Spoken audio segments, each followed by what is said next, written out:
Like it was my job to kind of lighten the mood a little bit, so we told some jokes. And I said, well, yesterday first round as a parent, today first round as a criminal. So here we are. He visibly was pretty nervous, rightfully so. Everyone was cheering for him, and he birdied the first hole, and it's like, wow, this guy is pretty legit. Gotti, I think, was confident the whole way the truth would come out, and he was, all charges were dismissed, and they were expunged.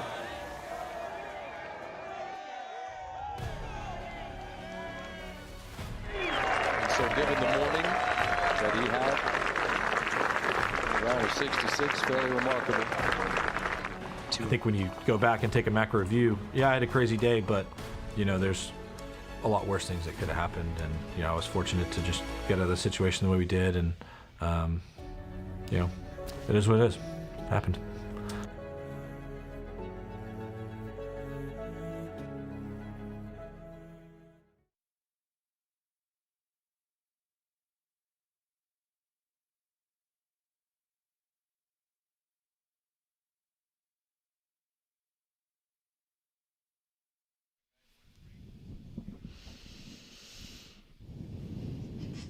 Okay. Okay.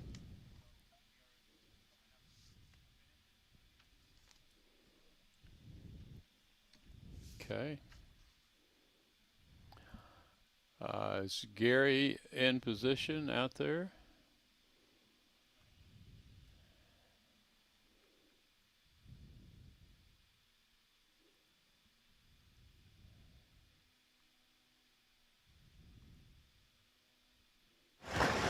Chantel, Steve, how are we doing? Hey, Gary. Gary, how are you? You're really loud. Everything here. working okay? Yeah. Yeah. Oh, Very how's loud. that? Is Very that loud, very is that loud. still loud? Still loud? Because I'm speaking very quietly right now. This would be my volume on the course. Yeah. You are loud, but Okay, we can adjust. maybe they can fix that. How's everyone doing this morning? Looks we've got a little bit of wind just popped up a little bit, so at least it'll dry out the course a little bit. Yeah. Does the humidity feel heavy out there? Yes, somewhat, but it's Okay. not cooking hot, which is fortunate, and there's enough cloud cover that I think it'll be quite pleasant. Good. I meant to ask you, are there any spots on the course that you can't get to, like any greens that you just won't be able to access? I don't think so, but what I'll do is if I have problems getting somewhere, I'll let Stephen know. Okay. We're calling him Skim. Skim. Okay. I like That's that. the preferred nickname he passed along to us. Okay. I need the background story on that, but we'll have to do that when we're not scrambling to get on here. All right. Well, I'm heading up to one.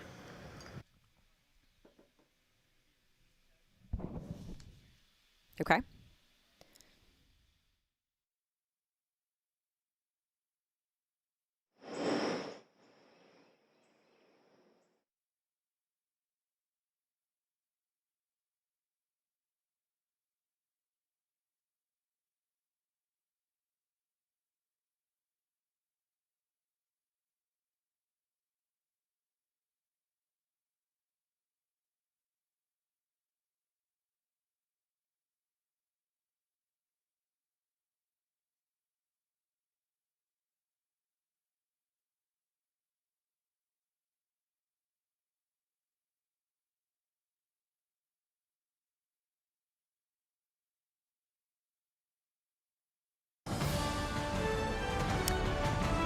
#107th PGA Championship in the Queen City, Charlotte, North Carolina, hosting once again.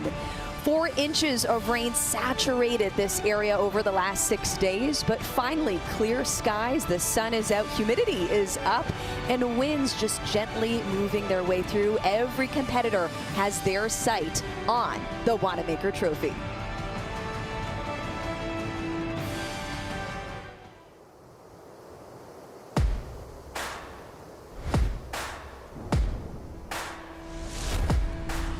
The best players in the world have come to North Carolina this week to try to win the PGA Championship. The crackle in the air is born of that hope. Major championship golf. That's what frames this sport. All these players, somewhere inside, have laid out some scenario that ends with them holding the Wanamaker. Xander In every generation, in every sport, a seductive possibility hangs out there. That you might win enough tournaments, and enough of the right tournaments, for people to still speak your name long after all memory of your actual self is turned to dust.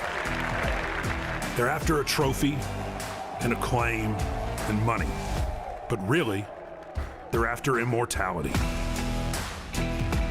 Welcome to the PGA Championship.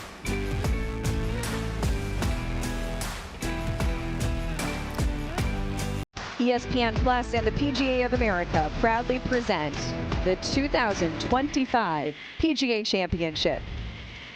Today, it is first round feature group coverage live from Quail Hollow Club in Charlotte, North Carolina.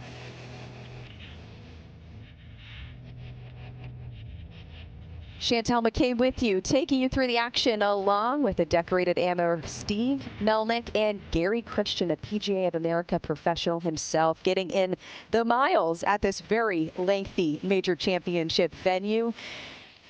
We get a great group that we are following this afternoon pairing. 1:36 is when they play. It's Tom Kim, Hideki Matsuyama, and Wyndham Clark. Couple of major champions in this group, and a young talent with so much promise in Tom Kim, who is still seeking to make a splash in a major championship. Well, Steve, as we make our way into this coverage, a comment to begin things on Hideki Matsuyama, who made such a big splash in 2025 to kick off things at the Century in record-setting fashion. He got off to a great start. He hasn't done a whole lot since then, but what's impressive about Hideki, this will be his 13th PGA Championship. He has never missed a cut in the previous 12. And Wyndham Clark, man, there was a lot of people who were high on him after that U.S. Open win at Los Angeles Country Club, but he's faded in the most recent form we've seen him in major championship play. What do you expect from him arriving to property today? Well, if he drives the ball well, which he has not done throughout this campaign thus far, with his length, he's got a chance to be a real factor, but that's the key. Like we watched McIlroy earlier today, when you don't hit fairways, you have a hard time making par.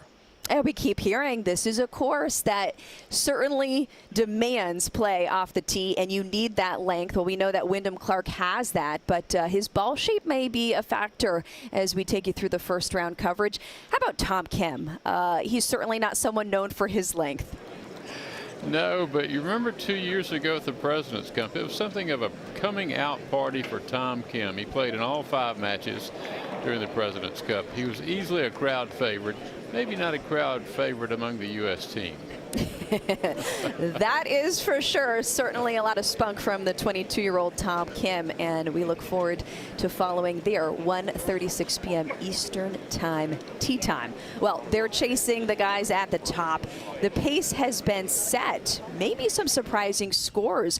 Ryan Gerard climbing up this leaderboard, a name that not a ton of people at home might be familiar with, but golf fans certainly know this guy. He's not afraid of a big stage, Chantel. This is impressive stuff, what he's done today. Yeah, Ryan Gerard, an American, by the way, since we were giving Tom Kim a hard time, draining putts from lengthy measure and making sure he's taking care of business with the shorties as well. So climbing up the leaderboard, 5 under par, setting the pace originally, but now he has moved to 7 under par through 15 holes, so some wiggle room out there. Listen, there's always a few surprises, not necessarily the big hitters, so to speak, but how about the captain, Keegan Bradley? We are in a Ryder Cup year, and he wants to make that team. Are you surprised seeing that score, chasing right behind Ryan? Not at all. I think he wants to put pressure on the selection committee, of which he is part. So, you know what? I could be a playing captain, so let's keep it up. I'd love to see it.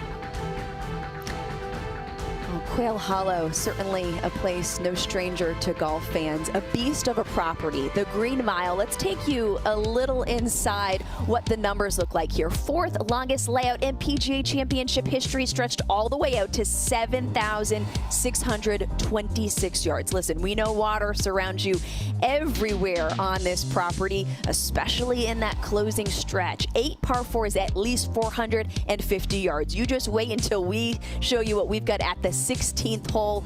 My oh my, it's not fair. Should be a par 5, right? Well, most difficult holes, the 18th and the first, hardest and second hardest to follow. What do you make of just the layout of this golf course as we show fans what to expect at the first tee? It's a fabulous golf course renovated by Tom Fazio, and the opening hole gets your attention right away. 504-yard dogleg right.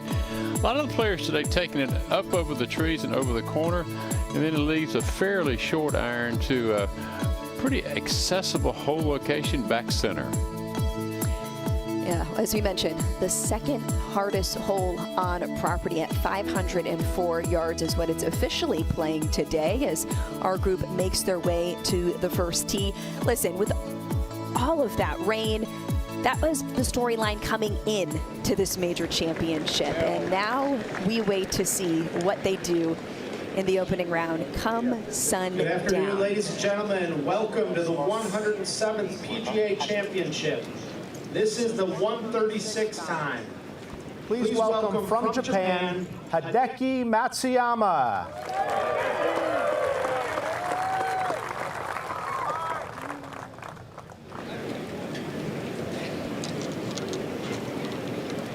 Well, a hole that sets up beautifully for Hideki. He likes to play that sort of high fade. It's a perfect bend, if you will, in the fairway and the landing area.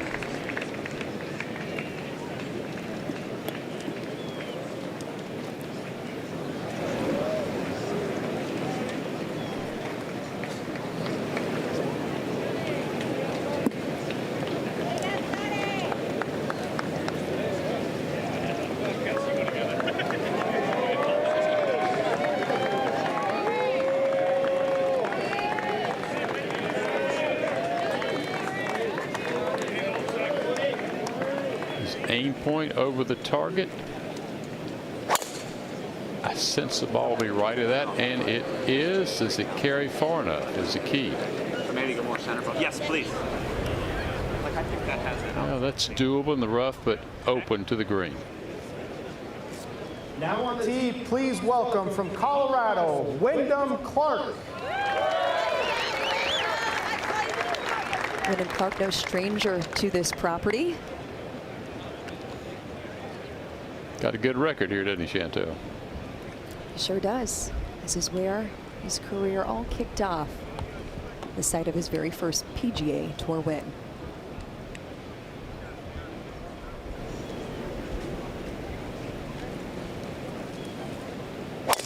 Another player whose flight is left to right. Likes it. Looks good.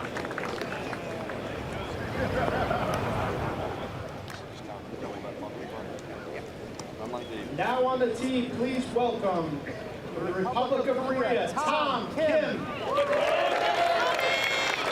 Tom Kim has not had his best stuff on the grandest stage at major championships, but his best finish at a PGA Championship came last year.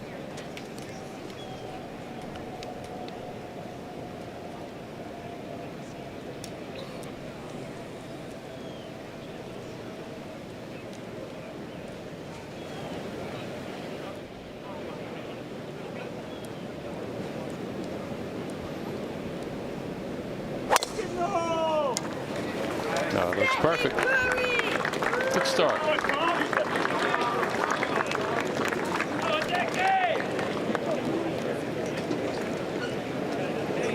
Perfect start and perfect weather day. Fans are just eating this up. We'll be back as we take you through this featured group coverage.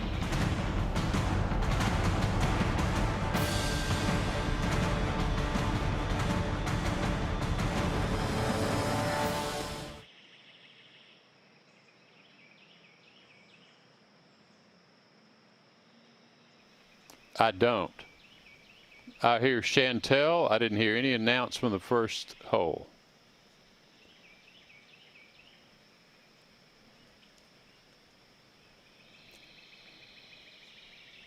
Now I hear myself in both ears now, so I don't know what you did, but it's better.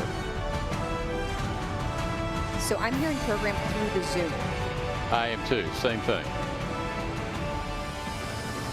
Right. We don't hear it. We don't hear a program on our headset.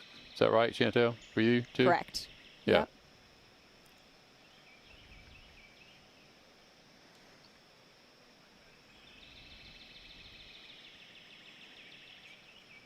We're doing a good job faking it. Here we are.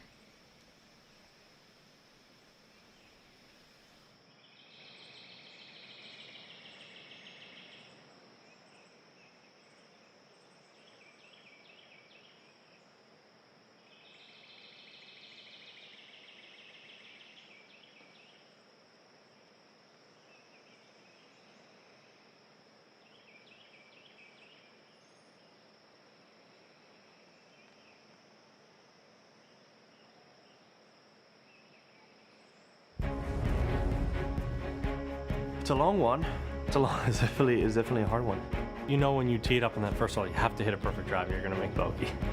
Yeah, it's intimidating. You've got those 3 big bunkers that are looking at you from the fairway. But if you miss that tee shot, then obviously you're just trying to scramble for a 4. The green is pretty narrow, which makes it challenging. It kind of slopes right to left, so you got to hit 2 really quality shots. You got to look for birdie there. It's just a relentless golf course, and it starts with the first hole.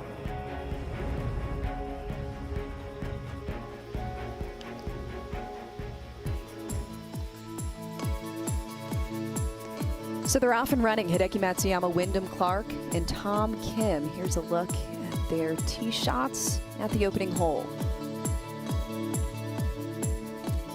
Gary Christian, our eyes and ears on the ground. So to get a peek at what Hideki Matsuyama has to face. Yes, thank you, Chantel.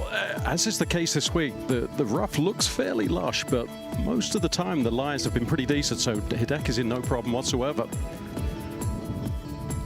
Just Welcome news. Yeah, just a very stiff opening hole back in 2017. Only 33% of the field hit this green in regulation. Not exactly a gentle handshake. Certainly not. When you see the scores produced from this morning wave, were you surprised knowing how saturated the course was? Listen, I know Saber at the greens, but certainly in the fairways, that creates a little bit of a challenge. Well, the quality of play is so good. It's a difficult golf course. We got the best players in the world, and you're going to get a mix of great scores, of not so good scores, and hopefully our group today will be in the former. I think there's every opportunity. Certainly Wyndham Clark's game is tailor-made for this golf course and has had success here before. What are we looking at for wind today, Gary?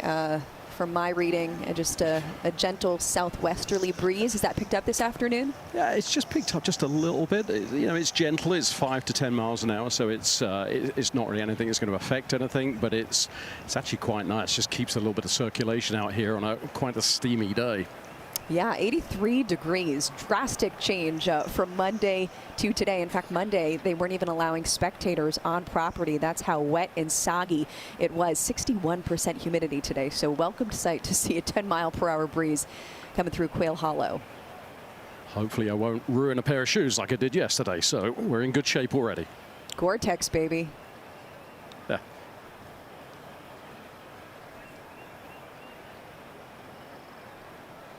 Gary, who's first to play? It looks like. Well, on the yardage, Wyndham is first to play, just outside 200 yards. On a hole, everything runs towards the back edge from the middle. See a number of greens like this where there's a slightly raised area in the middle. It's slopes to the front half, slopes to the back, and the back half. So these greens, even with 4 inches of rain, they have the sub-air system and they are firm. So he's going to have to land this, I think, short of middle.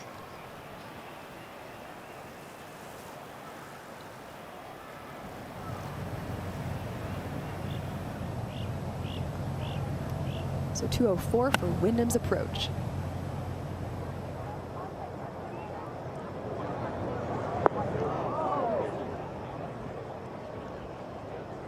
Well, we see that so many of the greens here at Quail Hollow, they slope off to the back part. He carries it a little shorter. He's in good shape, but not now. And Hideki out of the cabbage. 196, or actually 197 for Hideki. Play the run here. Came out quite low. This going to run a long, long way here. Watch this one go. Well, the thick rough behind the green saved it, Gary. That's doable from back there.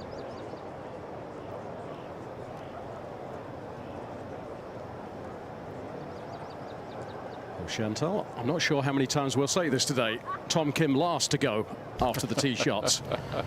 My thoughts exactly. He smoked it a yard past Matsuyama, so 196 for Tom. Again, shorter middle spot you're looking for, and play for that release. That will pump his tires to kick off the round.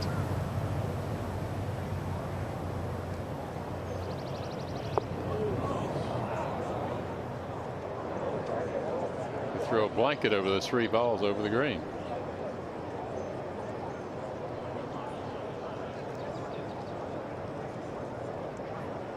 Steve, I'm going to call that a little bit of adrenaline there on the first hole of a major.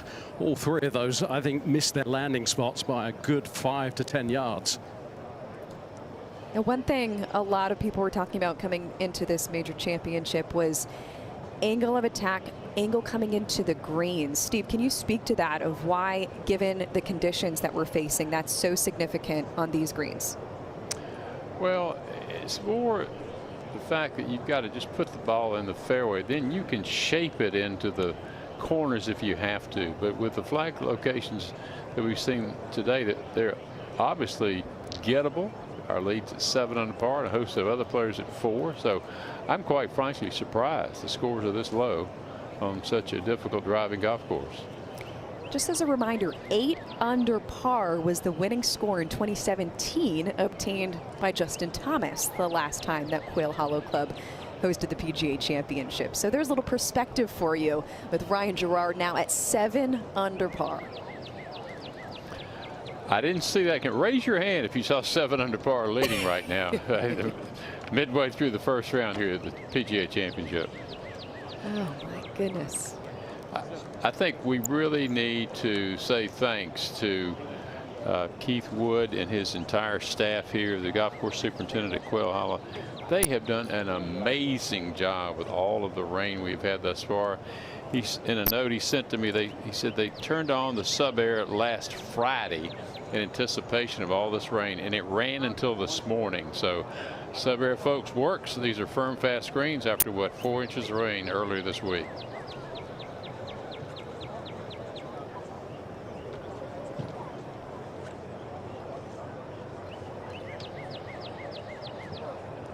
Good cart golf, this group.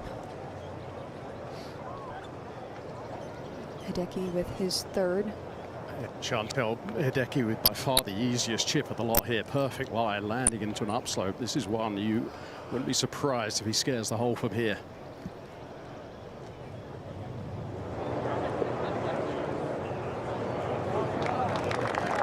You know, Gary, Hideki is long and he's a good iron player, but he's had a fabulous short game to accompany it.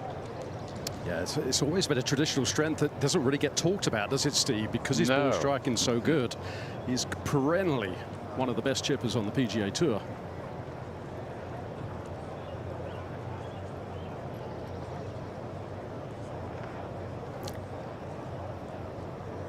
Tom Kim's turn to go. A little more awkward shot here for Tom, a little bit more grass growing to him, so there's a little bit more speed needed through the ball. Got to keep the speed up through the impact position. Short game has been much better the last few weeks. We went right under it.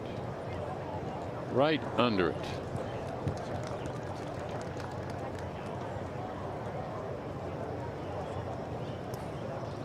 Plenty left for an opening par for Tom.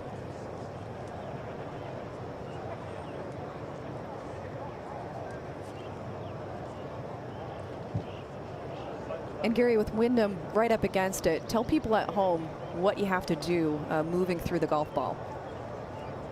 Well, you just got to keep everything moving. Anything stops, those hands are going to come in a little early. The club's going to bottom out a little early, and it's going to come out soft. So watch that body keep moving through the ball. Kind of stabbed it up there. Actually, that was the opposite. That was beautifully done. Different ways to get to the hole.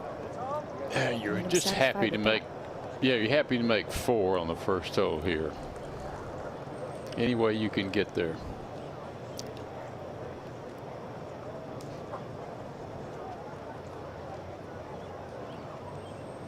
This putter, ever so popular, going back to when he won the U.S. Open a couple of years ago. Ricky Fowler kicked it off, the trend, the jailbird putter. It took off like wildfire. It's kind of moved on to a new trend in 2025. A lot of lab putters out there, but Wyndham's not going anywhere. Players are always looking for any advantage they can get. It's always about the latest and greatest design.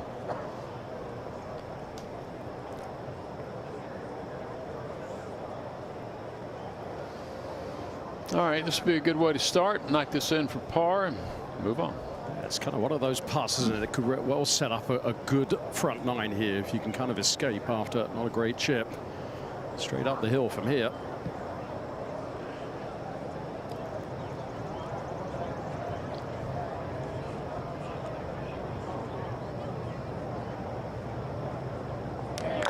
Well done.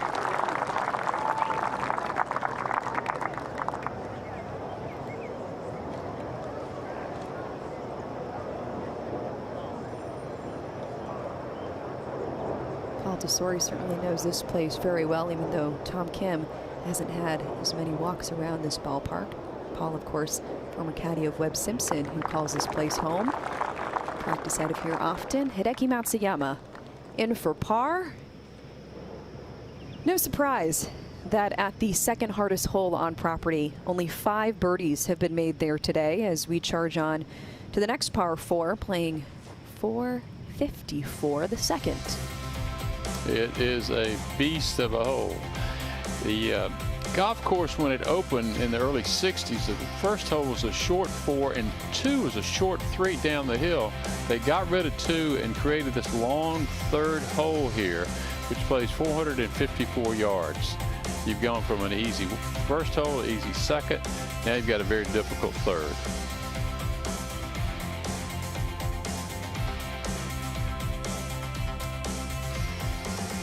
Tendency here off this dogleg right is to go through, excuse me, dogleg left is to go through the fairway on the right.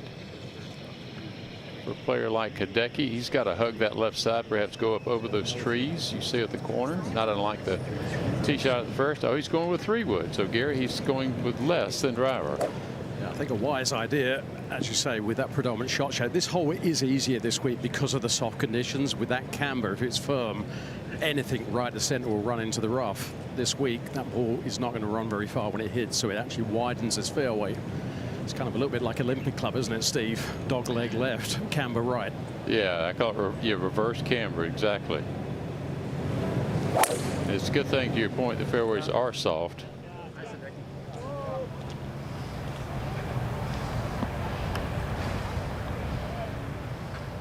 I've got about 18 inches of roll. No problem. Finish on the gap.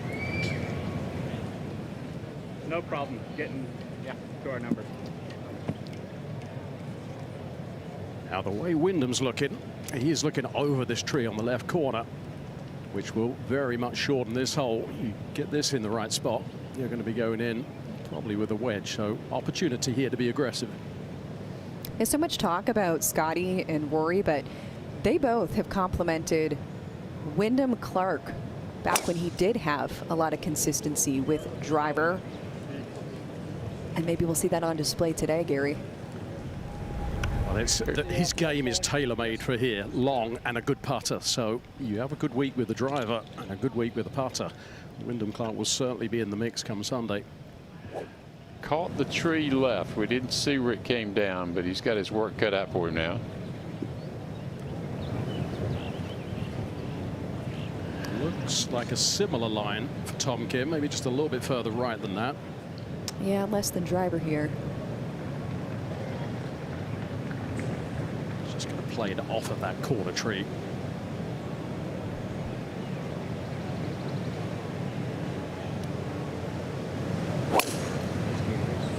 No, I have one in here for you.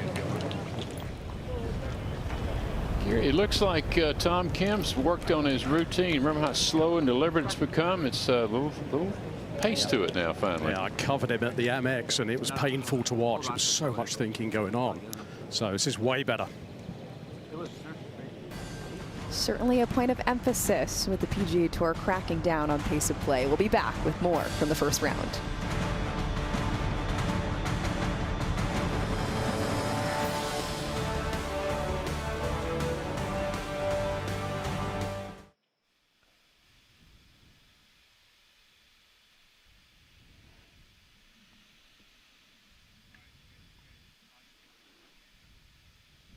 We still have no program. And I only hear myself in one ear.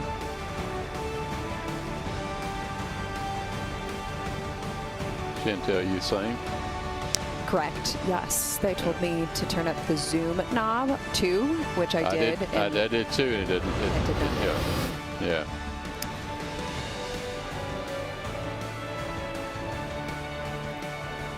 This is tough.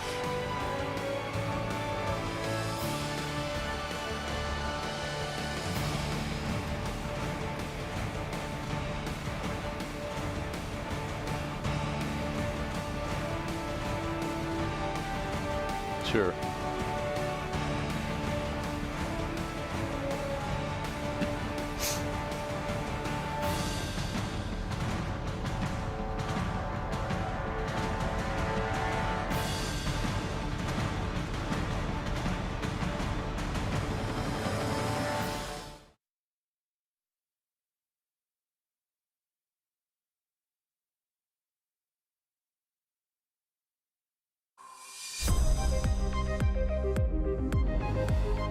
There are thousands of golf tournaments. The infamous six-man at the Clarksdale Country Club, and the member guest at Cherokee, and pro-ams and amateur match play events. But really, there are only 4 golf tournaments. Xander with victory at Valhalla. Bryson DeChambeau, another U.S. Open championship. And the champion golfer of the year. McIlroy has his masterpiece. This is the PGA Championship.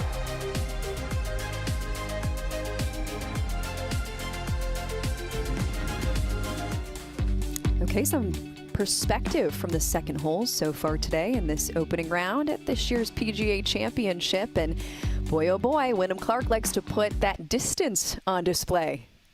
Did he ever? Ball speed 194. And 337-yard uphill drive. That's pretty good. To say the least. Well, Tom Kim got the best drive out of his system at the opening hole. And so he is well back, but of course elected for position play with less than driver, playing to his strengths. And by the way, I chatted with Paul Tesori and asked him, hey, you know, when Tom Kim gets to a course like this where you're just being plummeted with talk about length, he said, yeah, it's a little intimidating because of course with all of the weather we face coming into this major, that's not helping the cause for guys who don't have that kind of Wyndham Clark distance. Bio here, 8 top 5 finishes on tour, those 3 PGA Tour wins. They came fast too for the 22-year-old. Gosh, he was 18 when he got on tour, a special temporary member, and he's become a fan favorite. Well, Chantel, this is the challenge. If you hit 3-wood and you don't get it down the right side, you've got the big tree on the corner in the way, so he's going to have a sweeping hook here from 200 yards. With the ball below his feet, Gary, right?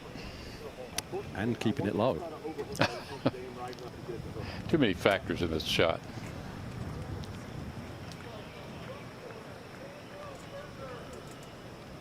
So the force from and the slope short of this green isn't a huge slope, so he can bounce it up and run it up there.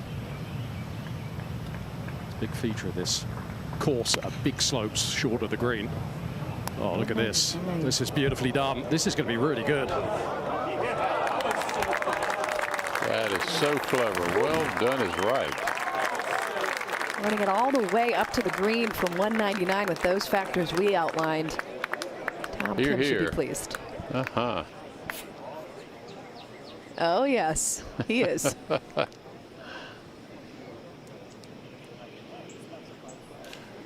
Hideki getting set. 157 is his number. Yeah, a little bit more conventional here. So just a good thump with a wedge for Hideki. Downwind.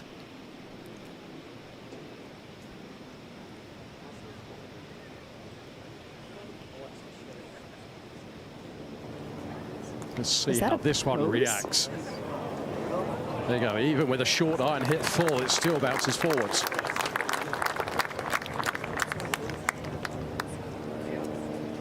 Seems disappointing, but he shouldn't be. One never knows with Hideki from watching his reactions.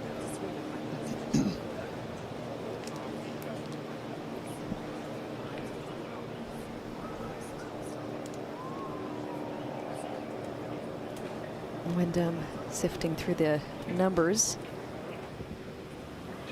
Just 98 yards after 337 here. No, not 10 shot. I think it's going to still spin. Okay. So you want it just on top then? Yeah, what's it? 5, 10, 14, 78, 88, 92. Yeah, I mean, I think it's going to just. I mean, are we playing help on this? Yeah, should be help. All right, 92. I like a 90 shot then. Okay, see that wind now is kind of pushing it to the right? To the right a little bit. If I finish on the tree, yeah. Money. Perfect. I love it. So if I think he pitches this on top, I think this jumps forwards past the flag. Be interested to see if he can get any grip after that. I'm not sure if he can bring it back from this first cut.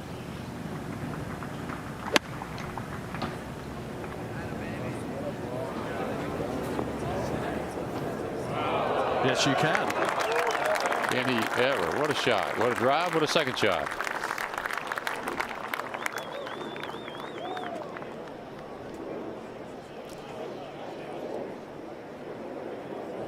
Let's go back to what Tom Kim was able to produce from here. I'm so impressed because he doesn't naturally hook the ball like that. Probably close the club face, put it back in his stance, and just played the most uniquely perfect shot here at the second green. Well, since we showed it, let's focus on that for a second, Steve. I mean, they're both all animated about it. It's awesome. You're not practicing that. So how do you actually, in real time, tournament play, pull that off? It's instinctive, it's intuitive, Chantel. These players, they practice at home, they play around, they fool around with stuff, and it's always in there. And they summon it at the right time, and he clearly did so there. That was superb. These were some great memories. Boy, oh boy. Even if you're an American fan at the President's Cup, the passion just exploding from Tom Kim made everybody fall in love with him. But I think it spurred more the U.S. team on than it did his team with his you're right about goings on there. Yeah, crazy enough, he and Scotty Scheffler living in the Dallas area and practice, see each other. Uncle Tom is how he refers to himself with Baby Bennett, the Schefflers, and so they're friends, but not so much when it comes to President's Cup territory. And Scotty had some pointed words facing Tom.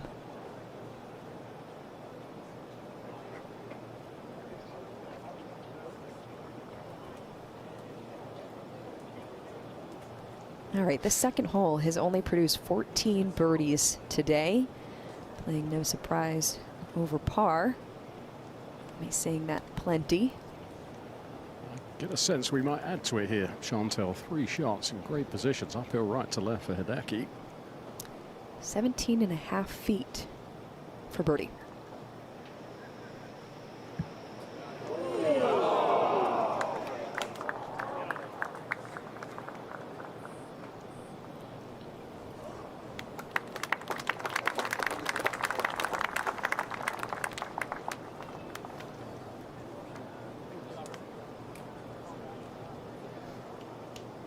Chantel, I was talking to Paul Tesori before the round today. We were talking about Tom and just, you know, he struggled a little bit with his swing, and he'd spent a lot of time working on the swing, and then that took away from the short game in the putting. So it's almost like a little bit of whack-a-mole. You start to get the swing coming back, and then the short games went a little bit. So he's really dedicated himself to that part of the game, and everything feels like it's coming in at the right time.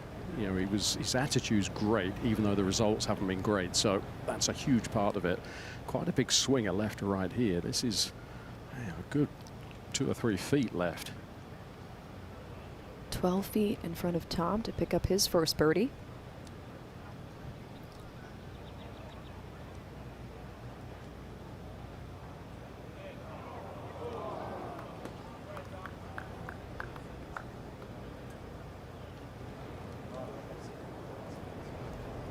Well, they can't complain about the greens here. They are absolutely superb. There's Tiff Dwarf overseeded with Potrev, stepping about 12, and they are just stunningly good.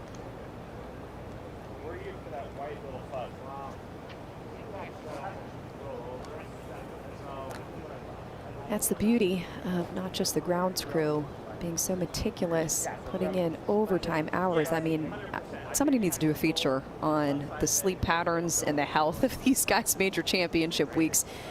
But certainly the sub-air plays a big role in getting this course ready to go. Well, Chantel, Keith has called on a number of his friends in the world. He has 35 folks on his staff here, and he's got volunteers from all over the Carolinas, all over the world. Actually 45 on his staff. He's got 90 volunteers, so 135 staff and volunteers for this event. A big thank you to them. 7 feet here for Wyndham to get on the board. Did you have any doubt, Gary?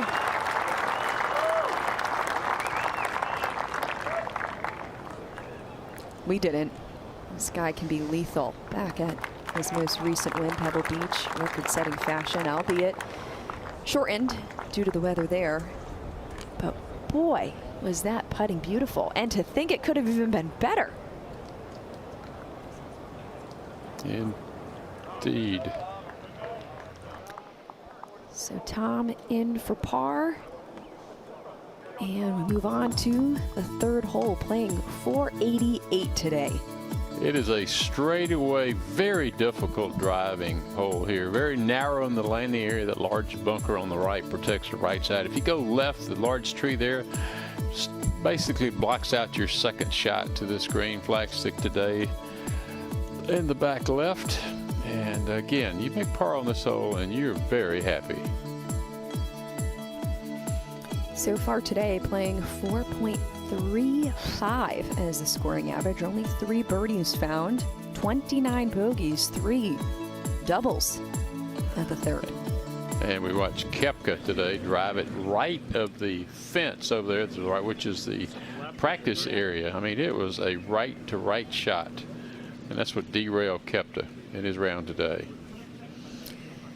Many big names falling victim to some big numbers. We can get into that later. Rory McIlroy, a ton of promise, over par. Yeah, Koepka shot 4 over, set par 71 here. So when you see 76.26 as the length of the golf course, it's a par 71, folks, with only 3 par 5s. That tells you the other par 4s are very long. Stretched out 7,626 yards, new tee boxes. And it's wet, Chantel. You get no roll in the fairway. We'll just throw everything at you and the kitchen sink. Yeah. You want long? We got it. And yet, if you look at the leaderboard, there are a lot of players who are not long who played a beautiful round of golf this morning. Oh, we will dive into that juicy topic. Wyndham at the tee. So Wynn a little bit down left to right. That's working towards the bunker, needs to sit. Starting to shape the ball like Dustin Johnson used to do in his prime. There's a lot of curvature to it, Gary. Yeah, it was easy to follow. A low squeezing cut there. It was actually fun to watch. Quiet, please. So the good news is for this, it's a difficult drive, but at least everything sets out below you, so you see everything. There's not anything hidden. And where that bunker pinches in, it's still close to 30 yards, so it's not too bad. It's just the length of the hole and the straightness of the hole, I think, makes this tricky. Hideki? I don't think there's a much wider stance in golf, is there? I was watching, it looked wider than I remember. And it bent over at the waist as well. Absolutely.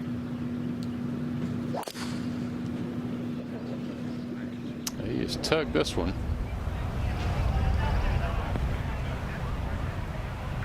Okay, though. Right up in that first cut.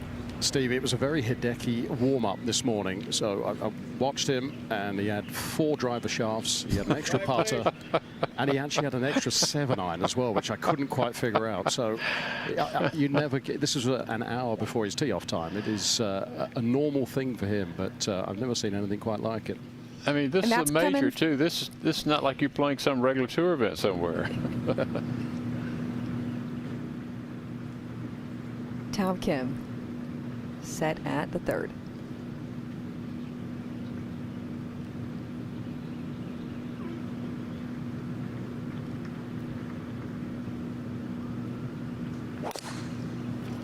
That's down the left side, and that's not coming back. That's a double cross. And a bad one at that. Running down the cart path and left of it now. Boy. Extra yardage, sailing left, and fans are unaware that they are right in the midst. Yeah, look identified. I got a ball here. Well, next May, the PGA Championship returns to Wanamaker Golf Club in Newton Square, Pennsylvania, right outside of Philadelphia. To register for tickets yourself, visit PGAchampionship.com/register. Registration closes soon, so get in now.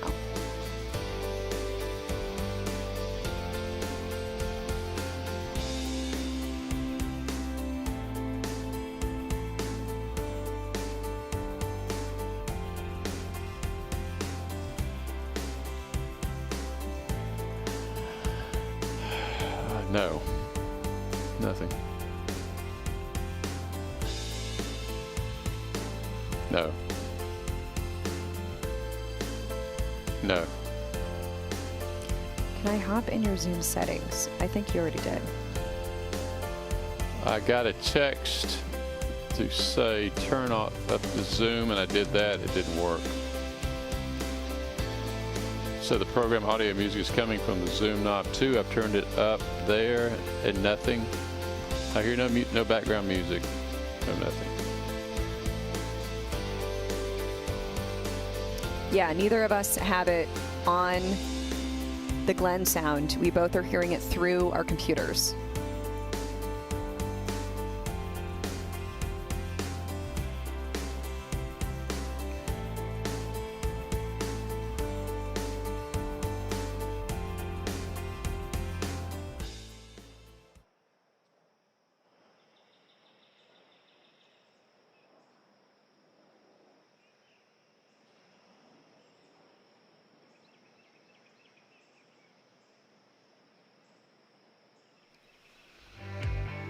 Okay, we know you're locked into Hideki, Wyndham, and Tom, but just a reminder, you can follow 4 different feature groups and holes on ESPN+. Watch your favorite players from tee to green, all 18 holes, the Green Mile, a full slate here on ESPN+.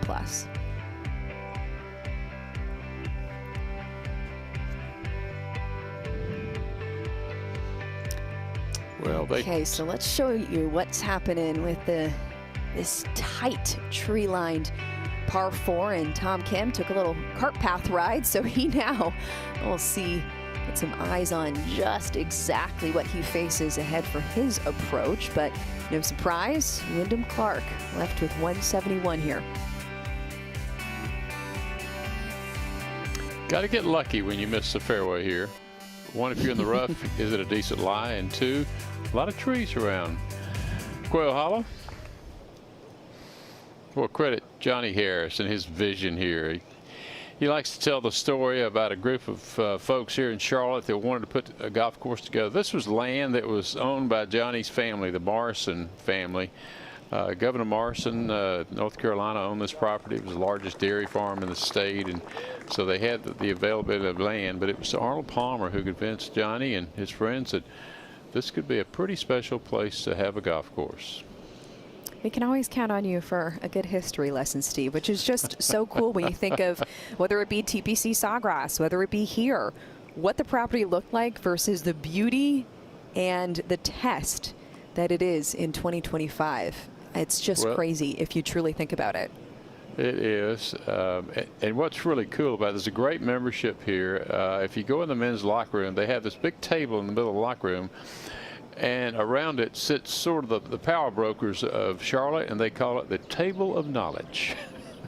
Okay, I am curious to learn more. But in the meantime, Tom Kim, gosh, it looks like he's just a fan about to hit up the beverage area. I got good news, Shanto. At least this is not an overseeded area, so the lie's perfect.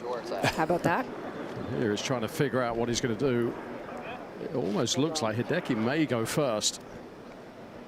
Yeah, that's what we're seeing too. So Hideki with 176 from that first cut.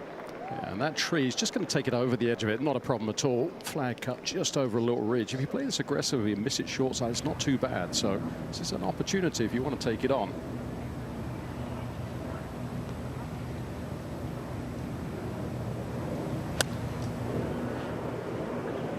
Certainly done that. It's just left of the hole. Just like at the first. That was the miss on the range. Just a little starting a little bit too far left and not coming back. So be interested to keep an eye on that. Over to left, please. Thank you. Now it looks like Tom. There were two options: trying to hit a low cut, All right, buddy. You good? Yeah. All right. or trying to take it up and over. I think it's going to be the low cut. Hold really still, please. We're looking right behind his sight line now, Gary. Where do you think he's headed? He looks like he's going up. He's got a lofted club here. Yeah, there's an overhanging branch that I think he can get it under, but over. I think he's going low. There's a look of just the setup here.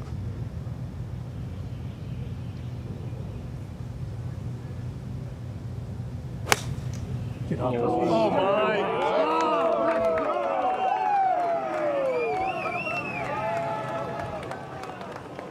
Came up short of the green.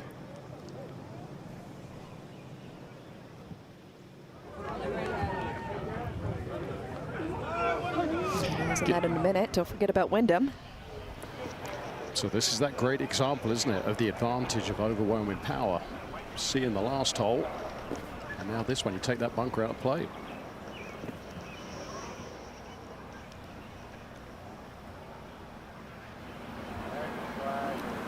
Yeah, there it is now, left, right. Either way, it did change our shot. It's just a solid 9-iron finishing between the flag and the 3. So the wind actually is coming left to right, and the flag on the green was going right to left. So that was how they backed off there.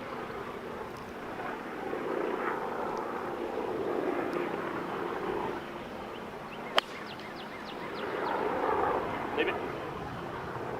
Oh. Oh. Well done.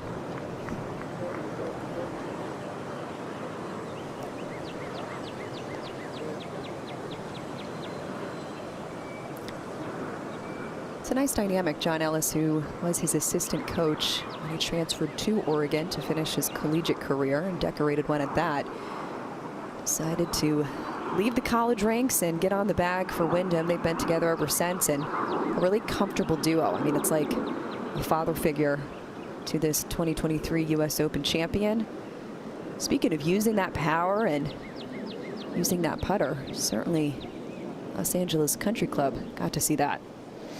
It was a brilliant display of ball striking at LACC. You know, it's nice that the world now has seen LACC. For years, you know, it was very difficult to get on, very private, but they showed the golf world just how great the course is. And Wyndham took full advantage. His maturity has come a long way. I remember covering him in college, and let's just say when the anger rose, the clubs did not stay in the bag. So, quick trigger? Is that what you're telling me, Chantel? You read my mind. A little look at his major championship history since capturing that coveted trophy. There's nothing there, is there? It's amazing. It's a head scratcher. So nothing that you can kind of put your finger on. Is it just the release of getting that first one, and then you're trying to improve different things, and that bleeds and leaks, and you're not as sharp at what makes you the best? I have a sense that when his long game goes bad, his driver goes bad, that creates the problems. But like today's off to a great start, and if he keeps driving it like that, it makes the play of Quail Hollow a little easier. This is what we're looking at. Hideki over the green. Tom Kim did get into that greenside bunker, so that's where he'll play his third after being well left off the tee, Gary. Yeah, Tom's left been in a great spot right here. Plenty of green to work with. Pretty simple shot. Just dump it out, let it run to the hole. The sand here at Quail Hollow is called Spruce Pines 55, and rumor has it, it comes from the same source of the mine that provides the sand down at a tournament in Augusta, Georgia. So coy, Steve.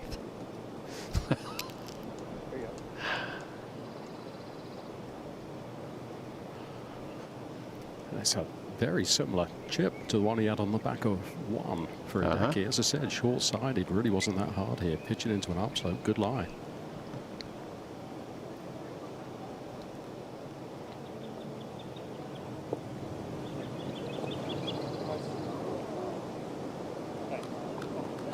Okay.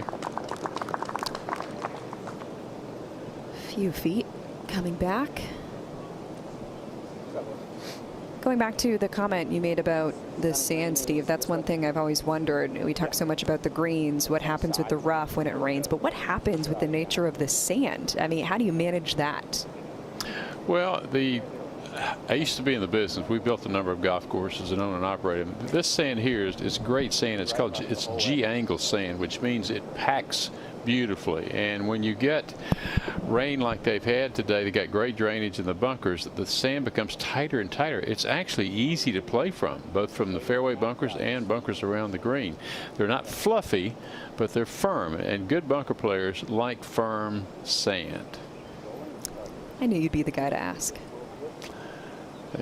Years of experience. And generally, Steve, everything collects to the bottom. Everything's a steep face. Everything's packed there, so it rolls to the bottom. And actually, it gets better as the day goes on because the caddies are raking. It goes from sort of a machine raked at the start of the day to enough players been in there. It gets that lovely, softer feeling where you could ball really sits up. This one coming right to left for Wyndham. Not a good look. Yeah, 26 feet here for a guy who is positive in strokes gained putting this season. Okay, good putt.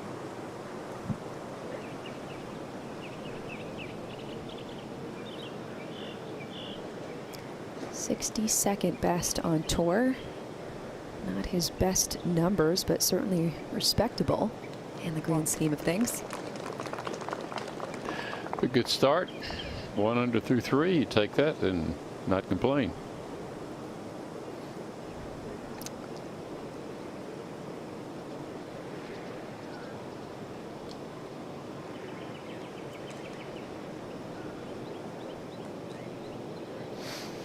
Hideki with just under 4 feet for his save. Just one of those early character builders for Hideki.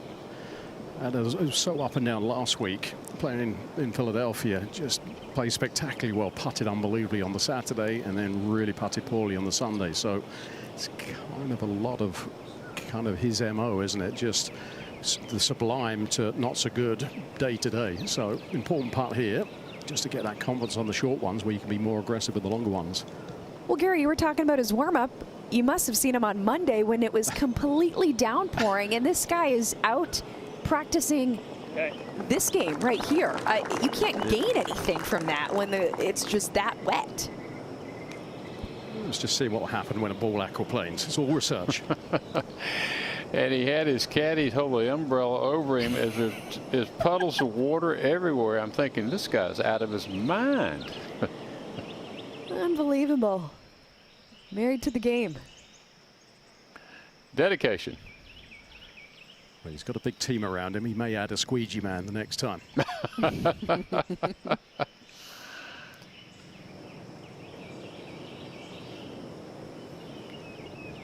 Okay. Less than 3.5 feet for Tom after what was a wild ride off the tee.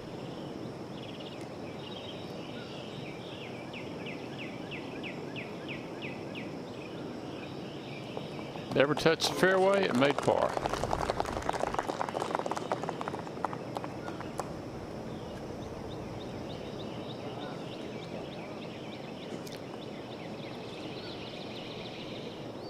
Let's go to our first par 3 of this round, 186.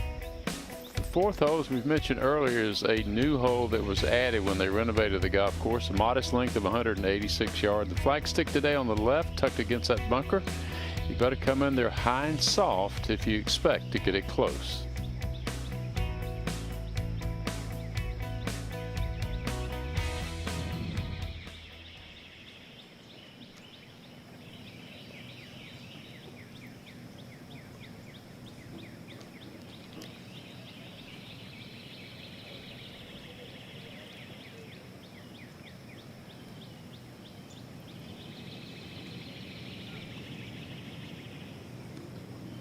So you wonder where the birdies are on property. 17 birdies found at this fourth hole so far today.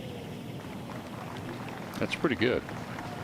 Yeah, and just a little leaderboard update. Ryan Gerard bogeyed the 17th, so he now sits at 6 under, setting the pace. This was not one of the holes that he birdied, though. God, he went on a tear. 10 through 13, nothing but birdies. An eagle at the 15th, 16th. Par, and then that bogey as he makes his way to the closing hole. And he's got about a 15-footer for par at the last. He drove in the fairway bunker, played short of the green, so he's got his work cut out to save par.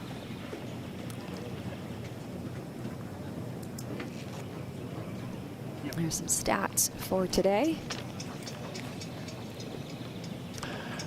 I'm shocked that this hole is played under par thus far in this first round. Why so? I don't think it's an easy hole location to access. Now, this morning, there was not a breath of wind. It's like playing in a dome. At least you have some breeze this afternoon, albeit not a lot. Gary, is that fair to say? Yeah, the good news is it's working towards the flag, so if you want to get it close, you don't have to take it straight at it. This is the only par 3 at Quail Hollow Club that is playing under par. Starting at the sapphire, just right of it. Okay. Give yourself some room just in case we misjudge this wind. So have it come down just a little further right and just putt straight across it. Instead of being, you know what I mean, point being like not as aggressive as we planned on being. All right? Okay. There's such trust between these two, isn't there? It's a great relationship, as you were talking about, Chantel. Maybe don't get the credit, these relationships, that they should do to be this close and have that much trust. So I think the play is 15 to 20 feet right. And if it draws on the wind, great. If not, you still got a good look. Short-sided left, not so good. Well, that's where he started his line. Ooh, not enough. That's a surprise. Well, you heard him say no, basically as soon as he hit it there.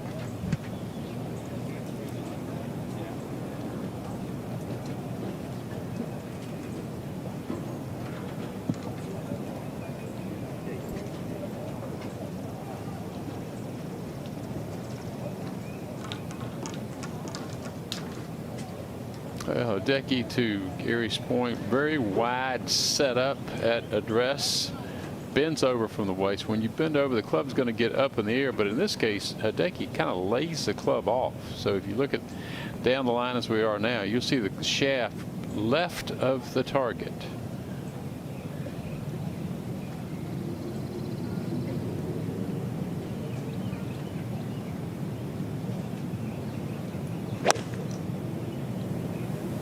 Trying to hook it. No, it's a good-looking shot here, Steve. Beautiful shot. Of course, 7th best in par 3 scoring. Talk about those irons. There you have it. Perfect leave here. 19 consecutive cuts in majors for Hideki. That's a tip your hat to that one. Now that is a badge of honor.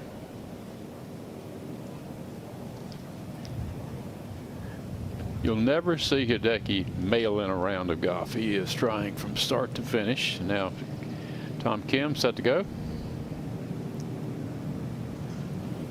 Very similar shot you just saw would be ideal here. Just try and play that little soft draw with the wind.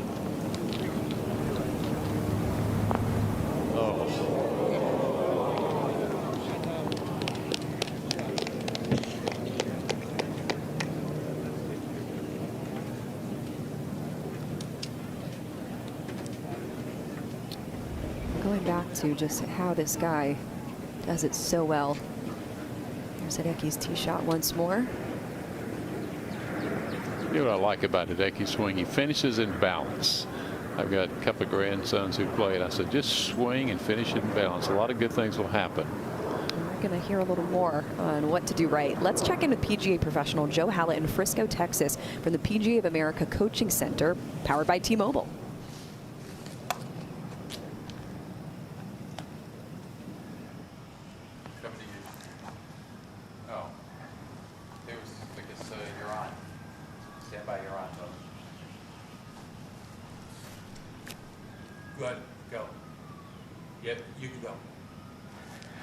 All right, Hideki Matsuyama. Everyone loves the pause at the top of his swing. I like the pause at the top of his swing. Here's a good thing that he does, and I'm going to give you a drill that'll help you with it. First of all, a lot of us don't even know where the top of our swing is. So learning where that pause might occur at least gives you an idea of where the top of the swing is. When you watch him get to the top, I want you to notice one thing. That doesn't give him license to slam the gas pedal and go as fast as he wants to. That makes him start in a very slow and deliberate fashion. So when you get out on the practice range, go ahead and go to the top. You can pause for a second. Then you can swing through and hit. I can tell you right now, if you get too aggressive at the top of your swing, you're really going to struggle. Pause, get it out of park, and then put it in drive on the bottom.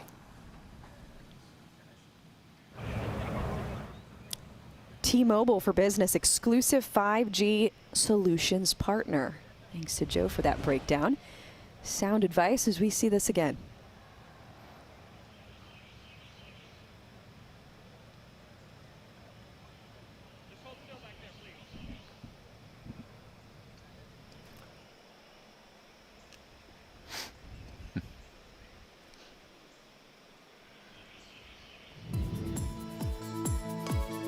Here's the grand scheme picture of the 4th hole so far today. The red balls indicate where birdies came from, and so pretty position here for Hideki.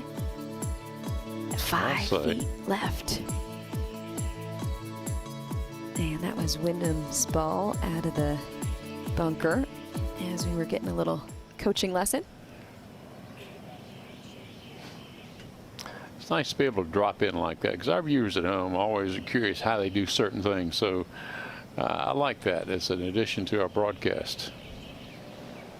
This is the place to do it. PGA of America, the professionals at your respective golf course all throughout the United States and beyond, paying them some tribute and incorporating what they do so well right into this broadcast. Tom Kim.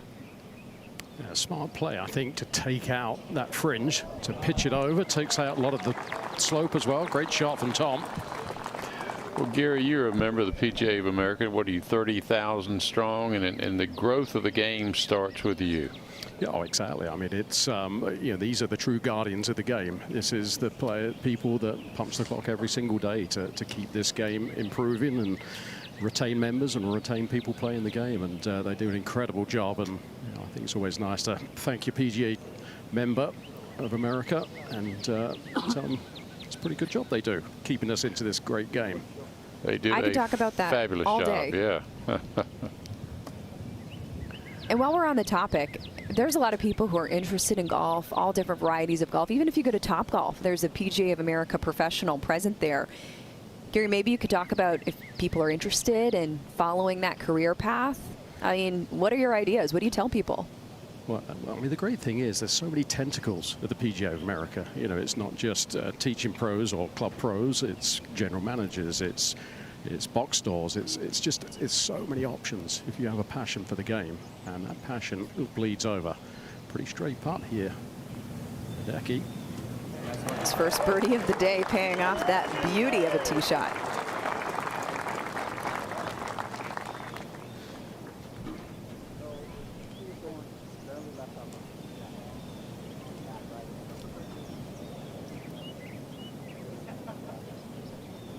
Steve, you know, Tiger Woods always said, generally speaking, if you get out of a tournament, even par on par threes, you're far ahead of the game. But when you're able to pick apart par threes, as Hideki does, top 10 annually, I mean, what can that allow you to do? You're gaining strokes on the field, if that's the case. And you know, when you're a great iron player, which Tiger obviously was, and to some degree still is, you can take advantage of the par threes, but it's all about knowing when to attack par threes as well, and no one did it better. And that's the truth. 6 feet for a sandy save. Oh. Up and out early. If we look at the future sites of the PGA, you know, Aronimink next year, but then it goes to PGA Frisco, then Olympic, then Baltusrol, followed by Congressional. So elevating the championship by playing great courses. Disappointing drop shot there. Back to even par for this round.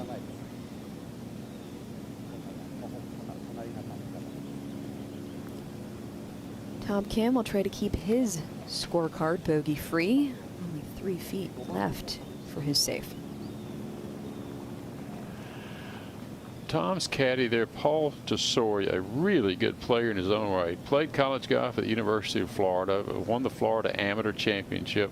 He just wanted to get that in. Well, I would say that if he went to any school, but I think it's a huge help that the caddy thinks like a good player, because he was once a good player and still is, actually. But yes, he's a Gator. You never know where Steve Melnick calls home. And did I mention we won a national championship recently in basketball? Or I can't remember if I said that or not. You all have been on a tear across college athletics. Yeah. And both our men and women's golf teams are going to nationals, which they start tomorrow at La Costa for the women and the men next week. So it's a great event. College golf is terrific to watch. As we look at the fifth hole, a par 4, 453 dogleg right. It's the widest sort of corridor of many of the holes out here at Quail. Generous landing area, if you will. Most of the players will be playing a short iron into this hole location on the back right. Very accessible today. Just the movement of the greens. We're talking about how the trends look at these putting surfaces. Here at the fifth hole, you see that movement. And today so far, 7 birdies. 4.11 is stroke average in this opening round. Chantel, we had the pleasure of covering the SEC Women's Championship from Pelican down in the Clearwater area, and South Carolina beat Florida in the finals. But I will tell you, that South Carolina team is some team to watch. So if I had to pick my choice to win this week, I think South Carolina might be it. Wow. I am shocked to hear that statement, but appreciate the honesty. Well, they have a Curtis Cupper and 2 other seniors, so they've got a lot of experience on their team. Always good to get in a little college golf love. Hideki chose to go pro right away. Decorated amateur, and he has the honor. Just got to fit it between the staggered bunkering. You know, Hideki won the first Asian Pacific Amateur, and with it, he got an invitation to play the Masters. And he was low amateur, and then became obviously Masters champion. 21. The routes to get a Masters invitation by way of amateur play have produced some pretty strong talent, and once they've turned professional. Ready for this? There. At the amateur dinner, of which I'm privileged to be asked to attend on Monday night of the Masters, 1/3 of all Masters champions played their first as an amateur. I am not surprised by that stuff, but that's a good one. Tom Kim turned pro before he even turned 18. Okay, let's hope we're going to have a more stress-free journey up this hole for Tom. That was a good start. So here's a question I had. I believe it was Ben Griffin who was asked, any concern about mud balls, even just meticulous attention to detail getting this course prepared? Why is that not part of the equation from what we've seen so far, given all the talk about the rain, Gary? Right now, I think it's because the fairways are still so soft. It's almost like there's a layer of moisture that kind of, you get a little smear of mud on there, but you don't get a plug of mud. Maybe as the week goes on and it dries out a little bit, you might start picking up some mud, but the turf is so tight and meshed together. It's as good a surface as you can get with all the rain they've had to not get the mud balls. Oh, that was the full send right there. Just spanked it.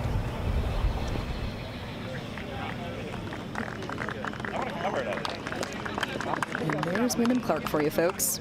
A little extra juice on that one, coming off of that bogey at the last. PGA Junior League is bringing friends, families, and communities together through the game of golf, all with expert PGA and LPGA coaching. Find a team near you at pgajuniorleague.com.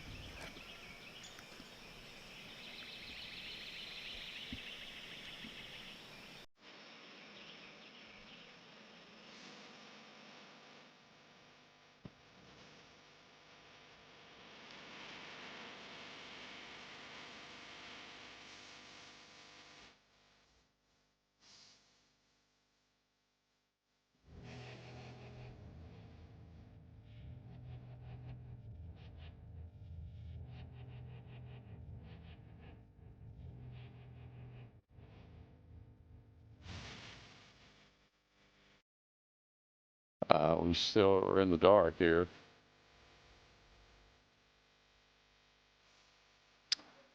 Yeah, we are. We've got to be mindful when the caddies are talking. We can't tell if whoever we're is listening talking to me through my monitor or my computer, I can hear you, but I can only hear whoever's talking to me through the computer. We do not hear that on our line sound.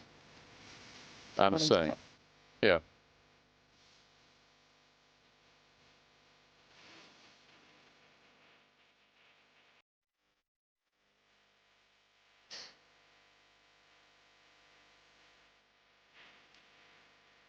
No, okay. We are only hearing very limited audio, very low, because we can't control the volume. We don't through our computer.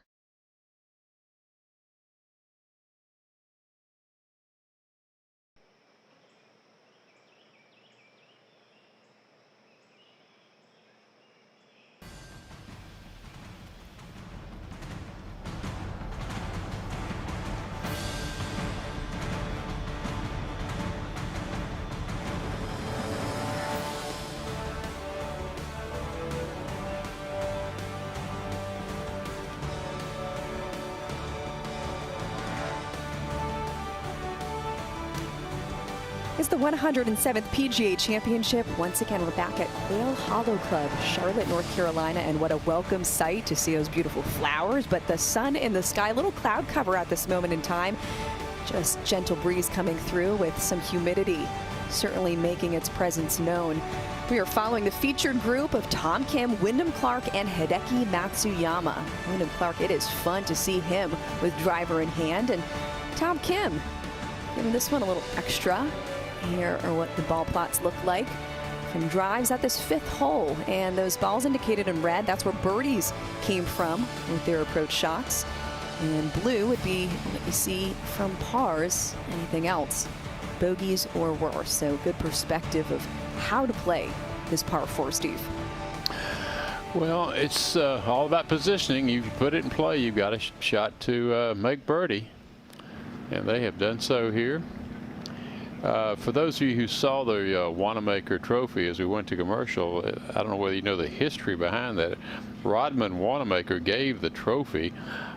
He and his family own these elegant department stores in Philadelphia, New York, and Paris, and that's where they made their fortune. And he was a big golf nut, and he donated the cup to be given to the PGA champion. It's a good story. Just all kinds of interesting fun facts in the game of golf and trophy stories. Well, it's like the Walker Cup. That was George Herbert Walker who gave the Walker Cup, and most people didn't know about it until recently, until Bush 41 took office, Chantel. It's just kind of neat to trace the history back to things like that and relate it to what we're doing here in the present. Sure. Well, Hideki Matsuyama, 147 for his approach. Great opportunity here. Another wedge in hand, so take advantage of these holes and be aggressive. It's a little upslope short of the flag, so it will stop. But a fall off right, that might catch the fall off. Sure did. Off it goes. We like to start one, bud. I like it That's at the hole. His Just third let it come down 10 thus feet far left in the opening holes here.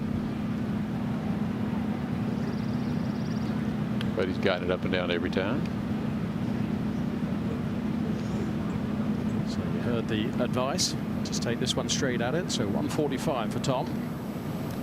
Tom has only found one green so far. I think we're going to double it here, Chantel. I would hope so.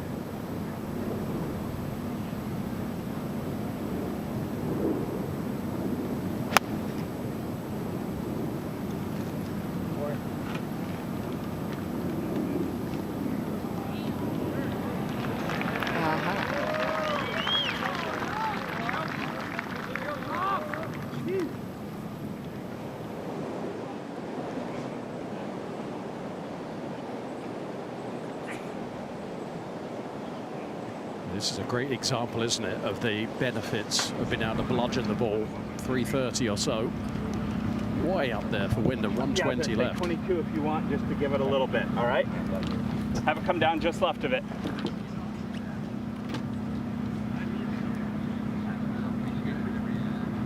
So we've got a real good sense of how the ball's reacting up there, watching Tom's ball land. So I think he pitched this up there to pin high at least, and I think it will come back.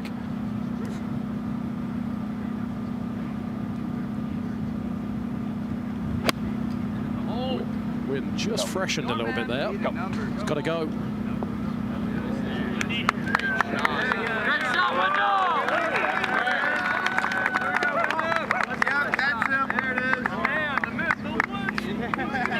It appears he did have the longest drive of the day so far, this 5th hole, so being able to pay that off, that's where all that strength comes in. Let's take a peek at the leaderboard.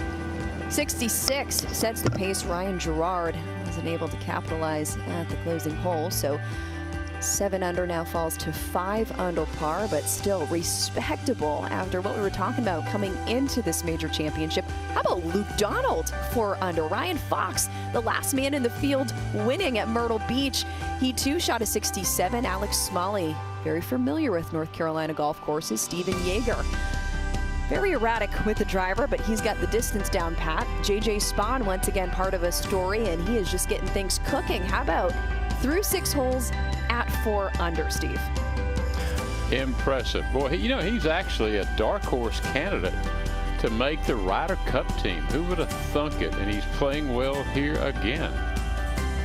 There'll be some fresh faces on that team, no doubt, and some difficult decisions for the captain, who's on the first page of the leaderboard, but Scotty Scheffler, 2 under par. Harry Hall, same spot. Garrick Higgo at the 69. Justin Lauer, who had a great start, fell a little far down the leaderboard. Lucas Glover through 7 holes, and 2 in that share of 15th.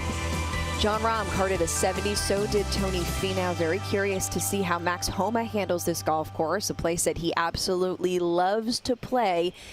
1 under par through 7 holes. He needs things to improve in a hurry as we look ahead to what happens at Bethpage Black, but you've got to start playing well now. Caught a glimpse of John Rahm's round this morning. He didn't have his best stuff, but recovered to shoot 1 under, so I think that's a good sign.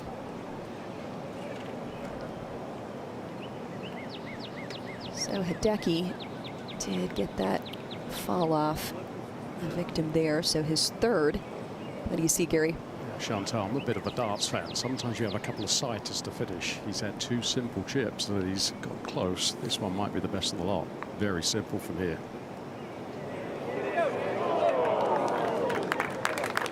Great touch.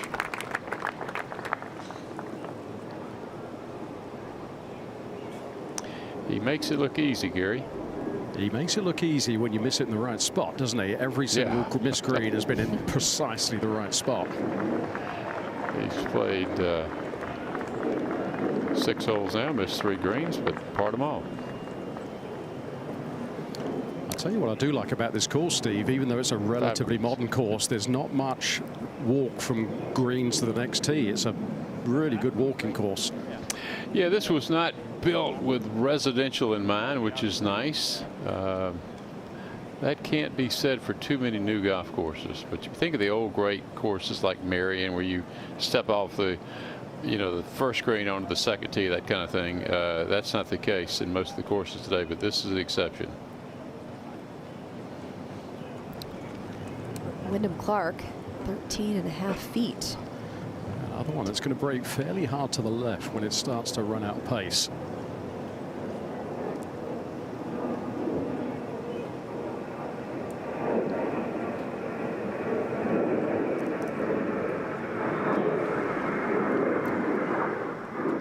Huh.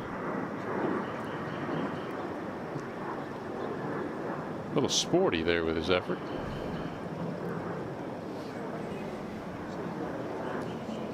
The post-impact routine was interesting there, Steve. Hit it and immediately the hand went to the coin. It had less than half a second. That's a terrible feeling as a golfer.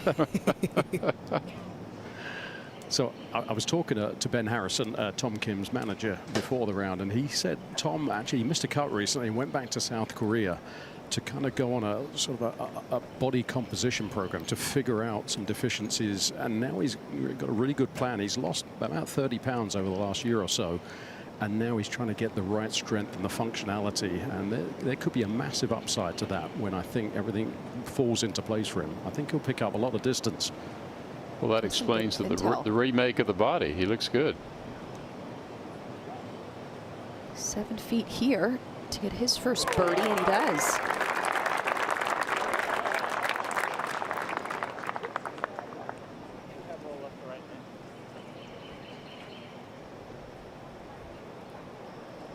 What do you think about the maturity factor for Tom Kim? Came on the scene, winning right away.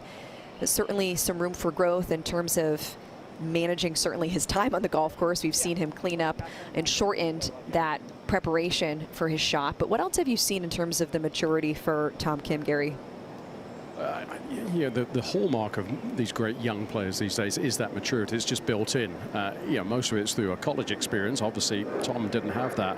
To me, I'm fascinated to see how he's going to sort of handle this mini slump, because he's been on that meteoric path all his life. He hasn't had a slump, and sometimes it's tough to deal with it the first time. Same with Nick Dunlap. So I think he'll come out of it a better player when he puts it all together.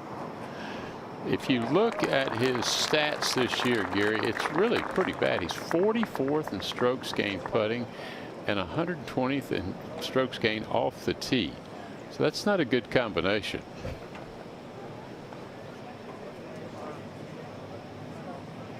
Working through it. His most recent win coming at the 2023 Shriners Children's Open. And we move on to the par 3 6th. This is where you bring your A game here to this par 3. This is a beast of a hole.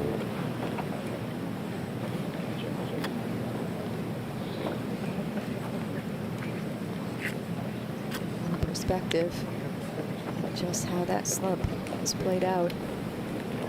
One top 35 finish in 12 starts. That's tough to swallow. Yeah. Speaks to what we said. I guess the statistics bear that out. This hole today playing 241, slightly downhill. Gary, is the breeze hurting a little bit here? Sorry, Steve, I didn't quite get that. Could you repeat that? I'm sorry. Is the breeze in the player's face here as we look at a layout of this 6th hole measuring 241 today? It's mainly straight across, left to right. Okay.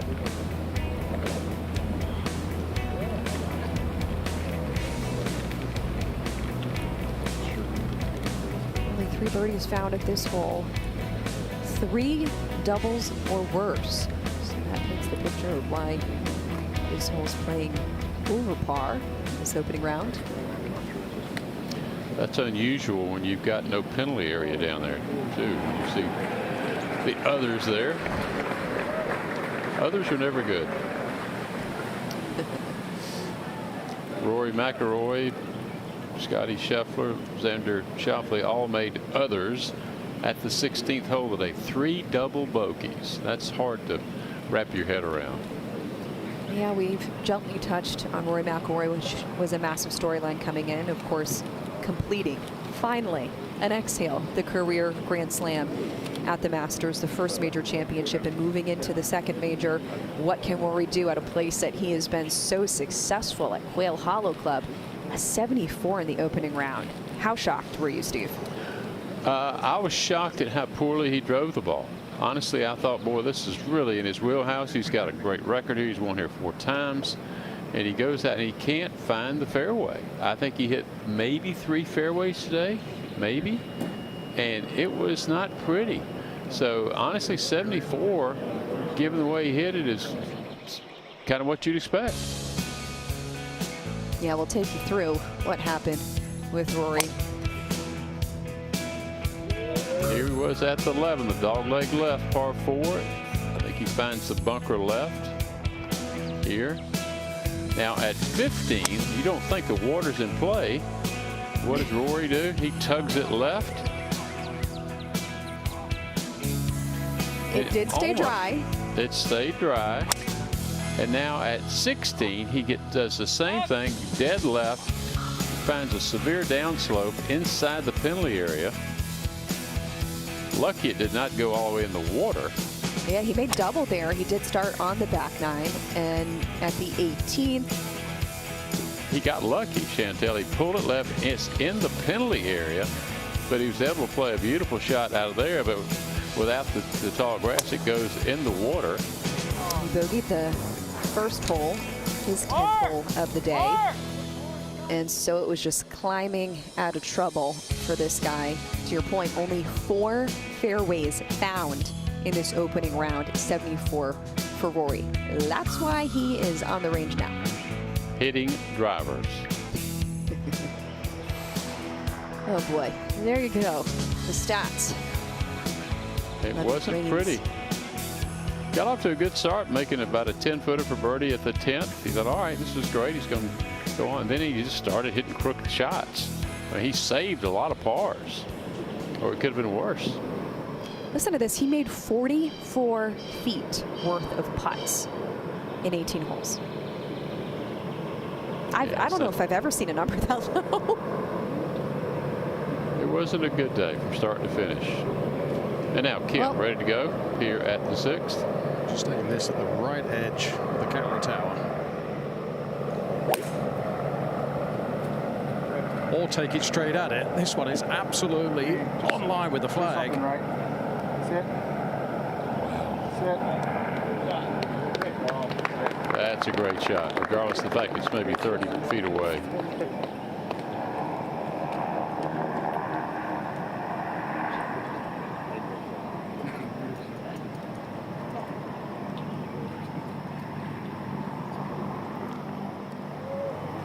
Hideki looking to find his third green of the day.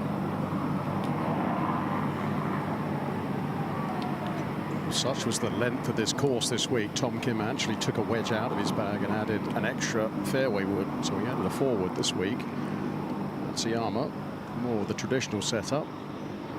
Extra wedge and less wood. 4-iron for Hideki.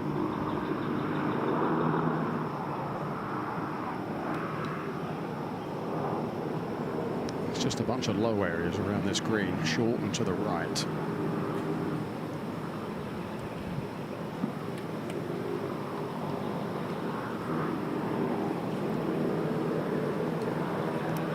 Hideki's 1 birdie of the day found at the other par 3 on this front 9.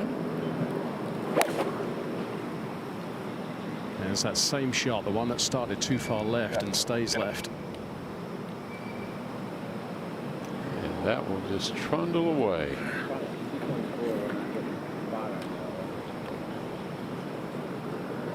I mean, you were on the range a little bit. Well, you guys were talking about how his underrated scrambling isn't chatted about enough, so we just wanted to give fans proper perspective today. Short game clinic right now. Seriously. To that point, Hideki is 3 for 3 scrambling so far today. Feel them both. Come up here.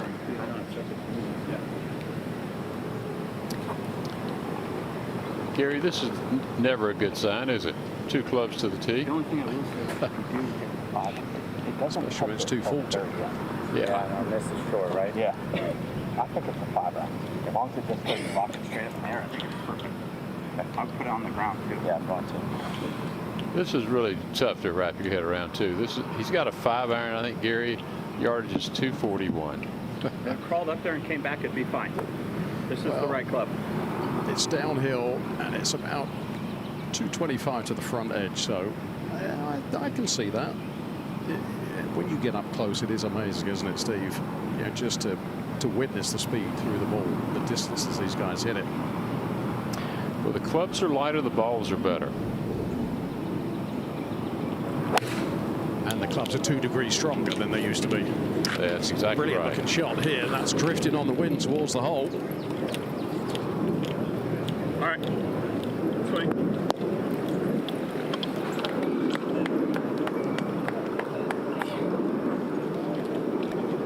Okay, some work to do. We'll see some scrambling once again on display from Hideki. We'll be back with more first round coverage.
first round of this PGA Championship at Quail Hollow Club. If you're just joining us, we're following Hideki Matsuyama, Wyndham Clark, and Tom Kim. A look at what we've seen so far at this 6-hole, the par 3. Birdies, a few of them, they came from those balls in red. Blue all over the place. If you've got a gray golf ball on this chart, no bueno. Lots of bogeys and even some doubles found at this 241-yard par 3. Yeah, it's not a surprise to see this hole play over par, but it's actually far more than I suspected. But all three players off to a good start. The next hole is a gettable par 5, the 7th. Got a couple players at 1 under par. You'd be happy with that at this point in the opening round of a major championship. 5 under, though, sets the pace. Ryan Gerard, we're just scratching our head how a 66 was produced here, and it could have even been better had he not found some trouble at the 17th and 18th. But Green Mile taking its toll. And it's amazing, Chantel, among those leaders, there's not a single what you'd call bomber among the group. They're all a modest length off the tee, but credit them. They took advantage of the conditions this morning and shot low scores. Yeah, we'll get into that more, but first, once again, the short game for Hideki. Everything lands and runs down a downslope here. Very, very tight aprons. Played it low with a bit of spin. I was always going to struggle landing on that firm green at that trajectory.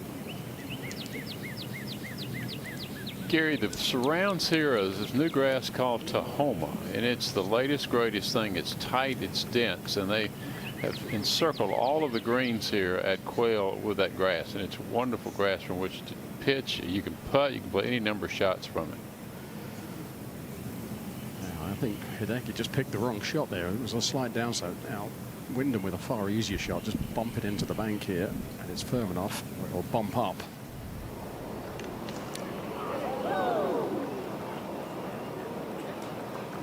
Got a little work.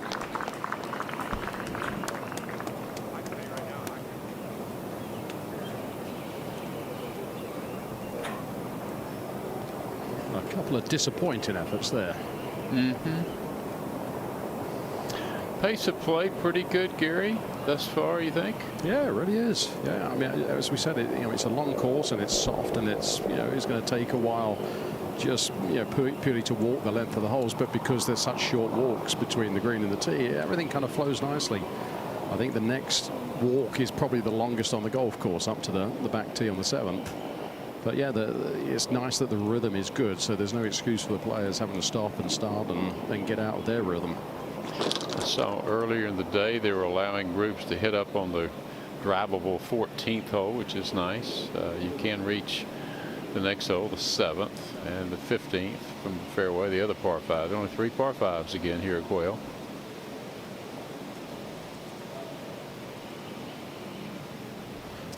And now Kim with a putt for birdie. Actually, Steve, with after this first few feet, it's actually a remarkably straight putt once it gets going down the hill.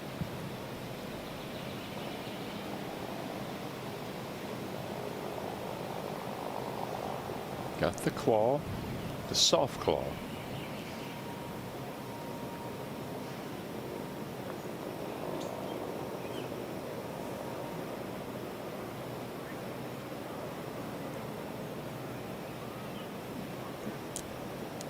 Okay. A little longer than he might like, but he's under the hole.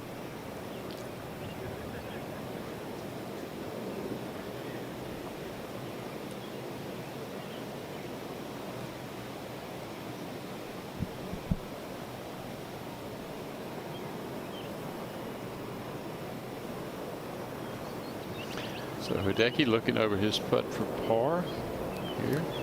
And just a gentle right to left to here. One of those ones that of that length, you can be fairly free with it. Sometimes these are those ones that your expectations go down a little bit and the stroke frees up a little bit and you hit a really good putt. So it's a comfortable look for a right-hander. Good opportunity to salvage something from maybe not his finest pitch. Yeah, coming from a player who is 4th in terms of strokes gained around the green on tour, but he's 80th in strokes gained putting.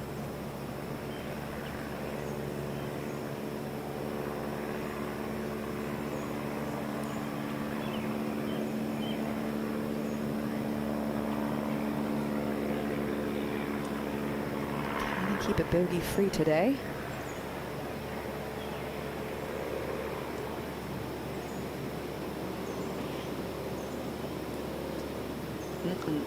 Can he make bogey?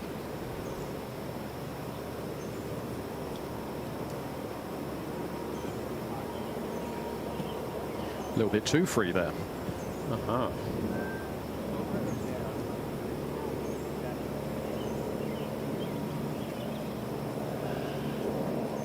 All right. Now Wyndham for par. This is a slider. It looks like Gary left to right. Yeah, just on that left lip. I get a sense this is an easy one to overread.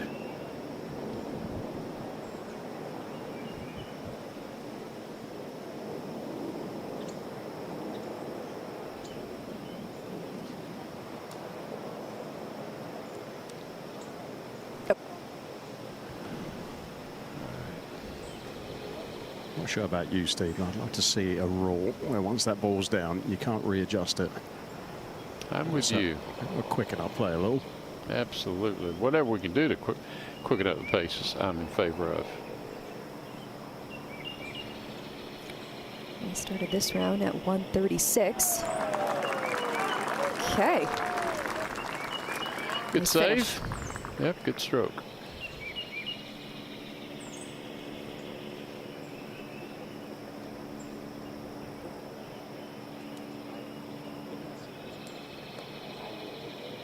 I'm a big fan of this relationship. It's nice to have future group coverage to be able to clue in to the advice that John Ellis gives to his boss.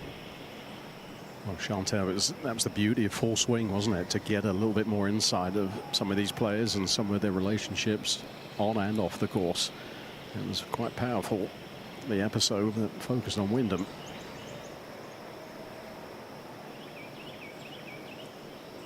Yeah, we don't get a lot of personality or inside looks from many PGA Tour players, so full swing certainly served its purpose.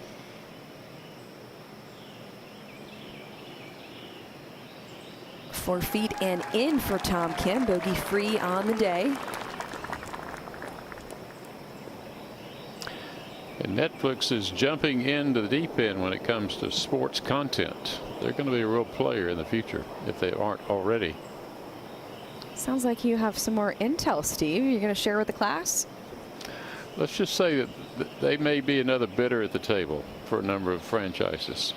Whoa, okay. All right, let's see if this bogey putt goes in, Gary. And I want to find out more from Steve's intelligence.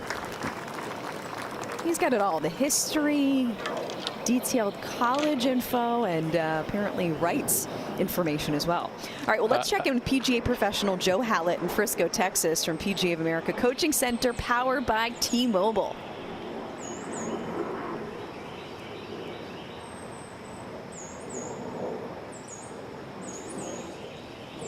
We can go. Chantel, Steve, one of the premiums this week is obviously hitting the fairway. For our viewers out there, one thing that the tour players at this highest level have is control over the club face through impact. That seems pretty obvious, but I want to give you a little exercise or a little drill. Generally speaking, for our friend, most of us get a little happy and a little wobbly down here as we go back through impact. The key is, can you slow those hands down a little bit? This is what I want you to do.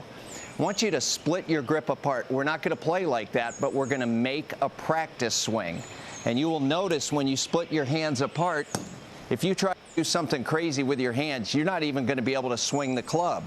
So if we can split our grip apart, you can control the club face a little better through impact. If you get really courageous, you can try and hit one that way. Huh. Split your grip and you'll split the fairway. Straight is great. Remember that. I'll tell you who uses that split grip to practice with, and that is a guy named Rory McIlroy. Joe Hallett just dropping the facts there. T-Mobile for Business exclusive 5G solutions partner.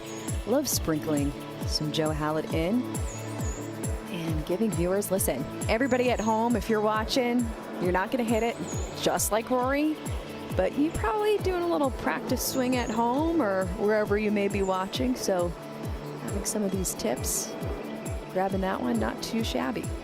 All right, 7th hole. What are your expectations here at this par 5, Steve? Well, it is an awkward driving hole. You want to take it down the left and sort of let it peel toward the penalty area on the right. You certainly don't want to go right and go just the opposite. So I suspect all three of these golfers are aiming left and going to try to let it fall to the right. We had a pretty generous landing area, good 25 to 30 yards wide from the bunker to the penalty area.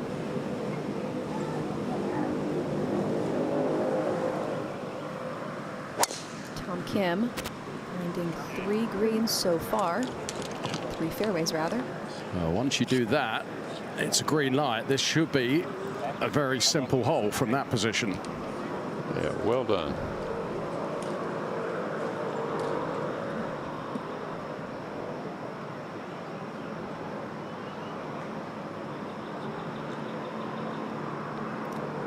.288 average driving distance for Tom Kim. 326 for Wyndham. 30 yards over 4 rounds. That's up to a lot, doesn't it? Huge advantage length.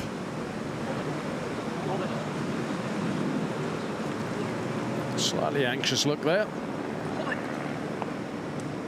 I think he stayed up. Yeah. Got the safe sign. Your throats. Go ahead. Gary, to the point of talking about, we're just outlining over and over again. Look at what Wyndham can do. Look at, he's the last to play his second over and over. But then you look at the leaderboard. You got Luke Donald in the picture. You got guys that are not known for their distance. What's going on out there? Well, I mean, the interesting thing is that all these are world-class players, and even at short to medium length, you're going to have a great ball strike around, and you'll shoot a great score.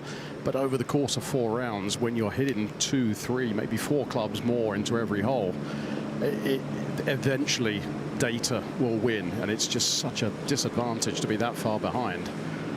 We'll see, though, come Sunday. Hideki coming off of that bogey, and to that point, Brian Harman was on the range this morning right beside Rory McIlroy, and somebody made the comment, how are you going to manage this course? And he basically pretended to cut off Rory's legs and the guys around him, indicating that would be his only chance if he was the last man left in the field, since he is not known for his driving prowess. Okay, we'll be back at this par 5 7th hole with more. You're watching featured group coverage on ESPN+.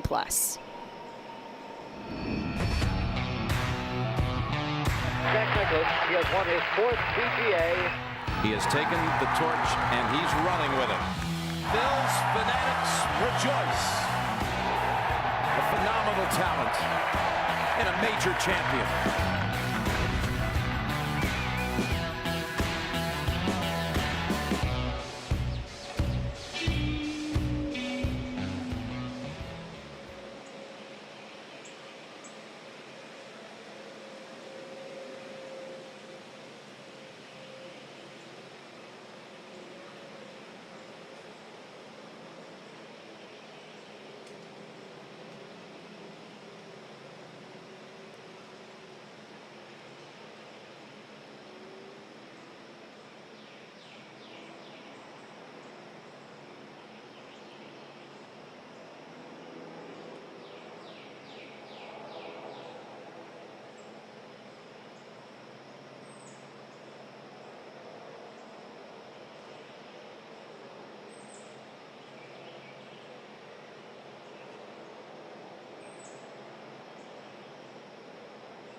The PGA Championship being played in Charlotte, North Carolina, barbecue town.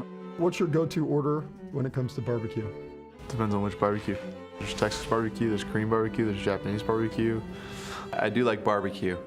I will say tri-tip from California. Charlotte, big on barbecue. I don't think I've had North Carolina barbecue before. Some ribs, pork, pulled pork, and some sausage. Okay. I mean, that sounds amazing. Burn ends all day long. Do you have a preference when it comes to the region? It's not a good question for me. I try not to do a lot of meat at home, so like I don't really go to barbecues.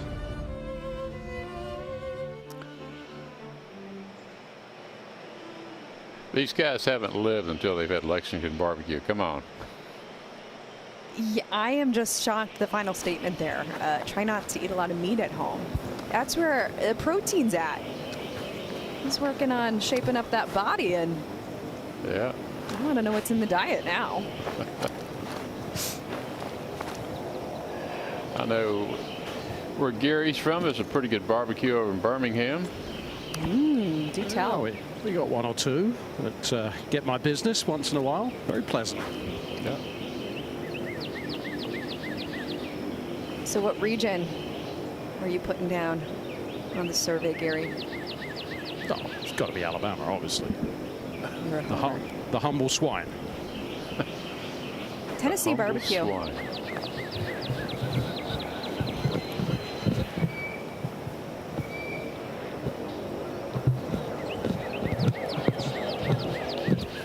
Well, the seventh hole, as we said, is one of the most demanding tee shots out here, and all three players are in play, but two really skirted the right side of that fairway in that penalty area just to the right.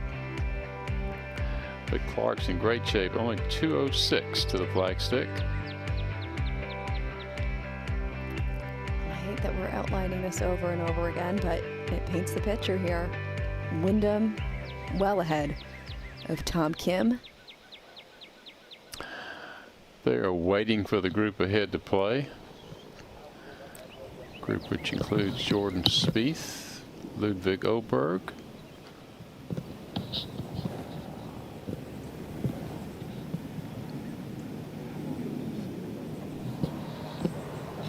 There's the driving distance numbers. Wyndham Clark within the top 20, as he has been since getting on tour.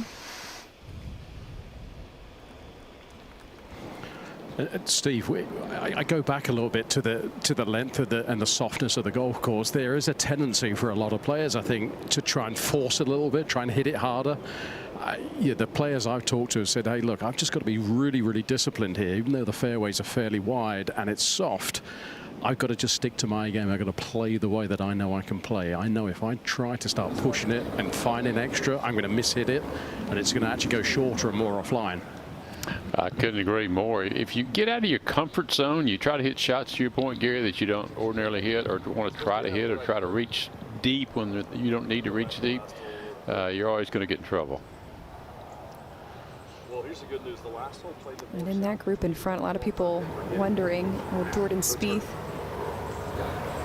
find his form? He's one over. I just think you hit us a regular one. First we deal with hole. what happens. I don't want you over here trying to. Chantel, I've described Jordan Spieth's game left like edge of the green, the fully proverbial committed, box unlike of David chocolates. You never know what you're going to get. I can't think of a better analogy. All right, green clear. Kim set to go. 233 for Tom. He's got a lofted wood, a 5-wood. Wind back into him a little bit right to left. So again, it's just freshened a little bit. Really pleasant out here right now with a little bit of cloud cover.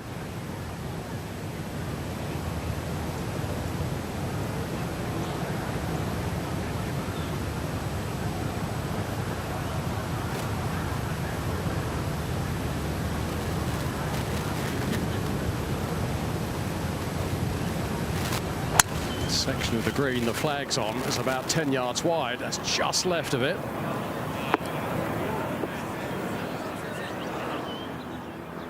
Yanking into that bunker.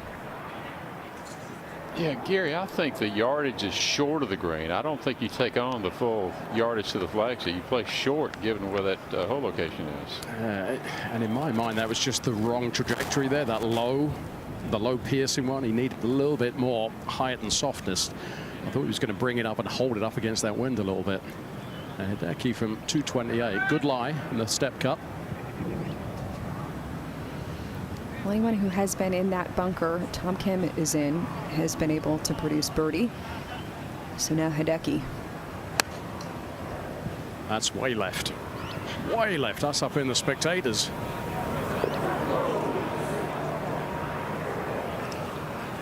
Now he's got zip. This is going to be tough. That's where you're begging for a good lie here, Steve. Yeah.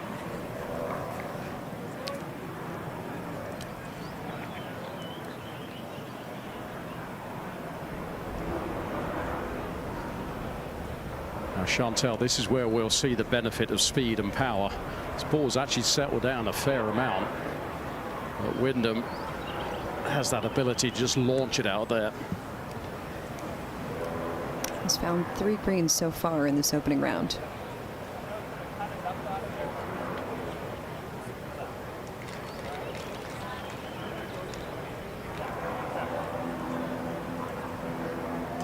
So just over 200 yards. I'll be interested to see where he tries to play. As you said, Steve, I think aiming short here, have a nice pitch up the hill, would be the right thing.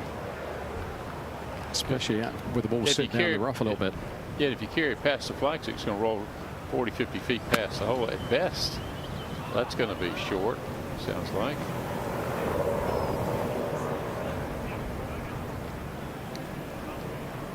I think he had a worse lie than we thought, Gary.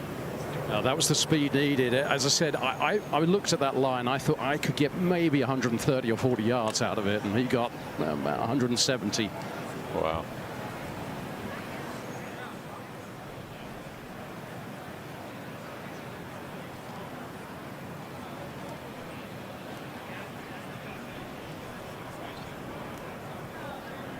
Steve, is one of these houses up the right side of 7, one of your little weekend spots?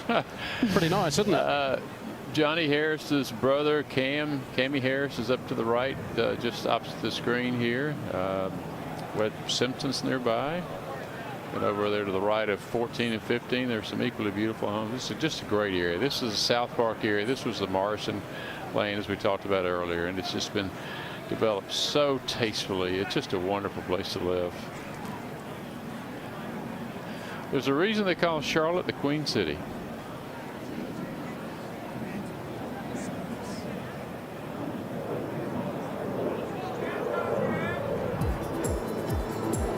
Here's some perspective at the 7th hole, and balls in red indicate where birdies were produced from. One lonely eagle out there today. Bogeys, those gray balls, couple off to that left side in the thick stuff. It is a true risk-reward par 5. And that lone eagle of the day came from Alex Smalley, as we mentioned. Capitalized his round in a share of 2nd. And he shares that with Luke Donald, Ryan Fox, Stephen Yeager, Aaron Rai. Aaron Rai just getting things cooking. 4 under through 7. And Chantel, I saw Austin Wednesday afternoon or Wednesday morning. He was first alternate, so talk about take advantage of getting in.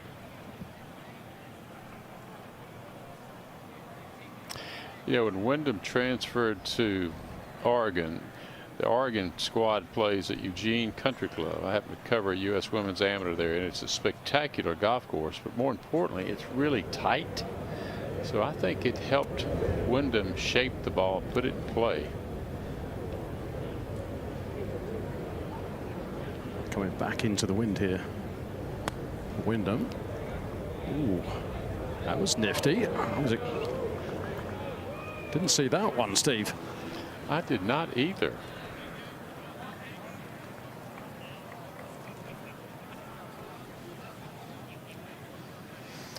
Kerry Haig and his staff do a fabulous job of setting up these championships with the hole locations, the tee locations. Credit him. It's always a fair and stern test. Another look at the reaction of Wyndham.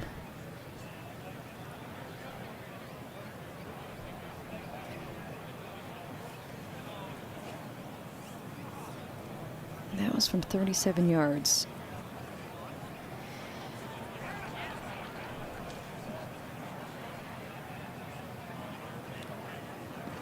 Okay, that ball you see there. That was Hideki. Hideki was over up against the ropes and advanced his next shot just at the sprinklers. So Tom Kim now. A fairly simple shot for Tom. Actually going to be landing on a little into the green area, so take out the slope. Should settle down fairly quickly.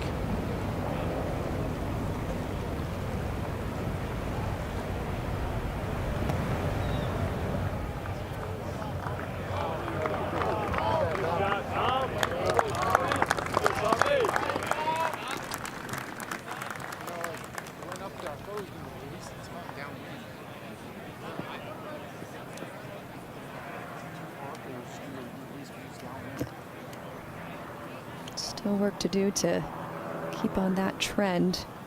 Everyone in that bunker so far today has produced birdie. Actually, in all honesty, that wasn't a very good bunker shot from Tom. It just kind of came out a little knuckly, and it was like he was caught between two shots, whether to fly it over that slope or land it on it, and didn't really look very convincing to me. Yeah, his reaction speaks truth to that. There is a PGA rules official stationed at every hole on the golf course should they be in need of a ruling, which you see there with Hideki.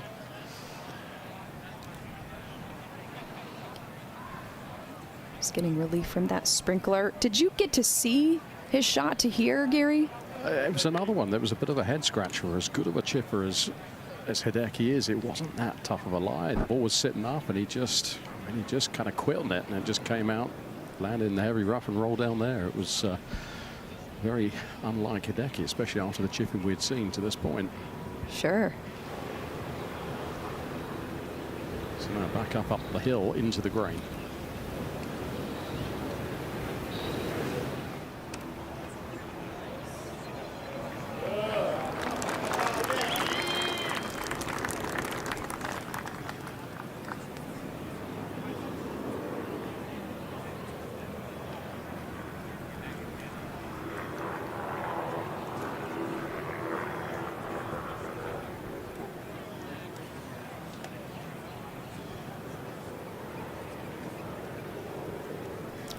You're not seeing the best showing from anyone in our featured group at this par 5. This should be the gimme hole. Yeah. If you get it in play off the tee, and they make it look a little bit trickier, aren't they? And Wyndham now with 15 feet. It's just an awkward flag because you've got the fall off, 15 feet left, you've got to fall off 15 feet right, and it's just on a very narrow section of this green.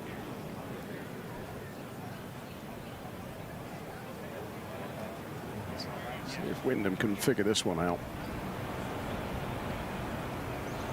So just very slightly downhill from here. There's just a little high point right where he's standing. So just move down to the right. Trying to get back under par. Positive so far on the round in terms of strokes gained putting.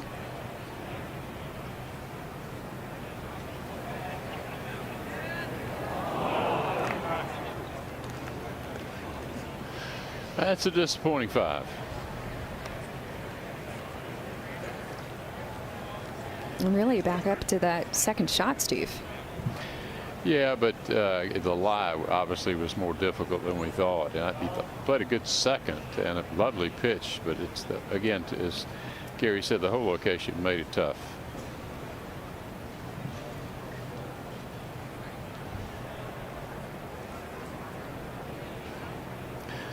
And now Kim, after that indifferent bunker shot, Gary, I agree with you. I didn't think it was that tough, and that was barely a passing grade.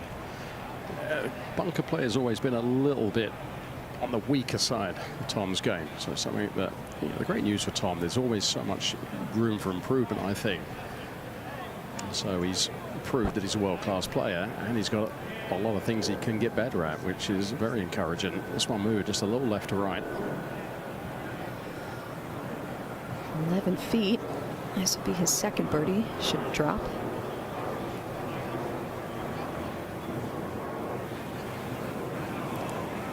Well, that had some pace. Boy, that was a dead straight putt. I almost tried to move left at the end there. That was a head scratcher. I think he hit a really good putt there.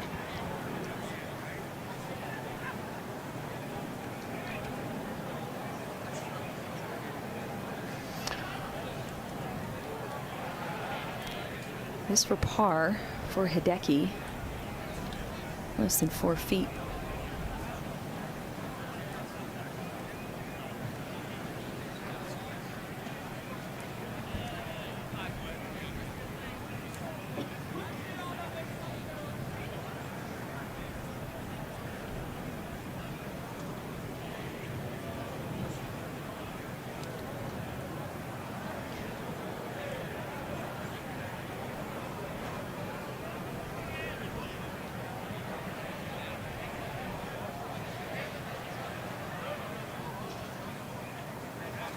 Okay.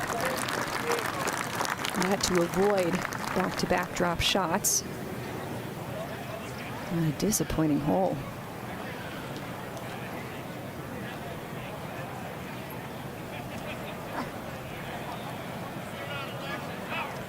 The 8th hole coming up is almost drivable today, probably by Wyndham, not by Kim, maybe by Hideki.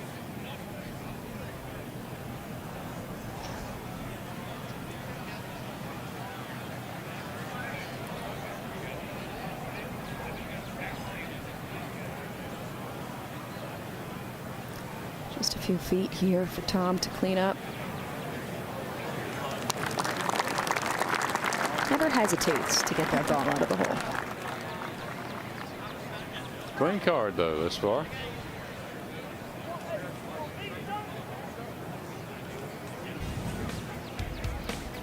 All right, paint the picture here as we make our way to the 8th.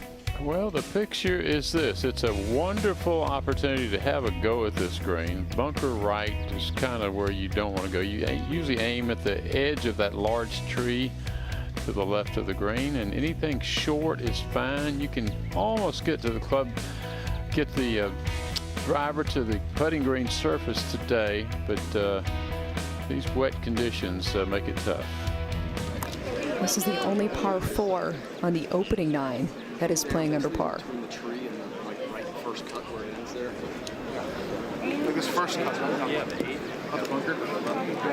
Exactly. If you look up there, you're going to see somebody standing 2 yards right of the tree. Like it, 2 yards right of the tree, coming down just right of the bunker. Okay. So they were talking about the massive oak tree just left of this green. So just on the right edge, just slightly right of it perhaps. Should take the bunkers out to play down that left side. First one not in play, second one is.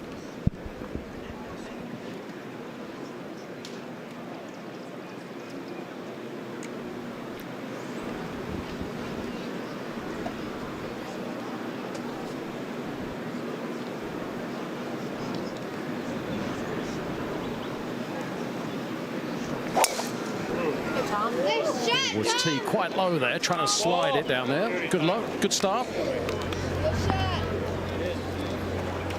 He's watching anxiously. Very clever. Well done. Just on that Tahoma cut. Yeah, that's good there. Probably just started barely left. Love it. Yeah, the wind should hold it up and then maybe move it a fraction to the left. Get a sense we might see the second gear here. The flag's in a pretty nice spot with a little sort of bowl area. There's a nice little backstop behind it, so you can throw it way up there. You're always tempting for the long hitter to do the brave here.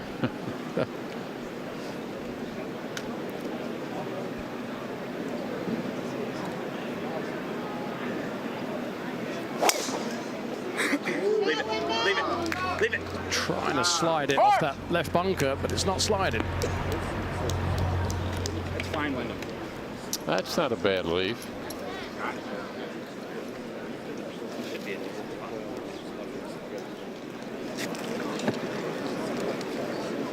Hideki going with less than driver, Gary. Okay. So he's throwing analytics out of the window. As I said, it's a very, very accessible flag. Yeah, whether you're pitching it from 50 yards or if you're hitting a full wedge in there. So this will be interesting to see at the end of this hole, if he gets it in play off the tee, who can get it the closest.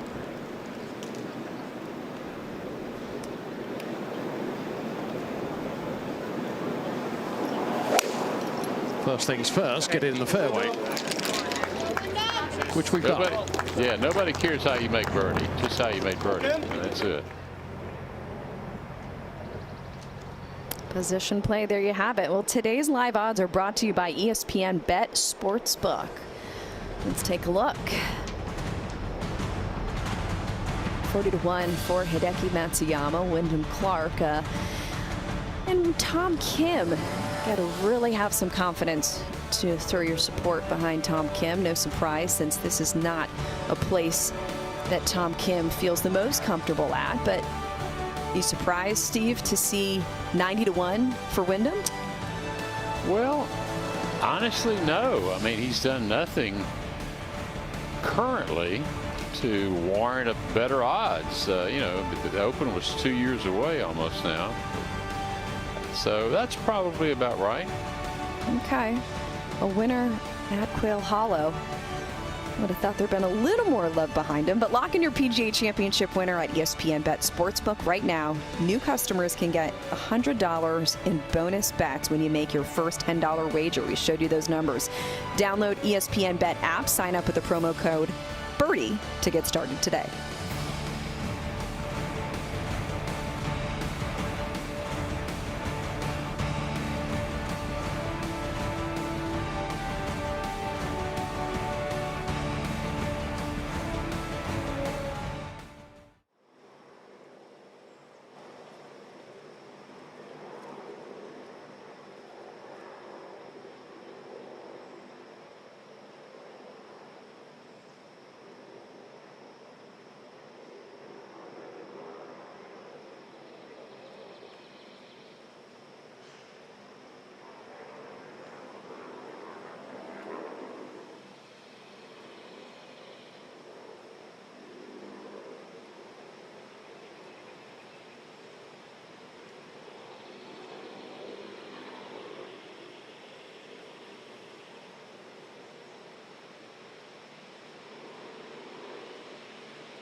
The PGA of America and our more than 30,000 PGA of America golf professionals, we love this game.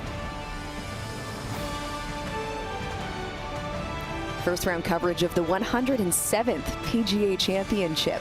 We're back at Quail Hollow Club, Charlotte, North Carolina. Such a great golf market. Players love this golf course. And good to see sunny skies finally after dumping of water over the last 6 days leading up to the second major championship of the year. Looks like quite a bit of cloud coverage at this moment in time. Hideki will be first to play. I think Hideki's got to pitch this at least pin high, because I think you can use that backstop, and that's the safe play. Just bring it back off there, short of the flag, can bring it off the front edge. Nipped it nicely. There's pin high. There's the slope. Nicely done. Who says you've got to try to drive the green, right? I was just about to say, here we are seeing less than driver off the tee. And he said, I've got a plan. Sit back and watch. Other two players, Wyndham Clark.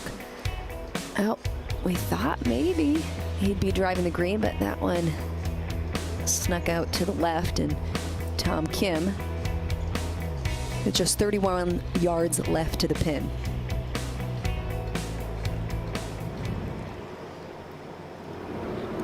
Quick to play, Wyndham.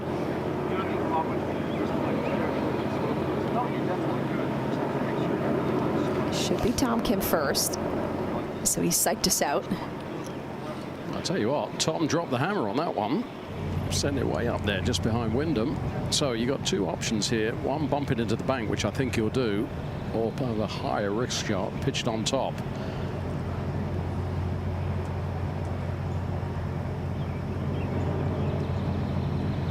These banks, despite being wet, are not overly soft, but that one just needs to stay okay.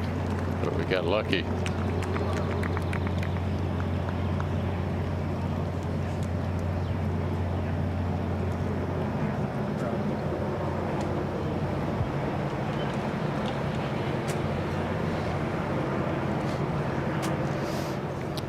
Now Wyndham.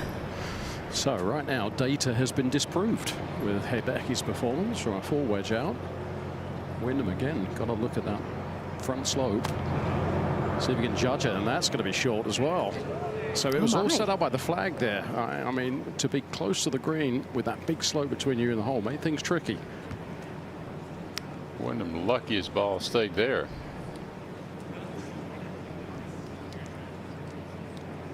Again, this is the only par 4 on the front 9 that plays under par. So what we just saw at the 5th from this group of players and what we see now.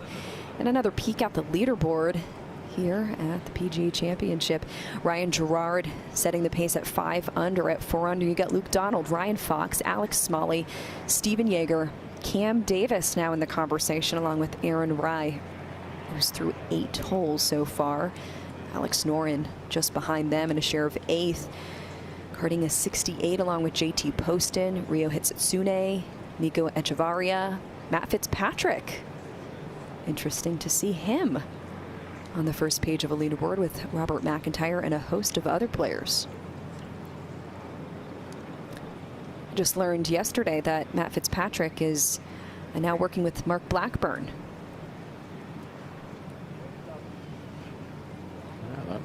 English connection is going well, isn't it? We're getting seen a lot of top players come to Birmingham, Alabama for a little tune-up. Say you're hogging all the talent in Birmingham, huh, Gary? Exactly. Now I want to apologise for calling Alex Smalley Austin Smalley. Austin was one of my friends growing up, so sometimes there's a name in there that doesn't quite come out, but he was first alternate on Wednesday, so great story for Alex. Uphill here.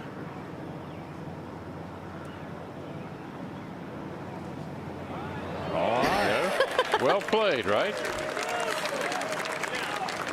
Forget about what we said with that second shot. He just wanted to show off that putter. Another look here from Wyndham off the green.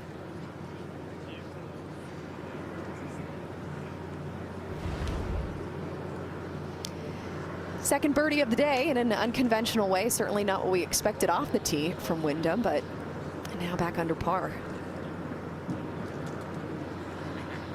Now Tom's turn. 12 feet. Can we go 2 for 2? It was a very similar line to the one we just saw Wyndham make, so certainly a nice picture in his head.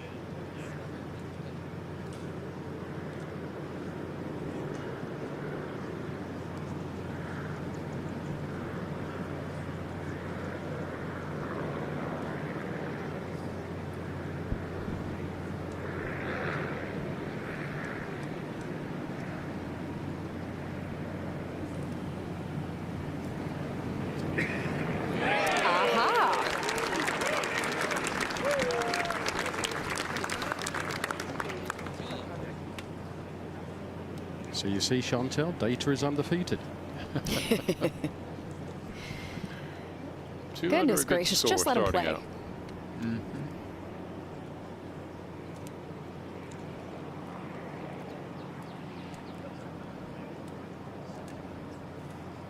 Hideki, who opted for less than driver off the tee. Beautiful second to 5 feet. So tickly little one, straight down the hill, just moving just a little bit left to right. So the left half putt, I think.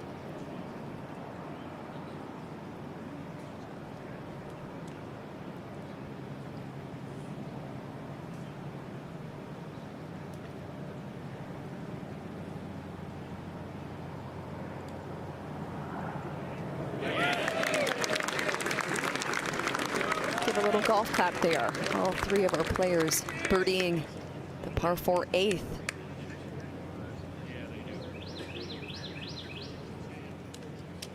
Time for a little more yardage as we move up to the 9th. The last thing they need here, yeah, the par 4 9th has been pushed back to 531. Think about that. A par 4, 531. I've seen a bunch of hybrids played into this green today. It is a beast of a hole. If you don't put it in the fairway off the tee, I don't think it's possible to reach the green in 2. So the fairway is a must.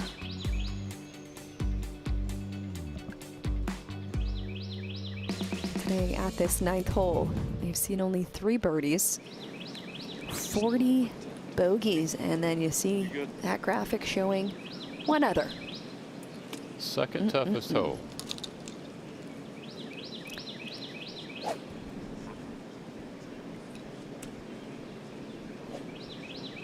Scotty Scheffler, one of those players who was able to find a birdie at this par 4. So for Tom, that bunker should be out of play. You can go ahead and let things rip and not reach it. Certainly makes it a little bit of an easier drive.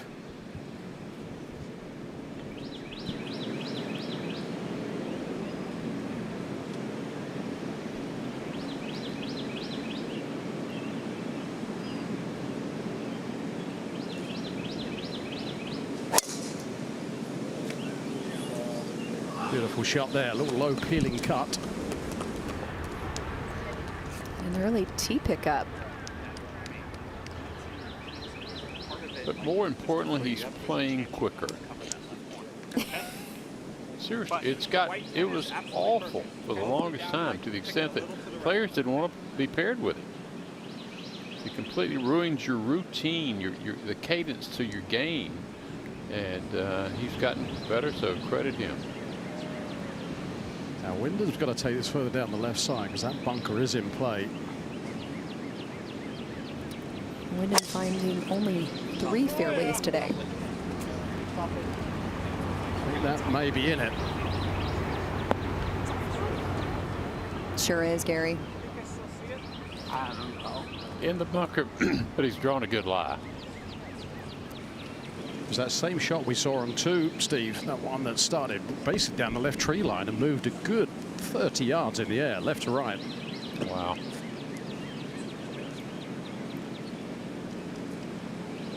Sorry, number 3.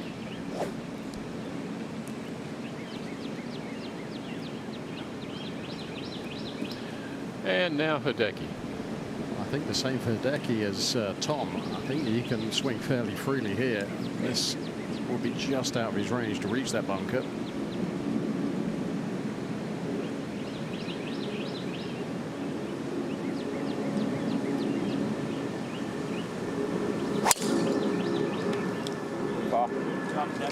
Beautiful swing. Best swing of the day there for Hideki. Oh, that's only perfect, Gary. That's beautiful. The results to match.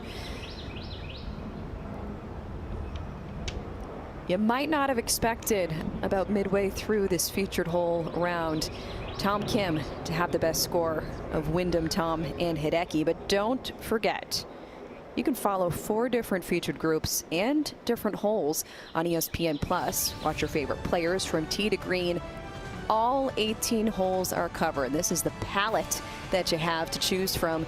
ESPN Plus all day long. Today is the 107th playing of the PGA Championship. We'll be right back.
If you're just joining us, we're following Hideki Matsuyama, Wyndham Clark, and Tom Kim. We're at the 9th hole, and swinging out of your shoes used to be an expression, but he kind of had to stomp back into that right side, Steve. Well, he pushed off so hard, he kicked his shoe out there. There you go. There you go. Not quite the Scotty Scheffler shuffle. Oh, maybe. That could be a cramp. Yeah, just a little bit of a leg cramp there. That's no fun. Doesn't seem to be bothering him too much. Keep an eye on that, though.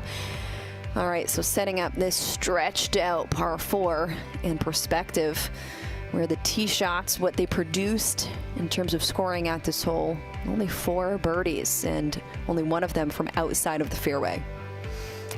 Second toughest hole here at Quail Hollow thus far in the first round. And there you have it.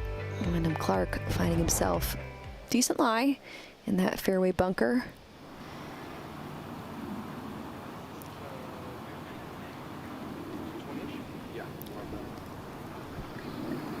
Tom Kim, I mean, we talk so much, of course, about distance dominating this game, but for a guy who has low ball flight, what percentage of players on the PGA Tour would you say have that low ball flight like Tom Kim does, Steve? Not many. Not many, particularly when college kids today, amateurs, are taught to hit it hard, hit it high. So he is in the minority. All these kids today chase speed. Yet here he is, bogey-free, 2 under in this group, so take that. Oh, credit him. He knows what he's capable of doing. He did try to get outside of his comfort zone, and he's playing really well. It's been fun to watch. Sure has. 234 for his second, Gary. Yeah, doesn't want to land it any further than 220 because it will release from here. Good news, a little bit of wind helping left to right.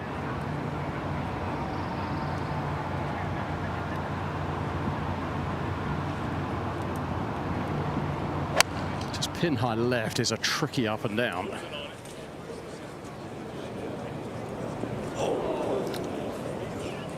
Kind of came up and out of it, Gary. You could tell.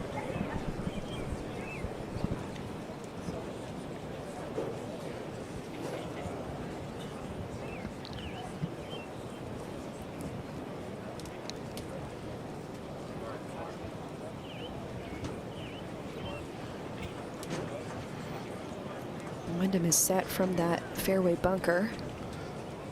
And 215 for Wyndham. Got to get this up very quickly. It's about a 3 or 4 foot lip about 5 yards in front of him.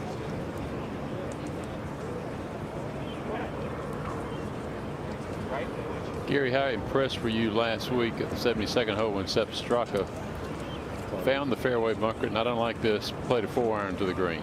Yeah, I was right there actually covering that group. It was very, very impressive up close. It looks like Hideki's going to go first. 214 for Hideki. He has that second gear that he uses judiciously. This was one of those examples. He absolutely ripped this one. And I think, look, pitch is about 200, 205 would be ideal. Well, this looks good in the air.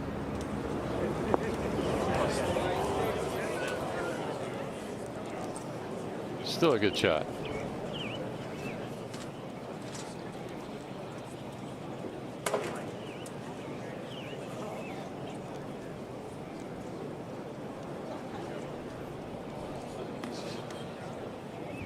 Don't have to worry about pace of play for Wyndham. I wasn't able to see the club here, Steve. Does it look like he's got more loft and is going to lay it up short of the green, or is he got a little bit more club and going to try and get it up quickly? I think the latter. It's got to go a little bit. It may catch that front bunker. Oh no, it's okay. That's going to be just fine.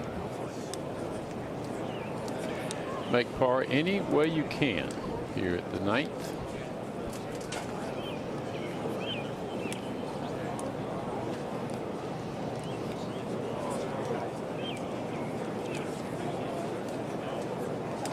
Lots of talk since Wyndham won his first major championship, about working with Julie Elliott. All of these guys have teams around them. They just seemingly grow year after year. I mean, 10 years ago, nobody had a sports psychologist that they spoke to regularly. How valuable is that in 2025, Steve? Well, I'm old school. I just remember, you know, guys like Nicklaus and Palmer and Hale Irwin, you know, the really good players who didn't have a swing coach really, or a physio person or a psychologist. It's just a change in the game. You know, it's become such a big business, big purses. If it makes you a better player, have at it.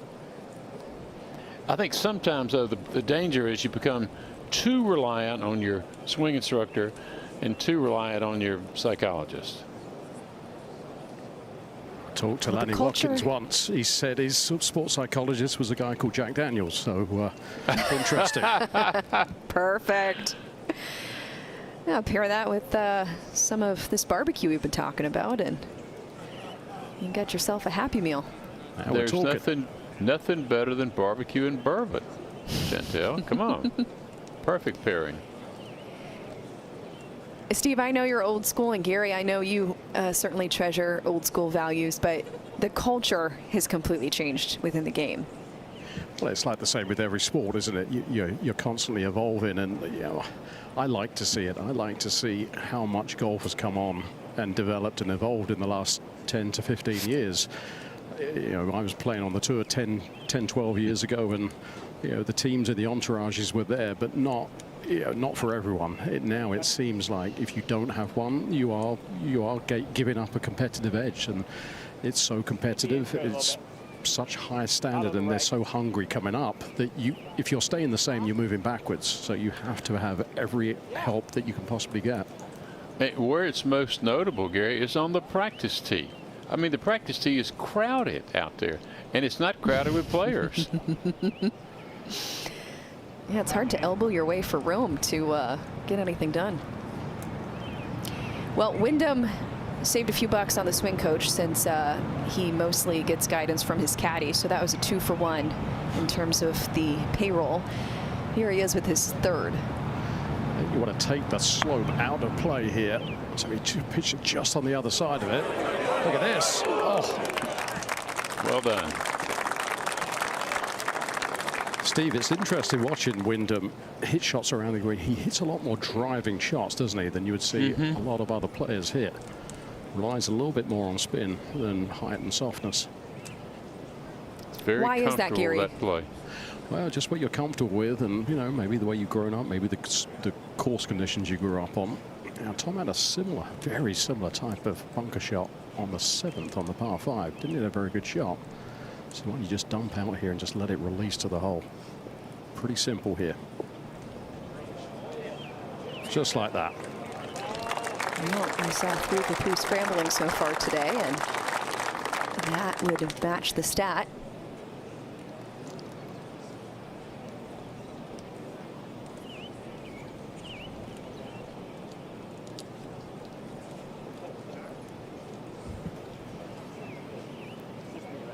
Hideki opting for wedge from here, Gary. Well, it's another one of those perfect leaves. Just very, very basic chip here. Very little slope between here and the hole. So another one where there's every opportunity that this will scare the hole at least. It's amazing, Gary. He loves the high lofted wedge just off the green.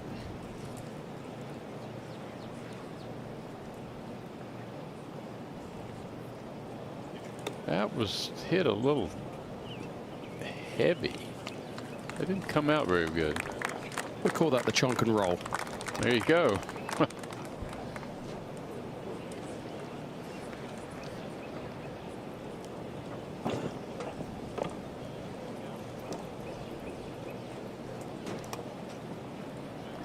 Gary, are you a fan of deep rough around greens, or do you like the shaved bank and the roll-offs and the options they bring? I certainly love the roll-offs, because if you get a shot from a flat lie coming up to an upper level, it makes it far harder. These guys' technique is so good out of the heavy rough where the ball's close to the green, and you may be 10 yards closer, and far simpler to hit that shot. It looks more complicated and it looks more difficult, but with good technique, it's a pretty simple shot. Yeah. I always like to give player options. And when you get into the thick stuff, it's a gouge. All three players for par within 4 feet.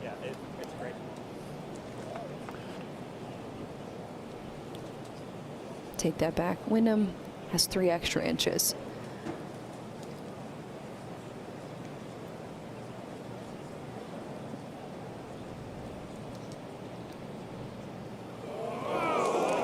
Oh my. That's too bad. Played a beautiful pitch to there. Back to even with those 2 bogeys matched with 2 birdies for Wyndham. It's a little tale of his year this year, isn't it? Of just been just a little bit off, just a slightly loose drive, and then a missed short putt, maybe not a great chip. All of these little things, you feel like he's really, really close, but it's just not quite at the exceptional levels that he's been used to playing at. I get a sense he's close though.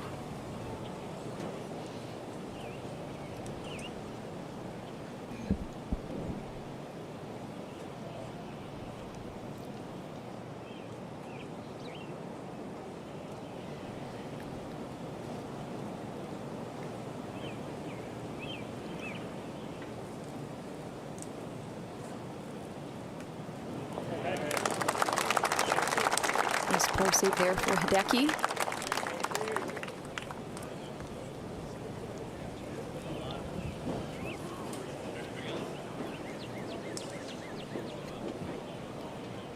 Tom Kim, best putting of this featured group.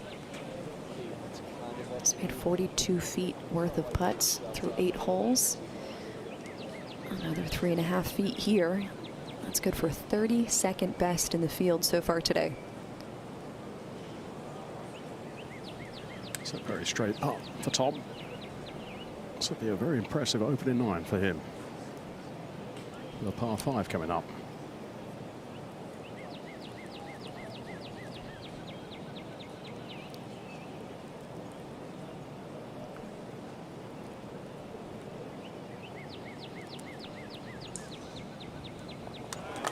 He scrambled well, putting well, and that is why he is bogey free.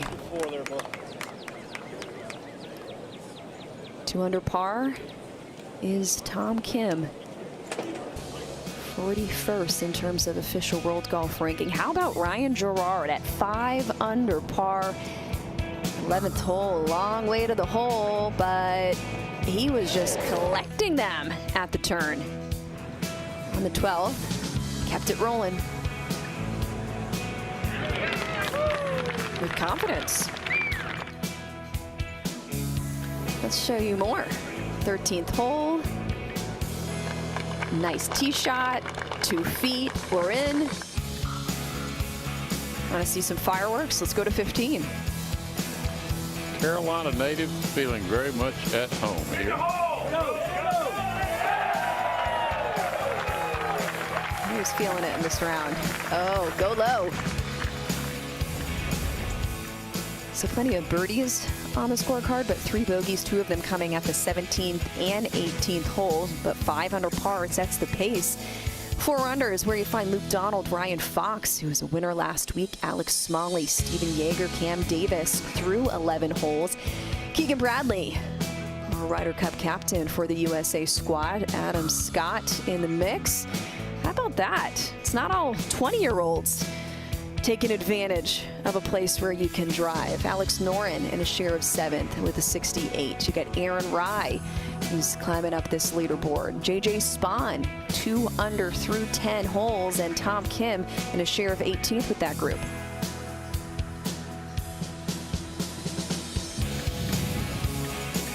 Well, the 10th hole is a 591-yard par 5 downhill. You kind of drive to the crest of this knob up here and then play down to the green from there. You've got to avoid those bunkers on the left. Anything in the fairway, you got a chance to knock it on the front of the screen. You miss it short right, you're better off. Flagstick on the front right portion of the green, but it's gettable today. Haven't seen many eagles, but a lot of birdies. 50 birdies, so this is a place you want to grab one if you can. 4.79 the scoring average so far today. After a little bit of the wait, Tom Kim with the R. The wind freshening from his right, so he kind of throw it out to the right there and let the wind carry it. Some very well placed bunkers, aren't they, Steve? All of them are here. Basic in the landing zones of about 95% of the players.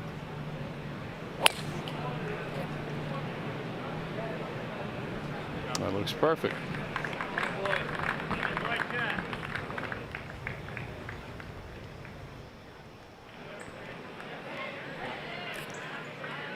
So much is made, Steve, about the Green Mile, the closing 3 holes. But how do you have to think your way from holes 10 through 18? Well, they're all different in so many ways, but the key again, I know it sounds pretty simple, but you got to put it in play off the tee. Here's Hideki. I heard Johnson Wagner talk about this stretch, which Ryan Gerard capitalized on. Is his mindset as a member of this course is grab the birdies where you can, because you know you'll have to hold your breath for the last few holes. I've always felt that in competitive golf, it's always about the next shot. Out of the right. Have it come down right on that tree. Well, Hideki not in the short stuff. Let's see what Wyndham does off the tee now. So I think with this wind direction, I think you can knock it past this bunker at about 330.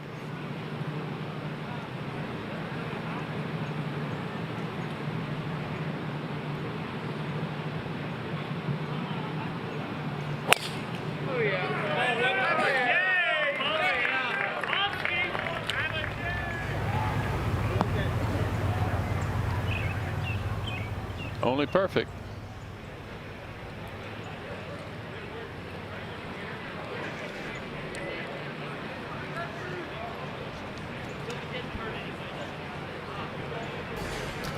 Time for a snack. We'll be right back as the boys make the turn here. 10th hole in the opening round for our featured group coverage.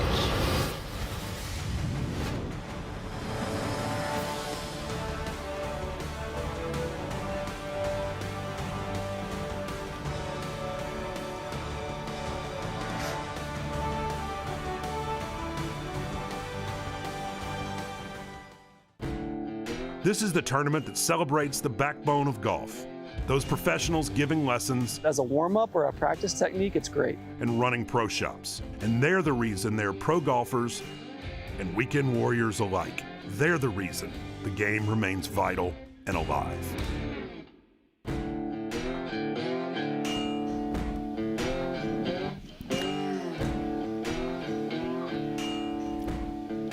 Michael Cartrude is making his first major championship appearance here at Quail Hollow, but he had to work a little extra for the opportunity, making it all the more special to finally be on this stage.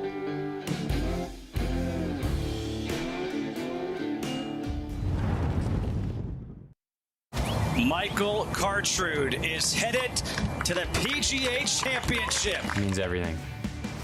I have 2 kids, family. To be able to qualify for a major championship, it's an honor, and it's also something I've worked for my whole life. 4 years ago, we're trying to make it on the Latin Tour.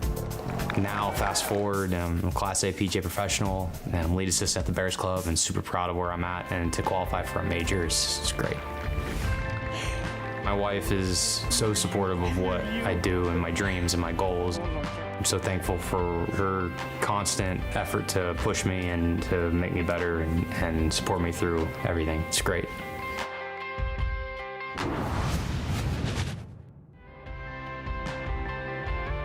Michael Cartrude had to survive a 4-way playoff, going to 4 holes at the PGA of America Professional Championship. And here's how things look for the Corebridge Financial team, the group of 20. Tyler Collette, who just blasted the field, winning easily. The rest of the 19 players had to earn it to get into this field, but no surprise with all the talent he put on display. He is at the top of this leaderboard, 1 over par. Brandon Bingham, he too threw 6 holes in that 67th position. Michael Cartrude 3 over through 13 holes, but man, does it feel good to be at your first major championship, Steve. Indeed it does. I think he won by 10, Chantel. He just blew away the field. And it was great to hear Wright Thompson's voiceover. Wright lives in Oxford, Mississippi. You can see Wright sitting on a rocking chair drinking a big bottle of, or glass rather, of bourbon as he watches all the co-eds go by. Sounds like a good day to me. By the way, 9 of the 20 of the Corebridge Financial team are making their first major championship appearance. And well, Tyler you know who takes the greatest pride in all that? The members who are part of the culture that helped him get to this championship. Absolutely. Hideki from the thick stuff here. 297, Gary. Good news is the grass is growing with him, and that's the use of that hybrid there to get through there and keep the club face open. That was a great shot from that position. Yeah, Chantal, I was honored enough to, I've covered the PGA Professional Championship for the last 5 to 10 years, and it truly is a special week for these PGA professionals, and the balance that they show to balance their responsibilities at the club with the members and get their game in the good a shape as they can get it in. It's pretty impressive, and to cover that playoff was something really, really special. It was emotional at the end. It was heart-wrenching for Brad Larden, who just turned 60. Who almost made it the PGA Championship. So yeah, there's so many great stories. Brad was hanging in there. I mean, Michael was missing putts left and right. It was quite shocking. Hit a really solid ball and might move a hair right.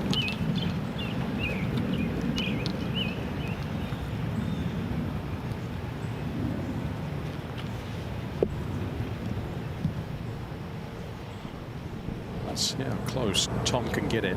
Plays downhill a decent amount. Wind coming a little bit right to left.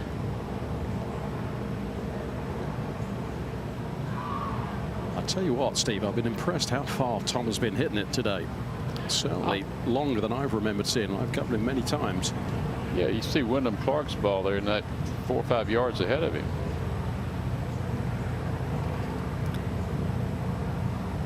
.295 is what he's been hitting it on average today. His Tom Kim. Average this season, 302. Oh, that's left and going left. That's way wide of the mark there. If you're going to miss it, that's not a bad spot. That's actually a pretty decent angle up the green. It was just I think one of those circumstances of just being on the outer limits of that 3-wood and just trying to find a little extra 10 to get the arms a little fast. Now Wyndham can certainly reach in 2 from here. Gary aiming well left. Trying to play that low squeezing cut, and he's played it just overcutting again towards that bunker.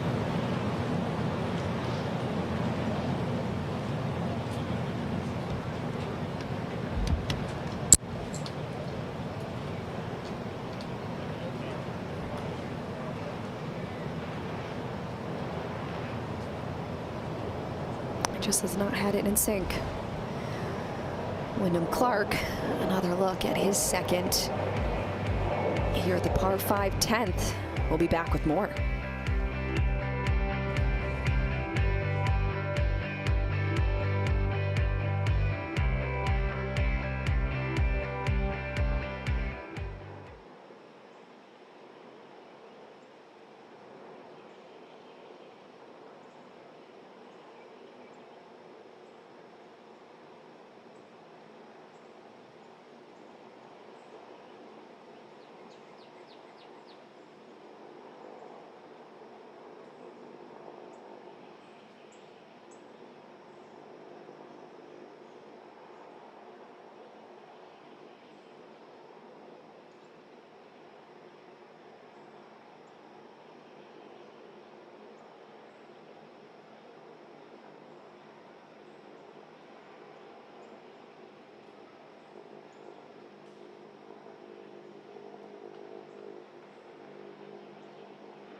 Back with you, opening round coverage of the PGA Championship.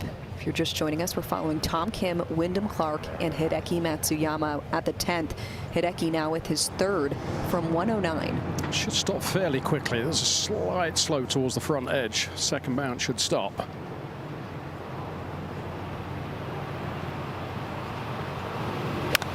Should spin a little bit on that second bounce. Got a bad first top, Gary. Went left on him. That's perfect distance control.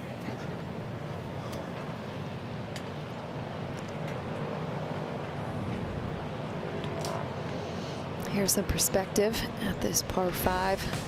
591. So who's doing what? You got Wyndham snuggled almost to the green. Tom Kim over on that left-hand side. In the rough, 51 birdies.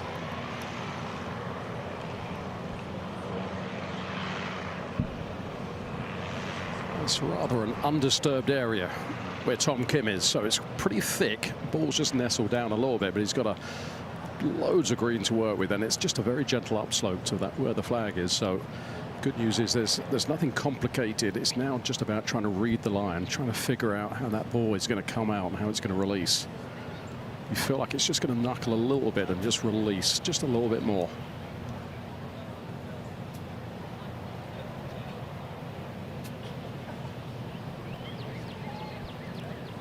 And that's one of my best tips for short games for those at home. Most people grab a club and try and fit the club to the lie. The pros will read the lie and then pick the club and pick the shot. That will help your short game immensely.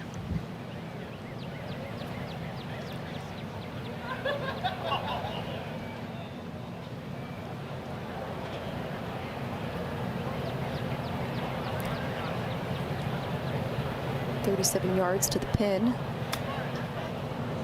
So here comes the tumble. Easy. Easy. All right. Good play.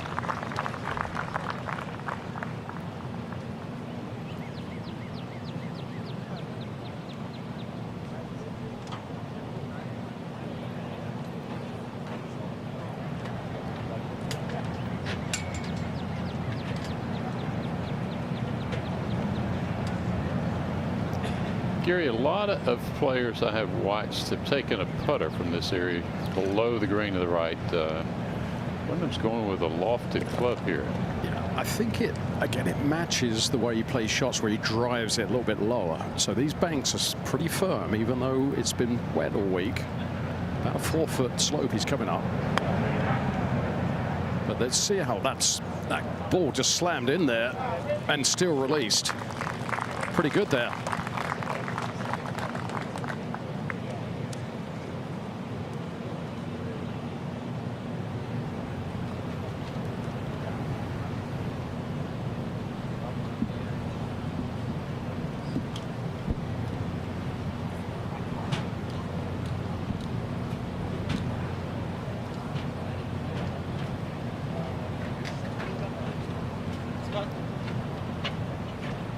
Well, they made a mess of the previous par 5, the 7th. Can they redeem themselves here at the 10th? And the par 5 is where you got to grab at least one birdie. Hopefully 2. And as you say, it's making hard work of it. Hideki just has a really gentle left to right putt. Really not too much break to this.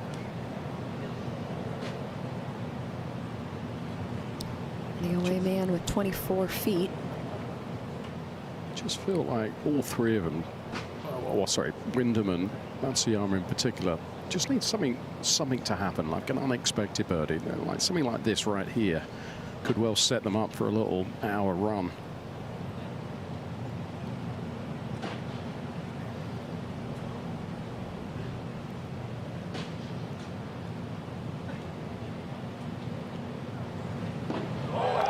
That. Wow. Announcer's jinx, but let's just let Gary do some predictive putting. There you go. Chantal, I am quitting on any other prediction from now on in. Well done, Hideki Matsuyama. 80th this season in strokes gained putting. The only category he loses strokes to the field is off the tee, and just by a small margin. Wyndham Clark's turn for a birdie. This from 6 feet. Oh, we're going. Sorry, Tom Kim has 9 feet. So another one of those pretty straight putts.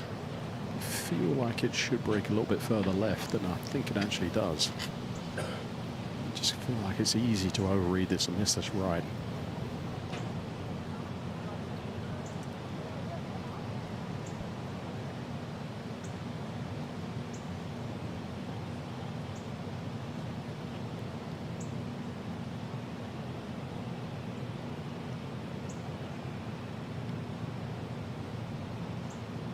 What'd you call this, Steve? The soft claw?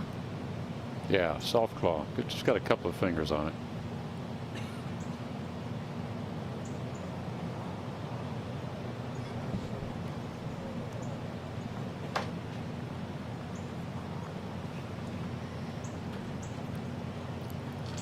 Neither of his birdies found at par fives.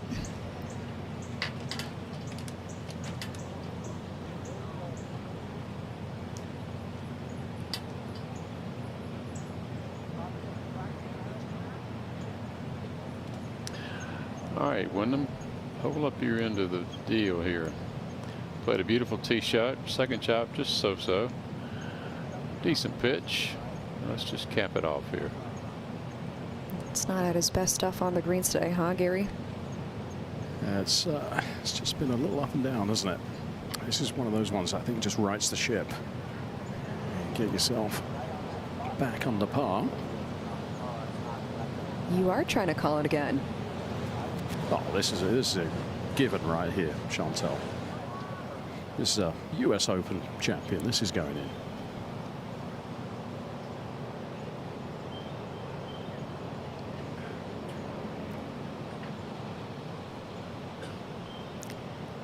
For his third birdie of the day. Just over 6 feet for Wyndham.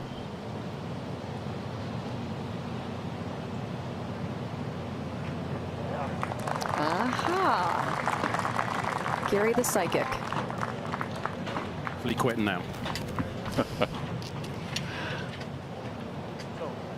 Company at the top of the leaderboard, 5 under par now, includes Cam Davis with Ryan Gerard as our group makes their way to the 11th hole. What do we see at this par 4, Steve? Always the tight landing area. The wind today in the players' faces. You've got to miss the bunkers left. You don't want to be in the deep grass to the right. So driving the fairway, the flag stick is gettable, but that's the key, driving the fairway. I feel like I've heard you say that before. Yeah, I'm just a broken record, you know. Just when you're out of position, then you just got to struggle for par. You take birdie out of play, unless you get really lucky in the rough. But no, some of these holes here, they set up at an angle that you've got to just fit it just right to find the fairway, which is good. Design-wise, it's very good. 13 birdies, 32 bogeys, and 7 doubles. I think that's just set up by the tee shot here, Chantel. It's very easy to get a little quick at it, lose it in the trees left, and it's easy to steer away down that right side and lose it in the tree line right. So back into the wind, you don't have to take it over this bunker. If it wasn't into the wind, you would normally take it basically on the right edge of that bunker. Hideki finding 4 fairways so far.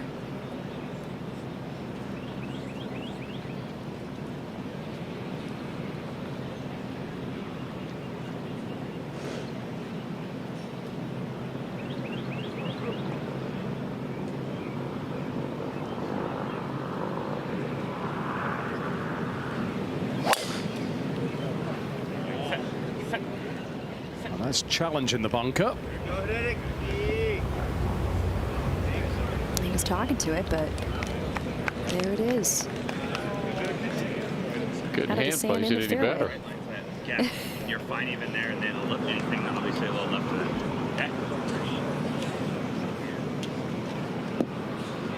Less than driver, Gary, for Wyndham. Perhaps just one of those shapes that doesn't quite suit his eye. It's a right to left hole, and I think with drive you'd have to take it a little bit too close to that left tree line with as much shape as he's been hitting today.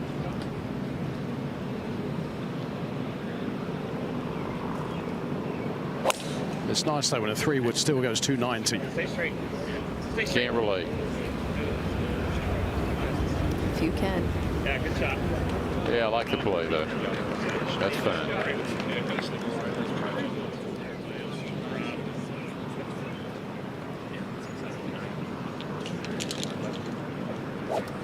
Interestingly, the tour average is that 90% of players who drive it in the fairway make par or better.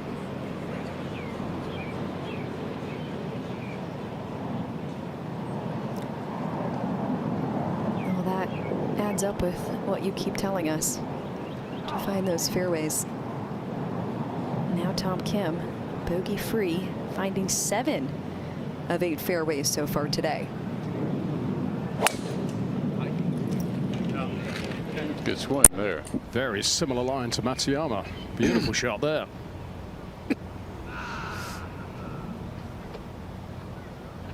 Very nice. We're seeing some good golf today.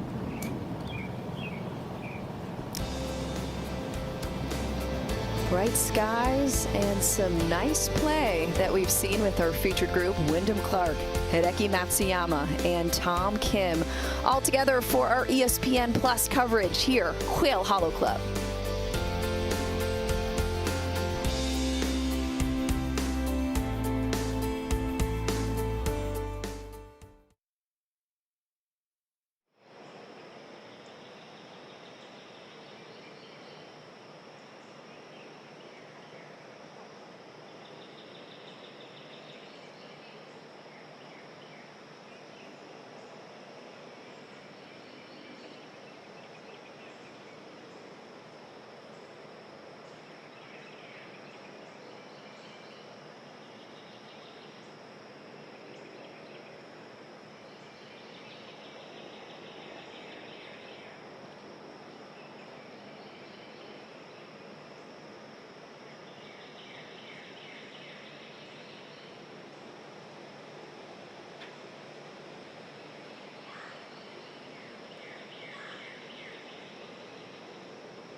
The Wanamaker weighs 32 pounds. What weighs more, the Wanamaker or the Stanley Cup? I know this question, but I forgot it. I should write it down next time. Stanley Cup. You are correct, and I believe you've probably held both. I've held both. Yep. Have you drank out of both? Yep. It wasn't hard to do. Hockey players are very strong. The Stanley Cup seems to be very big, and I would guess that it's not like fake in plastic, so we're gonna go with Stanley Cup on that one. I don't even know what it looks like. That's probably embarrassing to say, but let's go with the Wanamaker. Wanamaker. Should have gone with your instinct. Golly, I knew it. Has to be the Stanley Cup. It is, but only by 2 pounds. Dang. I'm gonna go with the Wanamaker. It's heavier. Shucks! Maybe next year.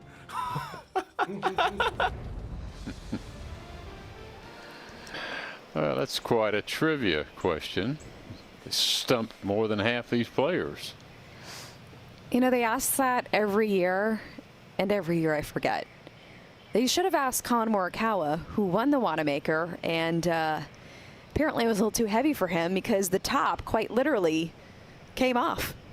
Yeah, that was at Harding Park, wasn't it? I believe. Sure was, 2020. A little extra adrenaline. Grabbing a major and grabbing that trophy.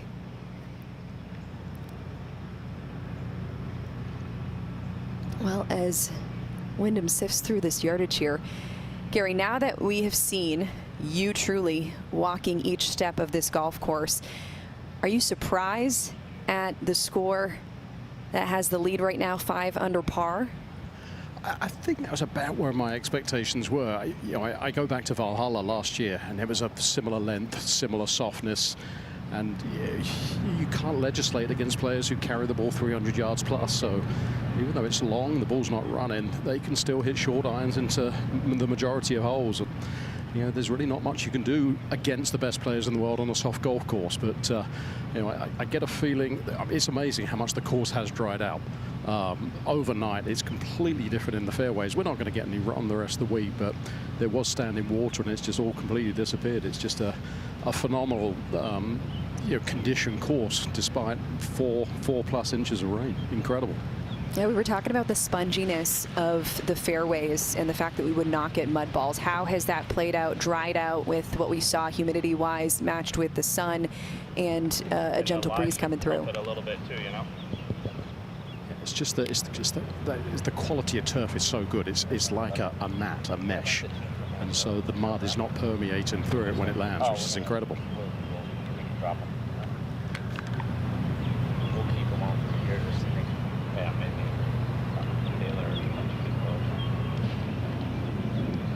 Quail doesn't lack for resources, and Johnny Harris does not want to have the best players in the game feeling like they don't have the best conditions for the championship, so nothing is left to chance.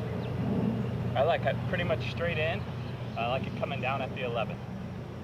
Johnny, a good player in his own right, actually played golf at the University of North Carolina over there in Chapel Hill. Yeah, perfect. Yep, perfect. It's a perfect club too, bud. Used to carry about a 3 handicap.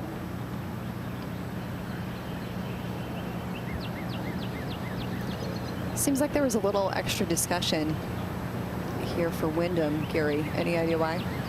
I don't think so. They seem like they were pretty set on the club. 192, flag right in the middle of the green here, right on the dividing ridge. Like it's just a perfect sail line for him.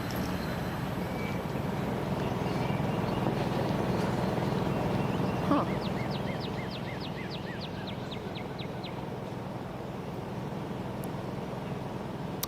That was from 192 for Wyndham.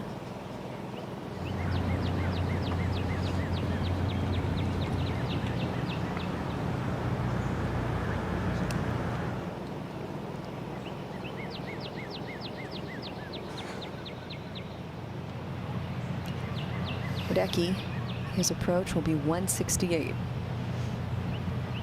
Let's see if Hideki can get this figured out. It's just that the wind is above the trees, and up by the green you can feel it a little bit more there. I think that just got Wyndham. Didn't hit it as well as he could, but it certainly came up quite a bit short than he thought.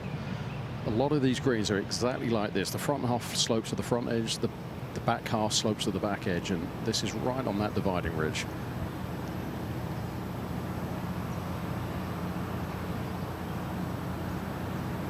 Good reminder, since Hideki has fallen victim to sliding off the back of the green certainly more than once this round.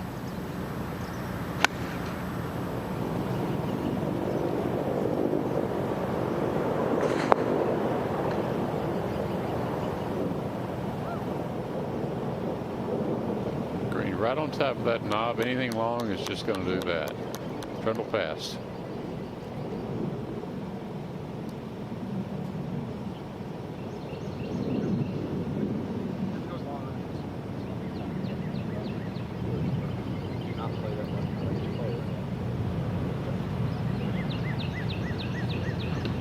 Kim 160.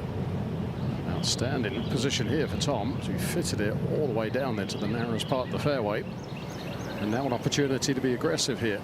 I think pitch this 15 feet short of the flag. Should get a little bounce and leave it in a really good spot. You saw what happened to Hideki's ball that just released on that downslope. He's found all but one fairway today. Only finding 6 greens so far.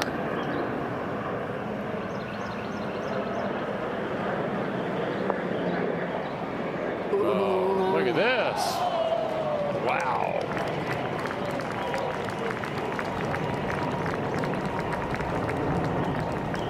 How about that, Steve? Good stuff. That is absolutely superb.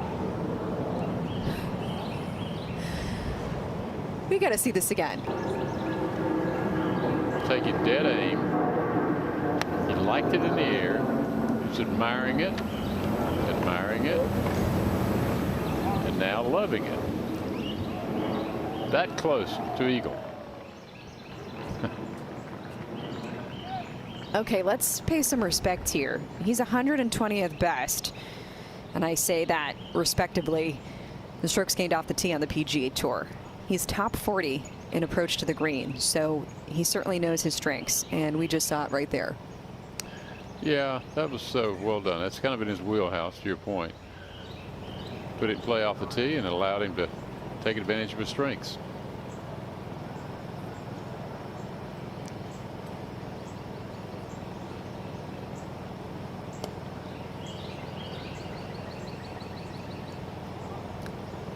How about the clustering of where PGA Tour players elect to call home, which is something that, you know, maybe you're a casual golf fan tuning in for a major championship and people might not be completely familiarized. It's not like an NBA team, an MLB team, NFL, where you have a place you have to call home. Golfers can play wherever they want, and a good chunk of them choose to call Dallas, Texas home, Tom Kim being one of them. When you have the kinds of Scotty Schefflers around you to be able to play practice rounds with on the chance that you are home, how does that impact your game? Well, it's all positive. In Kim's case, as you said, the friendship with Scheffler. Right here where we live on St. Simon's Island, Sea Island, we had 6 players from St. Simon's playing in the Masters a few weeks ago. And they all get together and play here, and they you know, they play for just enough that you got some bragging rights at stake. So it's good to be competitive, and I get it. South Florida has the same contingent of players now, but wherever you're comfortable. In Dallas, I think Dallas started to be a home because of the great airport there, centrally located. You can get in and out pretty easily. We have an airport here on the island at Sea Island. If you're able to fly privately, it makes it very convenient. Gosh, got a cottage here at Quail Hollow, Steve. Talking about flying private from St. Simon's. Life is good. Well, a lot of guys get together here, as they do probably in South Florida, and they share a plane or a ride share kind of thing. So it works out well.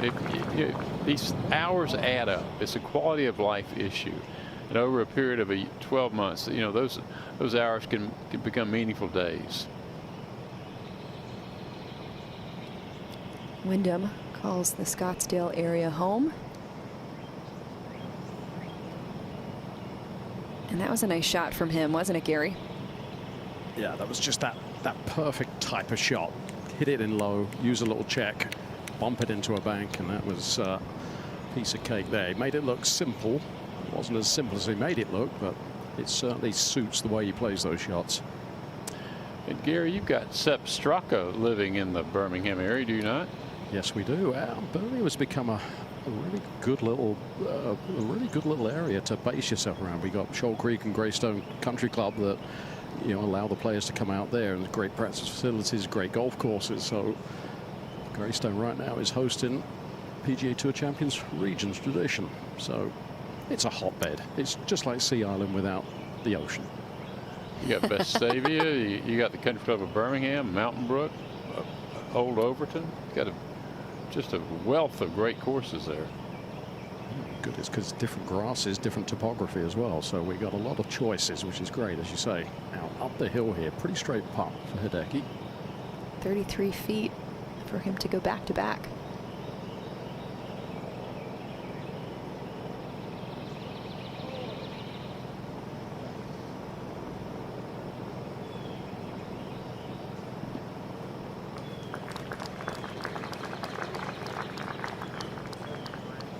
We talked a lot about the rain. Monday, spectators weren't even allowed on property at Quail Hollow Club. Some people just love the grind.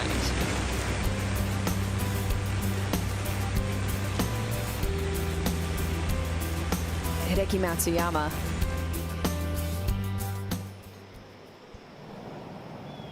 He was seen completely drenched in the rain, practicing his putting with his caddy holding the umbrella. It was quite a ridiculous sight, and I'm just showing you what he was able to do with a beautiful shot, one of his 3 birdies at the 4th hole, the par 3, and back to the 11th for Wyndham for cleanup.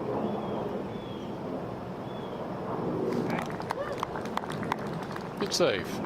Very good save.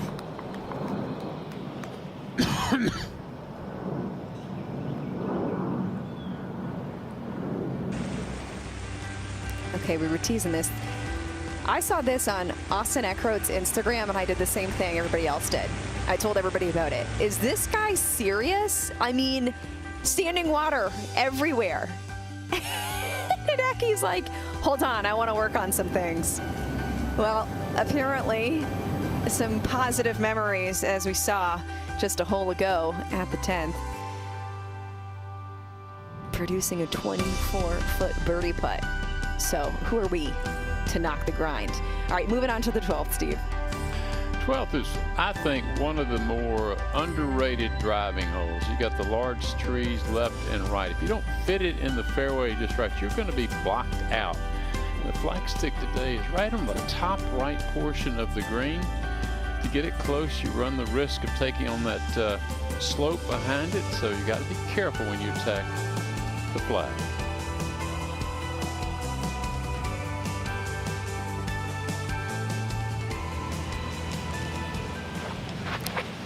This 12th hole, only 11 birdies, 36 bogeys, and some rut rows, 2 doubles. Well, Chantal, if there was ever a chance of a mud ball, this would be where it would be at, because the ball's coming in from such a high angle. And this was the softest area yesterday, so I'll be really interested to see what the conditions are when the ball lands. But as you said, Steve, it is I think it's an aesthetically really pleasing drive, isn't it? Just to fit it between everything. You aim at that left greenside bunker, and it's only about 25 yards wide in the landing area, so a little bit more difficult. Actually, in 2017, it was the hardest fairway to hit. About 50% of players hit it. And to your earlier comment, I believe it's the lowest part of the golf course, hence the moisture down there. Actually let this go. Yep. If you hit it 310, it gets past that tree on the right. So you feel really, really free here. Just starting right in the middle of the lip.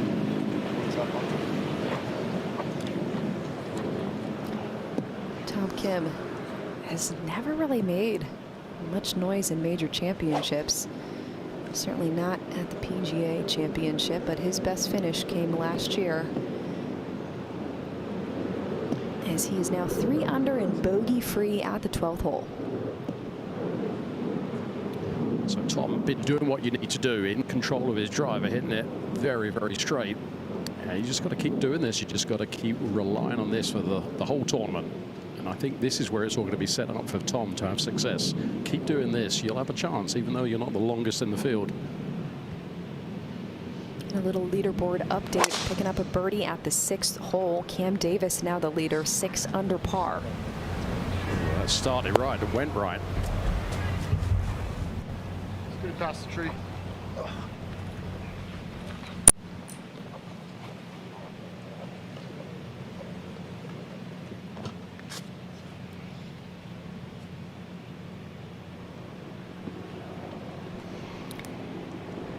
Gary, you think it's almost beneficial for some players who might overthink things, the fact that there was limited amount of time to prepare for this major due to the weather circumstances? Yeah, I think there's a lot to that. Yeah, you know, people, obviously the majors are on a pedestal, and with that comes players maybe trying harder or working harder and get out of their normal rhythms and routines. A lot of the time for the PGA professionals who, are so excited to get an opportunity of playing a major, they will tend to overwork until you played a few PGA Championships. So there's probably a lot to that. Give you a little bit more energy come the weekend as well. And contrast that to Rory, who played 9 holes Tuesday and 9 holes yesterday. That was his practice man. routine. That is way left early. Wow. Somewhere between those two will be good.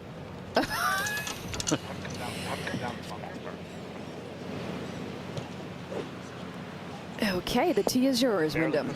Yeah, based on that. Yeah. Certainly to me, the whole suits a fade. So you can look down that left side and just peel it off that left green side bunker.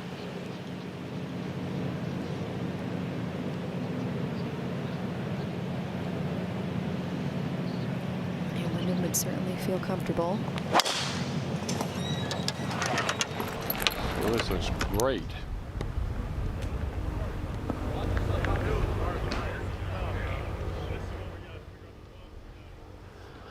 And it is.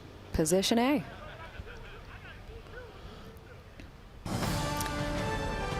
#107th playing of the PGA Championship. It is a beast of a course. Quail Hollow Club. We're back with more featured group coverage here on ESPN+.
How about Cam Davis at the top of the leaderboard here in the opening round of the PGA Championship? He began his round on the back nine, picked up a birdie at the 10th hole, and lots of good play on display for this PGA Tour winner. Bogey the 13th, picked up another birdie at the 14th, and this at the 15th. Watch it go.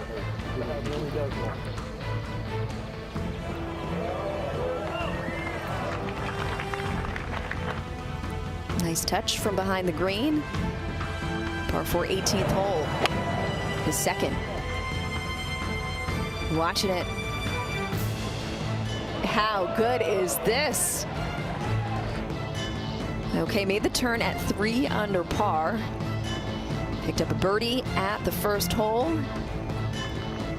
Ooh, that putter. And a beautiful tee shot at the par 3 4th. Another birdie. 5 under and the 6th hole. Rolling the rock. Oh yeah, walk it in, will ya? And that'll get you to the tippity top here with Ryan Gerard now a stroke behind. Luke Donald 4 under with Ryan Fox, Alex Smalley, Steven Yeager. How about Keegan Bradley 3 under par? Adam Scott through 13 holes in a share of 7th with Matt Fitzpatrick and Victor Hovland on the course now. Hey, people were poo-pooing Victor Hovland, saying, oh yeah, okay, he won, but I don't know how his major championship form was. I had some hope, Steve. Well, Victor is always in search of perfect. And as they say, don't let perfection get in the way of the good. And if he can get out of his own way, you know, he's got immense talent. I mean, I stand in awe of his talent, but don't make the game harder than it is.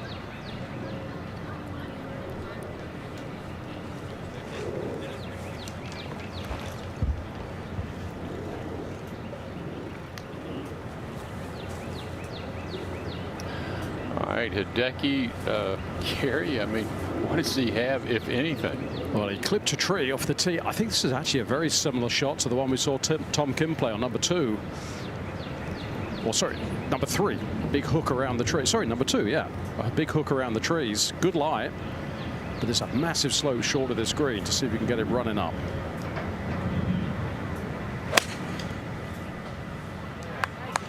Started right.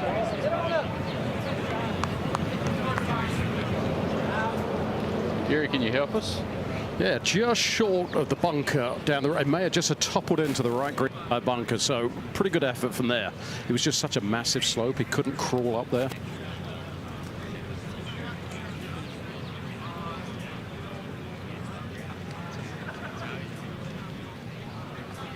And now Tom Kim.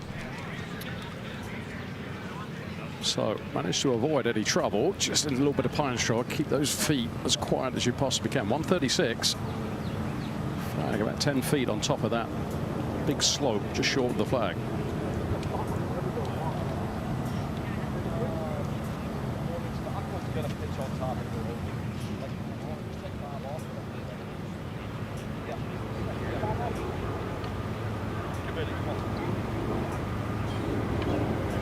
When you get in pine straw, it's a little bit like pickup sticks. You want to move the pine needles around, but you're so afraid you're going to move the ball. That's where you don't want 3 cups of coffee. That's right. Great analogy. I don't know if they still make those. Probably not. I guess the kids today would look at me like I had 2 heads. Yeah, they're on their PlayStation. Mm-hmm.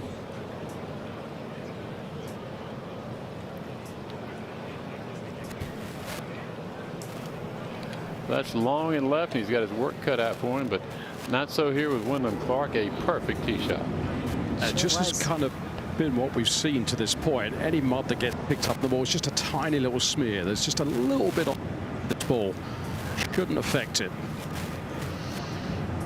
134, and he's only found 5 greens so far today. Just a tick off over and over. Trying to play it low to bounce it back there. Oh, this is. That was almost so good, Steve. That needed 4 more feet. That was going to be really tight. Yeah, that was clever. I like that. And now it's off the green. It is off the green. I like the play, though. That's not the first time you've said that today, Steve.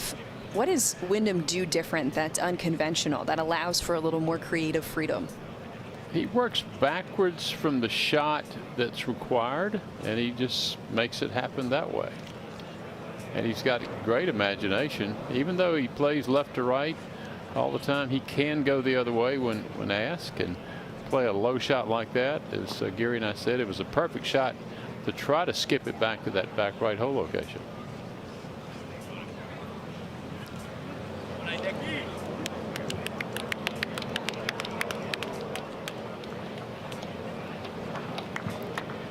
Imagination.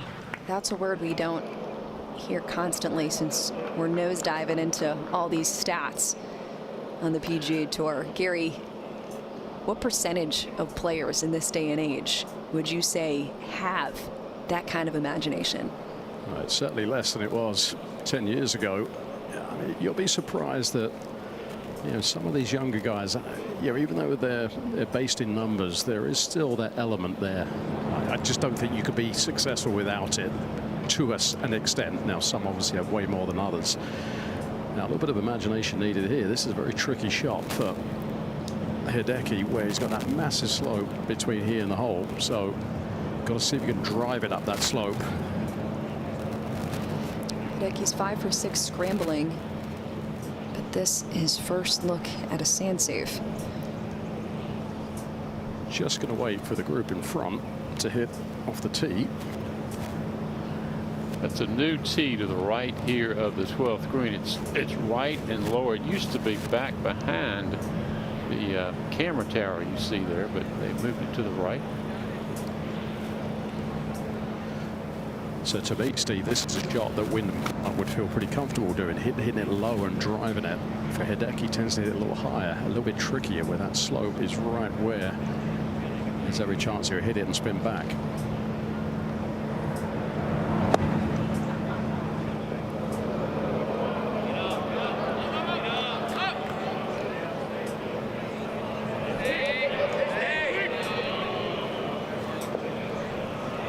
long bunker shot is hard enough, but to have a pin location like that makes it even tougher. Dastardly. With a capital D. You don't hear that word every day.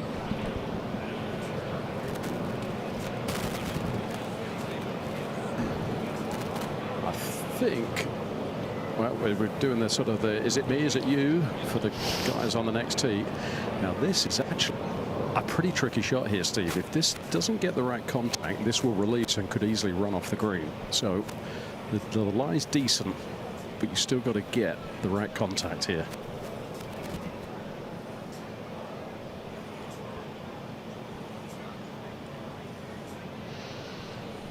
He's perfect scrambling today, is Tom Kim.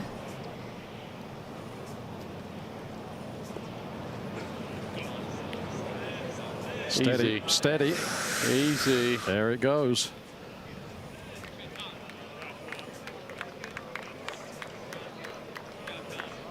How did that stop, Gary? Run, Tom.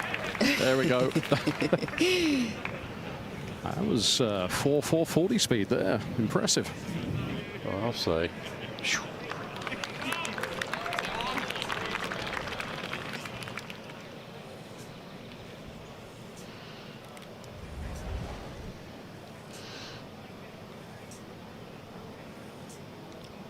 Not quite 40-yard dash speed, but it's pretty good for a golfer. We're all athletes, Chantal. I fully agree. Should see me bench pressing 90. It's impressive. 6 times, Gary? Well, I might get up to 8 if I've set well.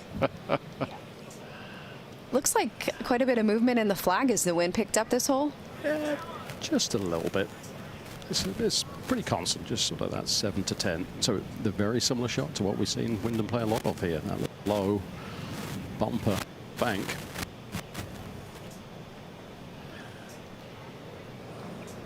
Shot's easier in the second cut.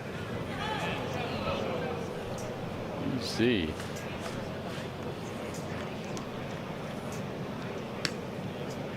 It is a very old school method of playing, and that's the shot that I grew up playing, that I've had to learn how to use the bounce, and I really want to go back to that, and I don't know how to do it again. It's weird, isn't it? You train yourself, and I come across that shot all the time, and I'm stuck. But I've kind of committed to using the bounce more, and it's going against what I believe. You say the 5th wedge to your bag, you'll be fine, okay? Exactly. Hideki looking at a similar type of shot. 4th shot.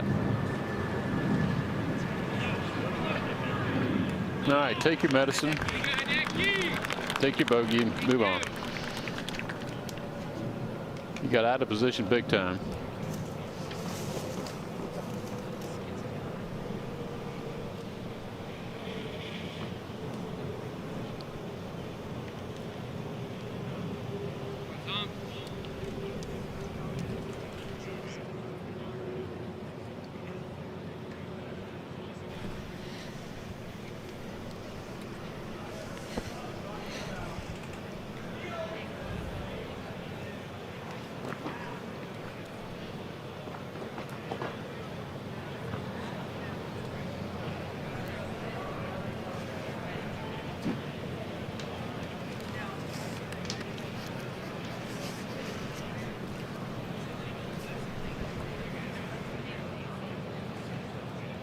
Gary, this would be like stealing for Kim if he makes this for par.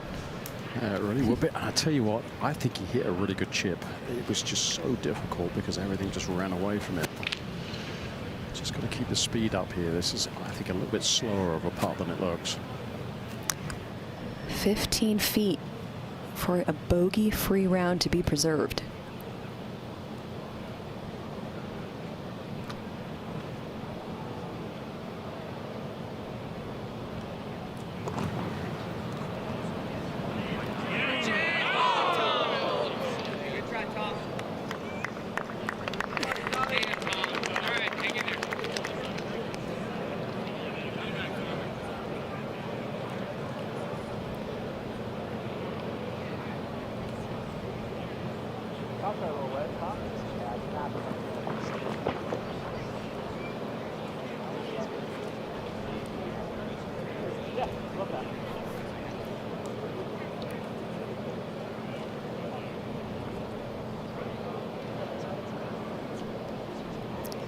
5 feet left for Wyndham here. Well, this putt is slow, and you got to match up very carefully the break and the speed here. It's the early break that gets you on these putts.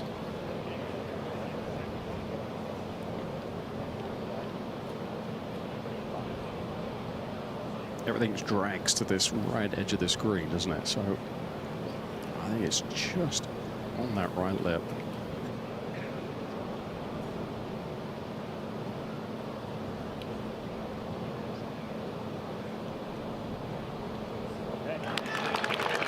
Very well done.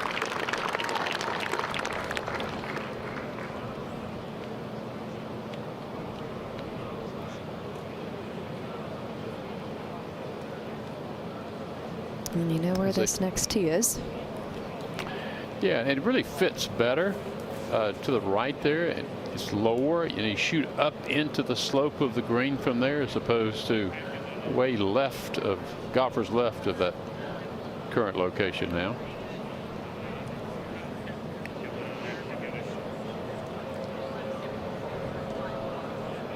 Let's give you some perspective of what we see here at this 205-yard par 3. Yeah, so you go uphill, the flagstick left, but you just play off the middle of the green. Don't flirt with going left here. You don't have a lot of room for error.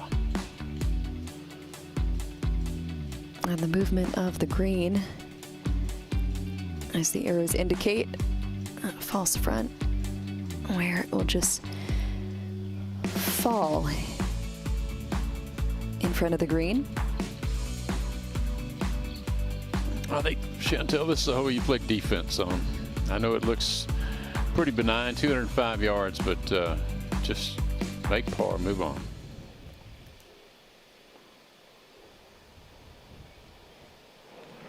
Group up ahead, still on the green, Gary, it appears.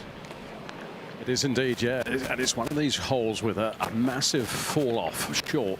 And as the course dries, yesterday that ball was running off about 15 yards. I think by the end of the weekend it will run off 30 to 40 yards. So the course is just changing minute by minute. It is estimate and the conditioning. That group ahead, Ludwig Oberg at 1 under, Patrick Reed even par, and Jordan Spieth 3 over. Oh, here in Charlotte, North Carolina, a little feature of highlights from the wildlife today. Here at the PGA Championship, Quail Hollow Club. Last time we were here in 2017 for this major championship, 8 under par, and the winner, Justin Thomas. So many good storylines, Steve, coming into this major. I mean, people were going to be hypnotized by, of course, could Rory go for 2 in a row? Has he been unleashed? Doesn't appear so after that over par opening round. But people wondered, Jordan Spieth, what could he possibly do with his chance to slam dunk that career Grand Slam? Scottie Scheffler, of course, always someone you need to pay attention to. And even last week, Tommy Fleetwood showing some promise, perhaps getting that first major championship. You know, Tommy's someone I keep thinking and hoping that he will find his way into the winner's circle for that major. He certainly has been there a lot. I so admire his game. I really admire even more the way he plays the game. He's a class act. Certainly so. And even another Wanamaker winner, Colin Morikawa, felt like he was starting to find his groove, making a caddy switch. Big change. Yeah, it's always about the intangibles, I call it, between a caddy and a player. And those intangibles are not always the same among player caddy. Ludwig Oberg playing in only his second PGA Championship last year, missing the cut.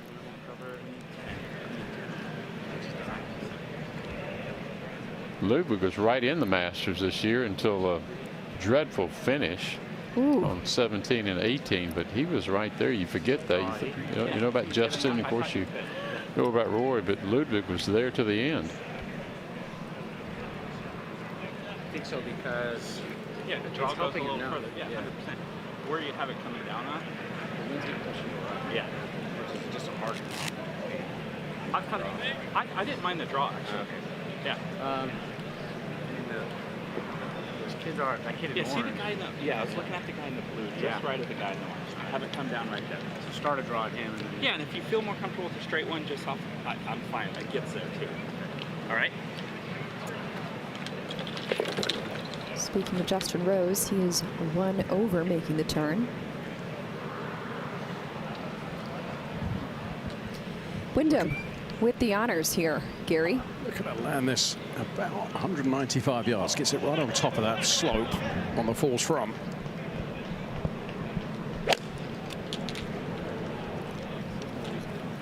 Short-sighted himself. Stay right there. Stay right there. It's on an upslope, which may not be too bad there.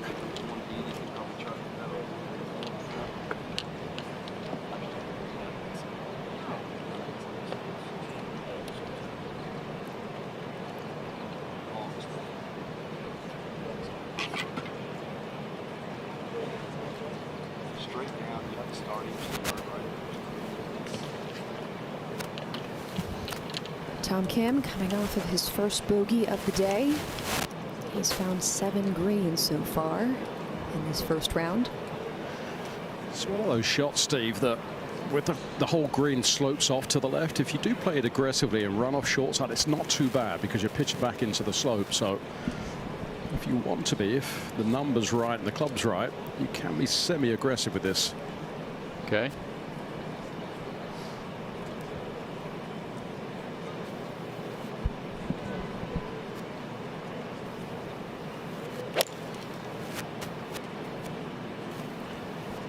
Flared that one. That's a wipe to the right.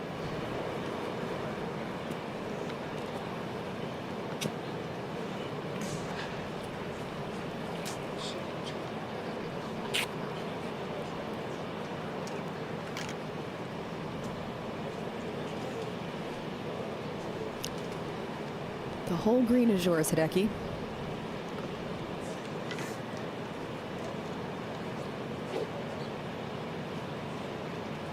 So the shot he's been fighting is that one that he tries to fade and it starts just a little left and stays left. It might be a better shot, might be just try to play a little draw here from the center of the green. Only 17 birdies found here so far today. Closest to the pin, Gary, Tyler Collette, one of the Corebridge Financial Group 20. I like it.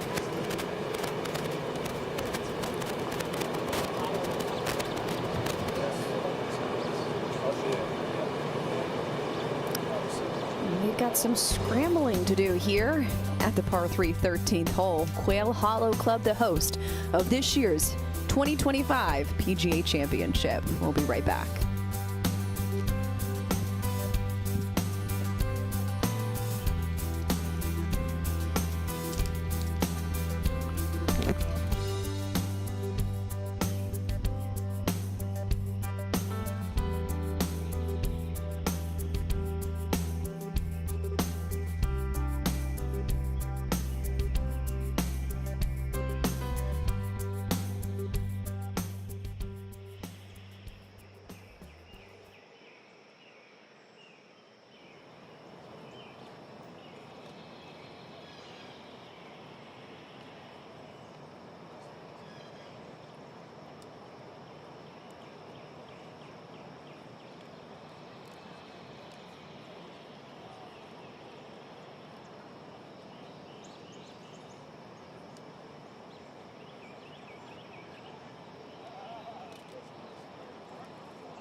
2021, he slipped on the green jacket carrying the torch for Japan.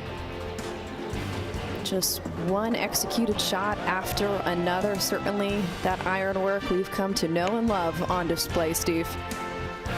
Yeah, it was the breakout moment for Hideki, but this moment right here, his caddy Shota Hayafuji bowed in reverence to the course, took the flag. It was an unbelievable gesture.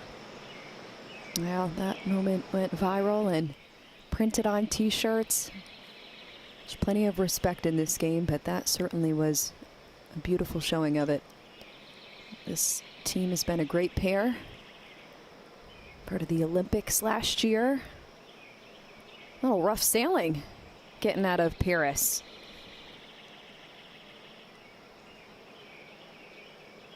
And they certainly had another great memory to kick off this year, winning in record-setting fashion at the kickoff to 2025. Kapalua was devoured by Hideki. Poor Colin Morikawa. He's like, I just don't know what else I can do. This guy is ridiculous. Pretty close to the exact quote. I think he had an expletive in his. Yeah, probably. Right. Here's the second shot at the 13th for Tom Kim.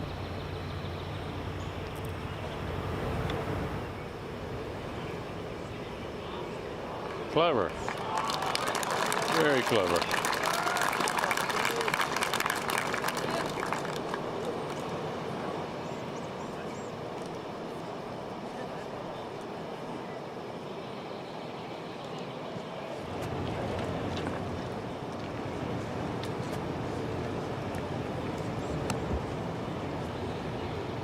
.35 under par. I think that will hold for long, the way guys are playing, what we're seeing, course setup. Well, Scotty took a shot at it a couple of weeks ago.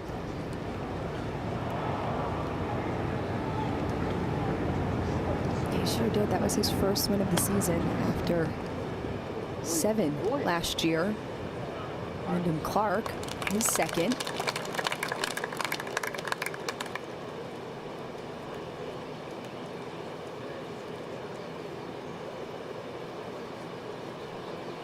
And one more to scramble here. Hideki.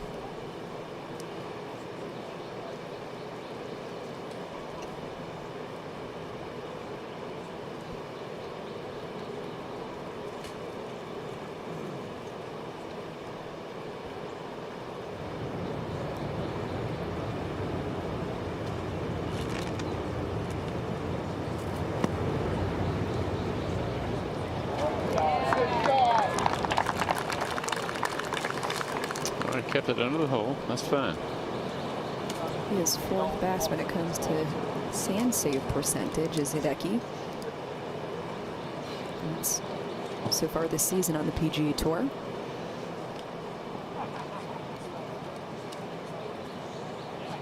I mean, going back to what you were saying about the Asia Pacific Amateur, getting him into the Masters for the first time, going on to slip on the green jacket. We've seen flashes of absolute brilliance from Hideki Matsuyama. But at the same time, the injury has been the bugaboo. I mean, 11 PGA Tour wins, and you kind of wonder, even at 33, could there have been more? Yeah, you make a good point there. You know, all golfers deal with these minor injuries, and they affect each player so differently. You could have something like, I'm making this up, tendonitis in your elbow, and that could sideline you for a long time. So you just hope that you can play unhurt and sort of escape, if you will, the issues with injuries.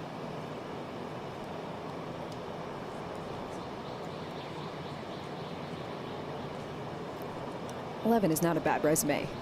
Not to take anything away from him. with a major, I might add. Yeah.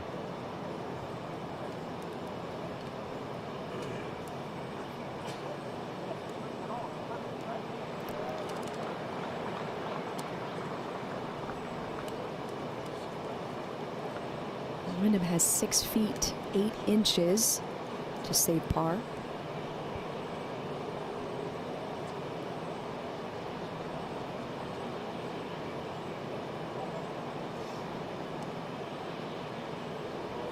Oh, never got it high enough.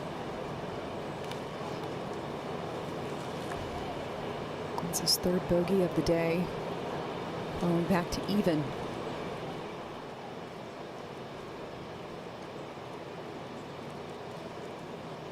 Now Wyndham Clark's first PGA Tour win came at this venue for the regularly scheduled PGA Tour stop. 19 under par. He won by 4 strokes over Xander Schauffele. Poor Xander. I mean, he keeps getting into contention here, and it just gets ripped away from him. And amazingly, Wyndham has played in 4 PGA Championships in the past. It only made the cut 1 time. That was at Kiel when he was like 75th. So doesn't have a record of any kind in this championship.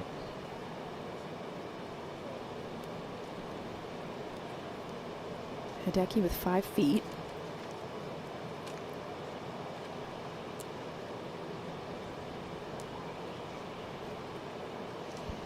He's gaining a stroke and a half on the field with the flat stick. So let's see it on display. There you go. Aha. Good up and in. Hideki currently 7th in the world.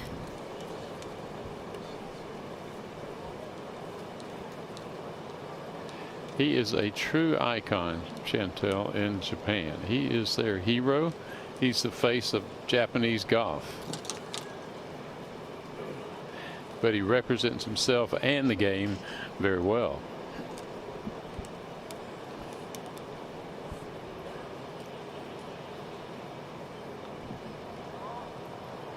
Tom Kim's turn to scramble. 4.5 feet.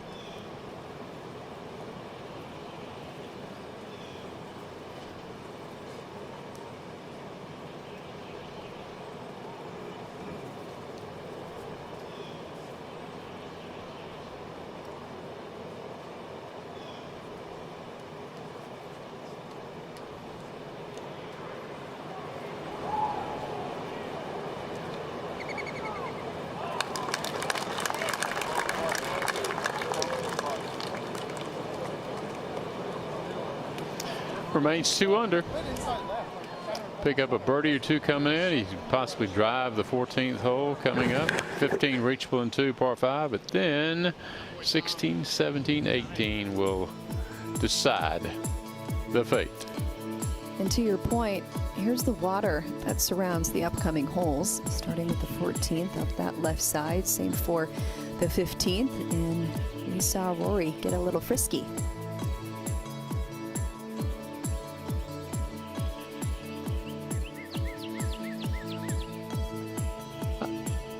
I really like this hole. Tom Fazio reimagined this as a drivable par 4, but you've got to fit it among all of those bunkers there guarding the right-hand side of the landing area. You've got to tumble it down from the right. You don't want to carry it to the green. A lot of players, the longest players, going with a 3-wood. You can still reach the green easily with a 3-wood. Looks easy sometimes, but also plays hard.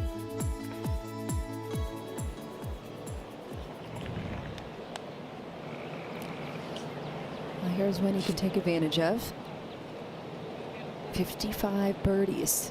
So you don't want to be the odd one out. Jordan's 312.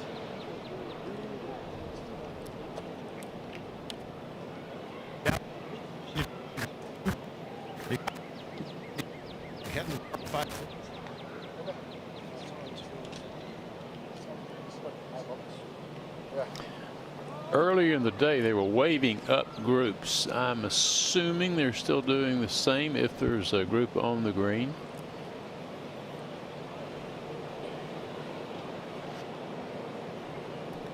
Yeah, the group ahead appears to be finishing up.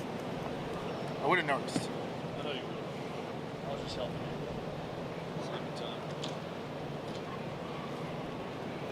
So Kim going with probably a 3-wood. You can run it on the screen. You could land it 30 yards back, and with the lay of the land, it'll scoot the ball down toward the putting surface. So 6 under leads, but 2 under par is good for a share of 19th.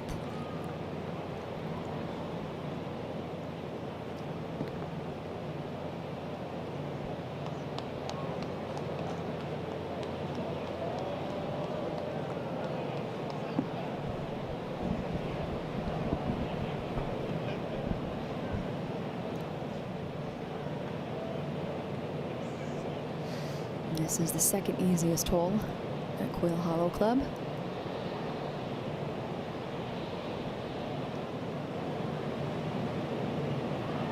The first being the 15th ahead.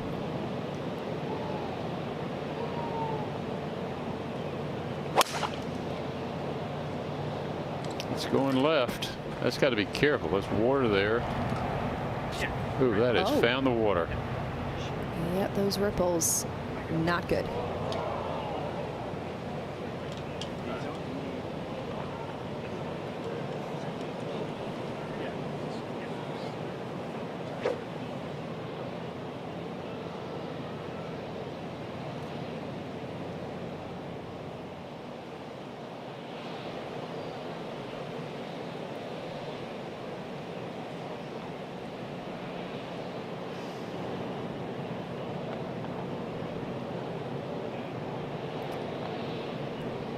Hideki's turn.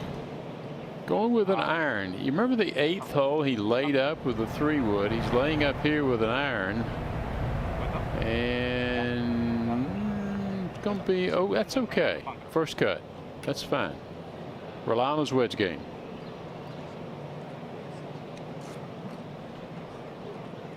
Yeah, still right there.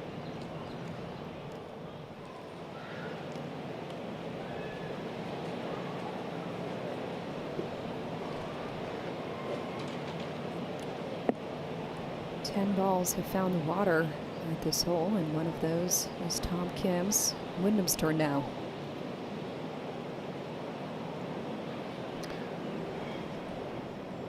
It doesn't fit his fade, so he's got to be careful here.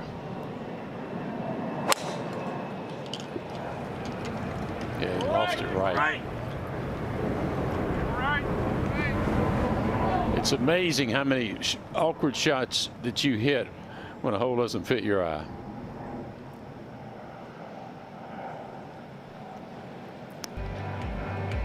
And the winner at this property, Wyndham Clark. I'm hoping for a little more from him. Even par on the day, as the water has some friends here at Quail Hollow Club.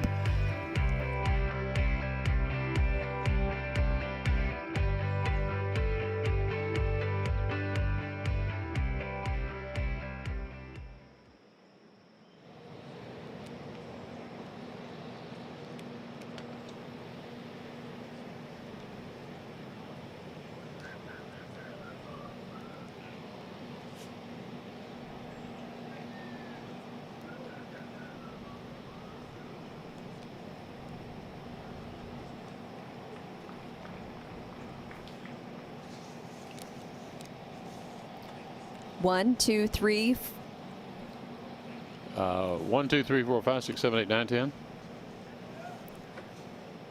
1, 2, 3, 4, 5, 6, 7, 8, 9, 10. Do we get an A? Steve, were you eating raisins out of the container with a spoon earlier? Yep, that was. I have never seen that in my life. Well, I didn't want to take the time to put them in a bowl or something. They're just kind of a pick-me-up. You caught me. Busted. I sure did. I have never seen someone love raisins enough to the point that they just have them straight. So I just needed something, a little pick-me-up. Good for you. I'm glad you got.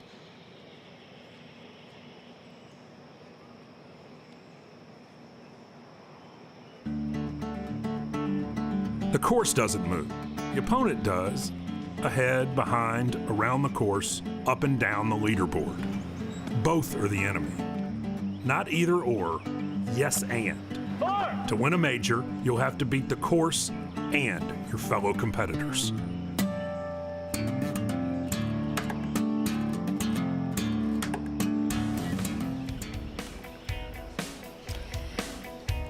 short par 4. But there's company in the water. Tom Kim right in the H2O. Hideki Matsuyama electing for an iron off the tee. Snuck right up in that first cut. And Wyndham Clark way out there on the right side. I would call that the good, the bad, and the ugly. Tee shots out here in 14. Sum it up perfectly. Not a one. Well, Hideki's okay, but the other two, not so good.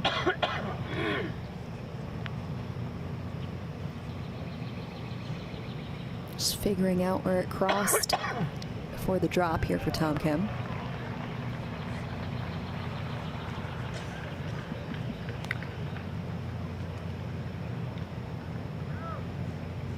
He gets 2 club lengths, but he didn't want to go too far up the hill, so he got a reasonably level and flat line. And that is something that the pros, and specifically the caddies who know the rules, are very good at the professional level, knowing how to take a drop. Well, the good rule of thumb is that if it's a penalty drop, you get 2 club lengths. If it's a temporary obstruction or a catch basin for the drainage, you'd only get relief and a club length. So keep that in mind. Well, it's off the left. I know the ball's above you. You like that start line? Okay, come on.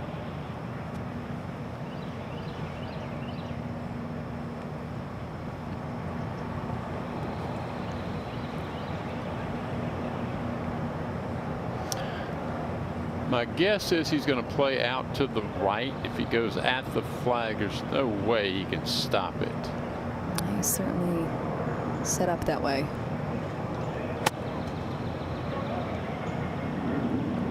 Third shot here for Tom Kim. He took it on. He's see the result. Got greedy. And his reaction, oh my God.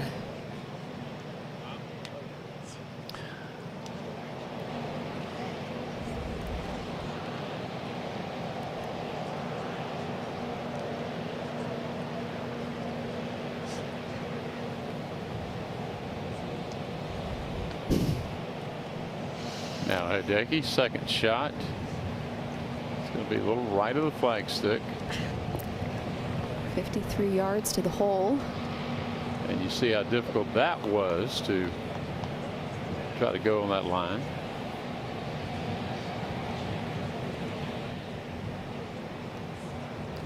And I can't imagine what Wyndham's got here. He's got to be careful. He can go long very easily here. Wyndham clearly taking it high, moving the ropes, all kinds of concerns for Wyndham.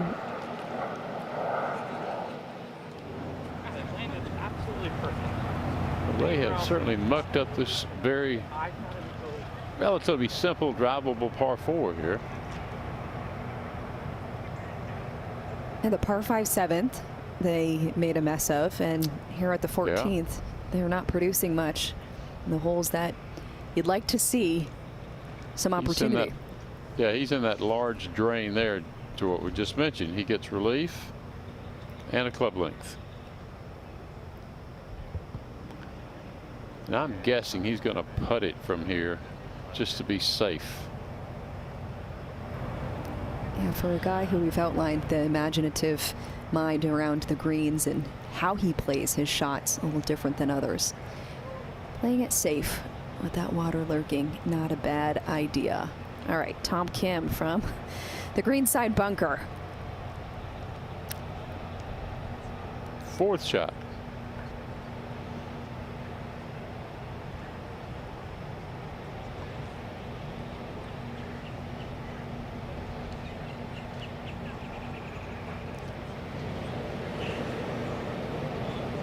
That's pretty good. That's pretty good. Oh, that would have been some par.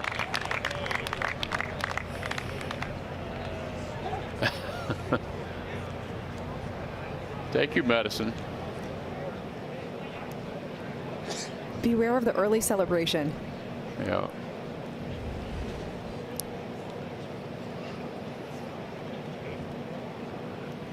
Count yourself fortunate to make 5 after you've kind of hacked it around here. That was a brilliant bunker shot.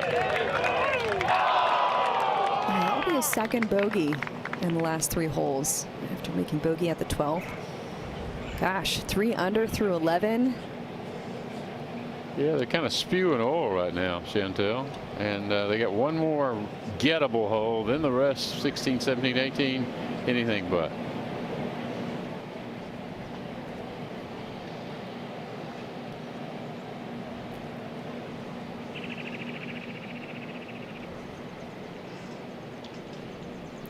Hideki will have 25 feet ahead of him. But Wyndham, oh, a wedge. I'm surprised. I'm surprised. He's bold. He's very confident, that's all I can say. Just be short conscious.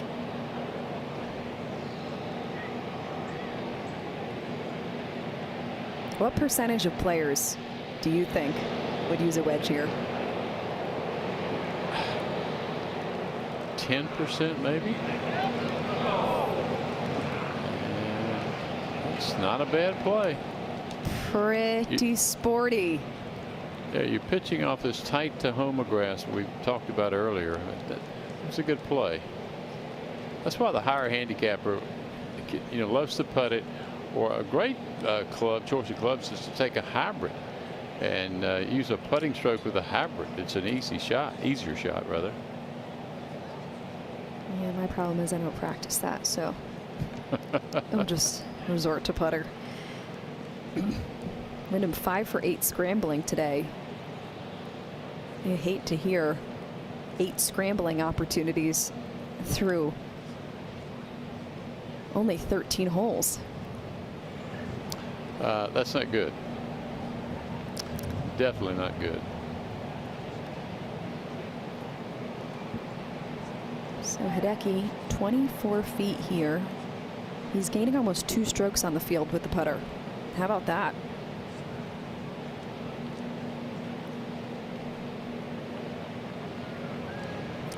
For his 4th birdie of the day, to move to 2 under par.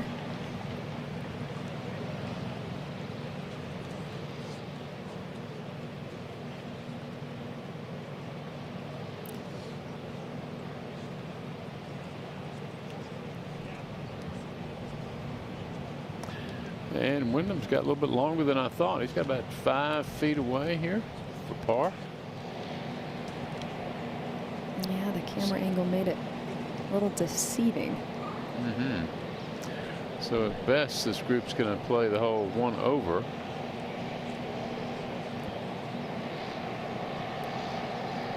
Now this putt is right back into the green. Tiff Dwarf always follows the setting sun.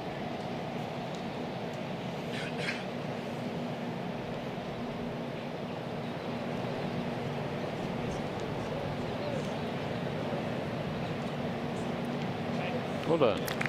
Good finish.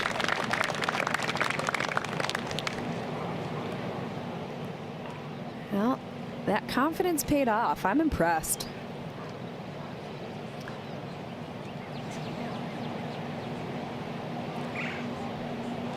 Chantel, you'd be amazed at the number of good players that get the chipping yips. BJ had it, went cross-handed.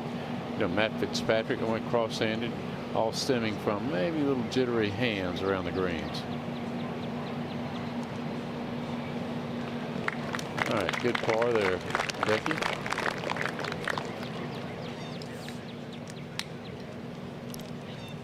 Well, it's not often we're highlighting a bogey, but let's check in with PGA professional Joe Hallett in Frisco, Texas from the PGA of America Coaching Center, powered by T-Mobile.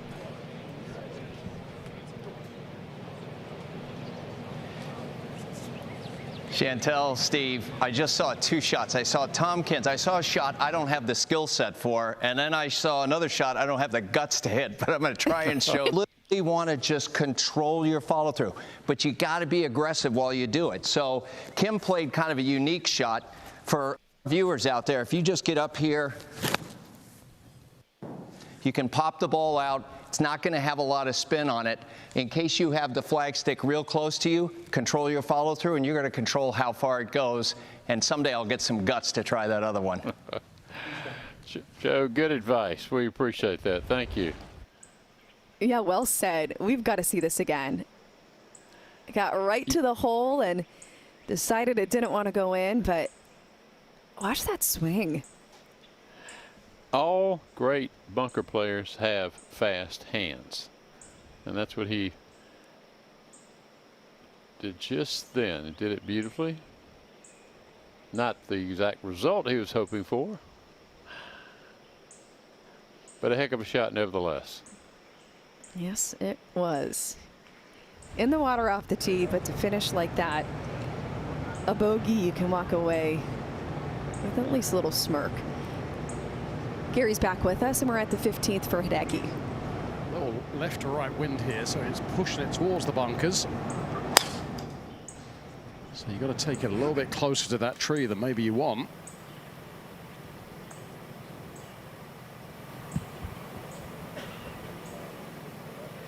Come on back. Oh, get there. Wow.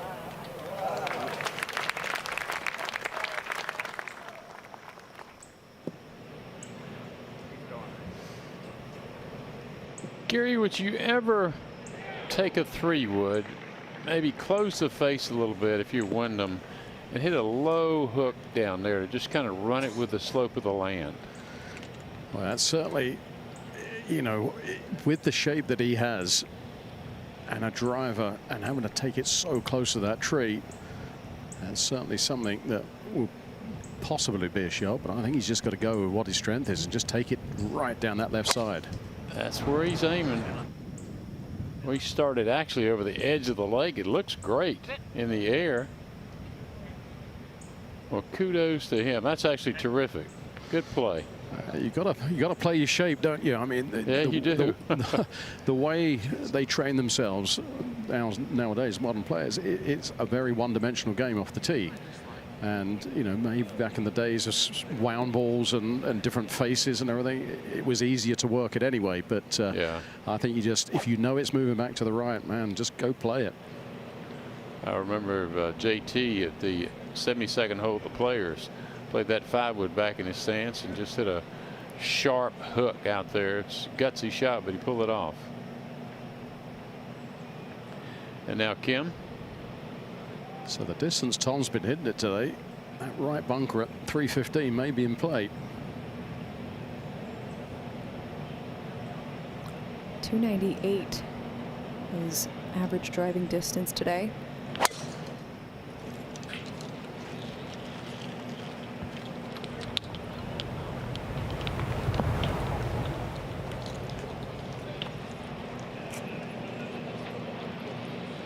Can't be disappointed.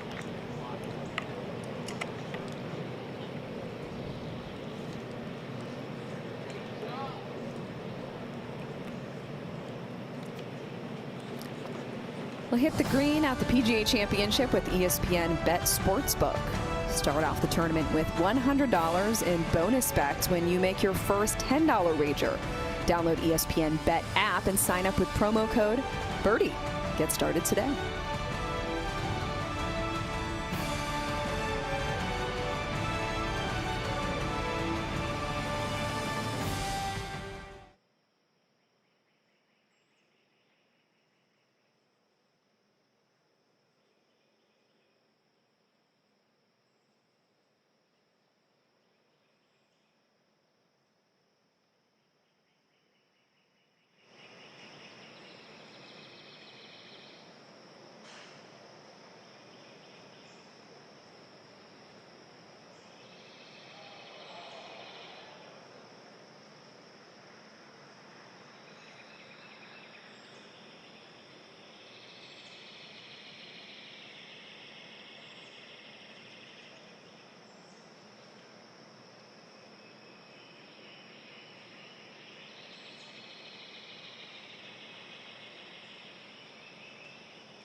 take a look at the leaderboard here in the opening round of the PGA Championship. Cam Davis putting on a show, 6 under par, only 1 bogey, that coming at the par 3 13th hole as he is closing it out. At the 9th, JT Poston at 3 under with a host of other players. Tyrrell Hatton, Aaron Rye through 15 holes. How about Rafa Campos through 10 holes? He could keep climbing. Scotty Scheffler. You surprised in Scotty, Xander, and Rory's play today? Disappointed for Rory, pleased for the others. How's that? Seems fair. And here with our featured group, Wyndham Clark, Tom Kim, and Hideki Matsuyama at this par 5. Tom Kim out a little bit further back, but in position. Hideki Matsuyama over in that fairway bunker, and Wyndham Clark scooted ahead there. Birdies came from those balls in red. You got some eagles out there indicated by yellow, and bogeys are worse. Only a few here, and those are indicated with the gray balls. This is the data that players are given by their coaching staff, by their stats team before a major championship. They literally get a packet of information, Steve. It's down to that much of a science at this point. So you're not just doing the homework on the golf course, you were literally sifting through pages. I just wonder, when is too much too much? Let's go back to field players. How about that? Yeah, there you go. 272.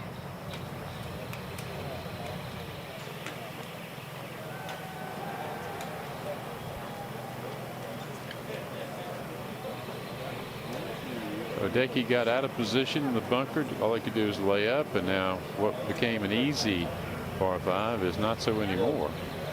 But Kim's in great shape, set to play. Gary? Just inside 270 for Tom, so winds uphill. Big bunker short. Wouldn't be terrible today.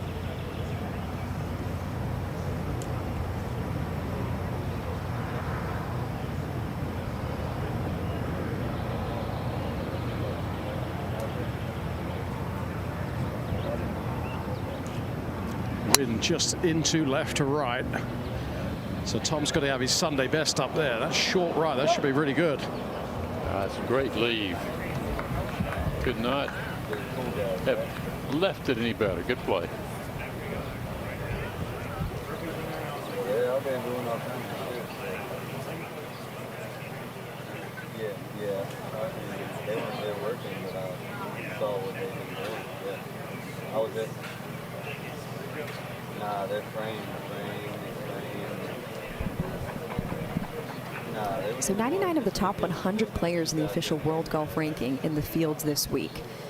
The only one missing, Billy Horschel, out with hip surgery.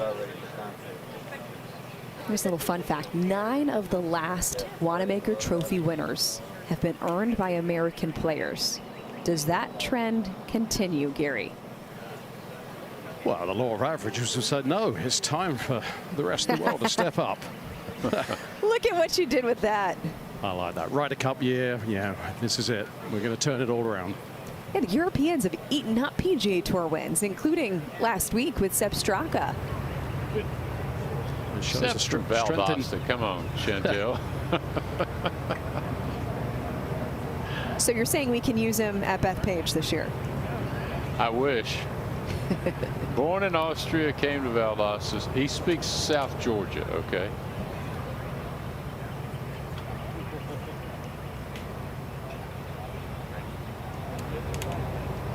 All right, Wyndham going with a long iron here. Yeah, smashed it way up there. Good 30 yards past Tom. Slide down slow though, so slide down slow first cut, trying to get it up the hill. Got to take advantage of the length here.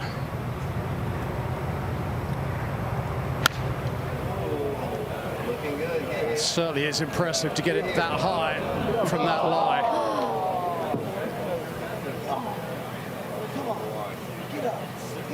I think that'll be okay there, Steve. I do too. I think it's a good lead. An easy bunker shot going right back up the hill. If it carried over, likelihood it goes through the back of the green. Struck well. 342 off the tee. The longest drive here today was Nikolai Højgaard. 350.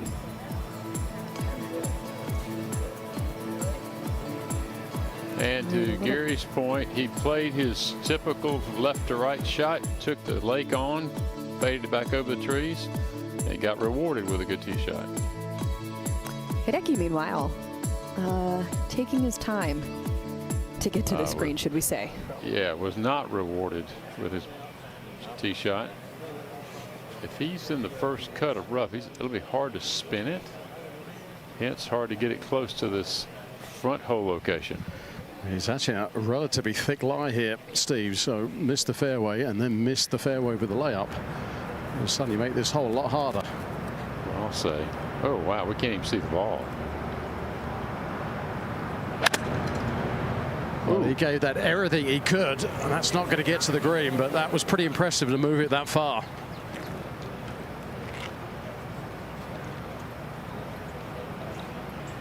Again, 5 eagles, 56 birdies here, only 6 bogeys. And Hideki making this harder than it needs to be. Here at the 15th, the last par 5 of the day.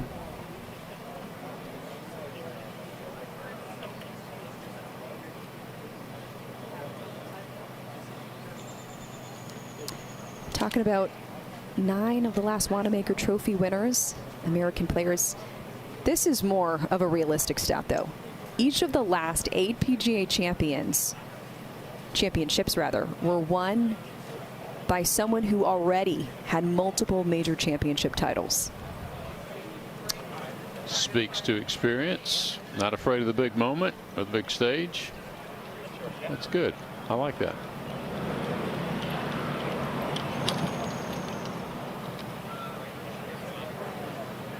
You know what seems to be talked about not enough is the fact that getting into team play, whether that be President's Cup or on a Ryder Cup, that really produces kinds of players. I mean, look what it did for Scottie Scheffler. Not that he wasn't probably already going to do wonderful things in the game, but it seems to be pretty pivotal. Well, remember, he got picked on that team at Whistling Straits, and everyone questioned that pick, and boy, did he exonerate himself well, and that of the captain's pick. Sure. He went from a who's he to a who's who. Very fast. What a cool shot. You know, Ludwig was very much like that for the last Ryder Cup over in Rome. He'd only turned pro for like 3 or 4 months. Yeah, your first major, the Masters, and you make a splash. Pretty impressive. Well, let's see a splash here from Hideki. That's a perfect lie.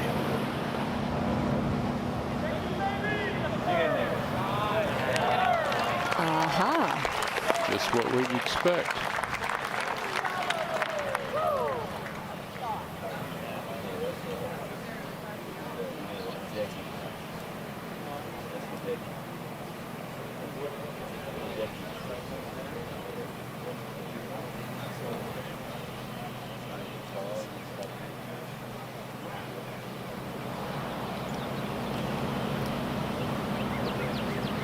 Look at what Wyndham has ahead. This is 3rd. Yeah, so a fairly simple shot here. Another good lie. It's one where it's just that first bounce is going to be just a little to the right with the angle of the slope coming out of this bunker.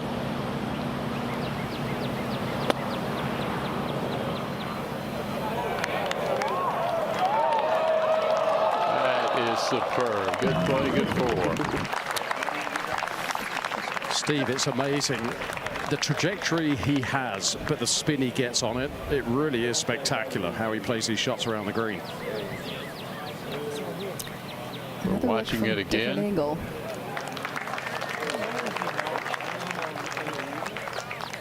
Very handy. Where's Joe Hallett when you need him?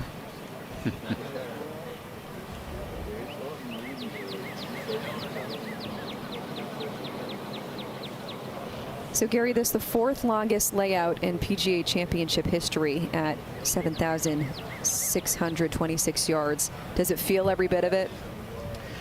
Yes, it does, because there's enough uphill shots as well. But it's, you know, when you fly at 300 yards, it doesn't seem that long for a lot of these players. This is a very makeable chip from here. Look at this. Was that on tape, Gary? That was beautiful. After what we just saw at the 14th, he said, all right, this one's going in for eagle. Back to 3 under par is Tom Kim.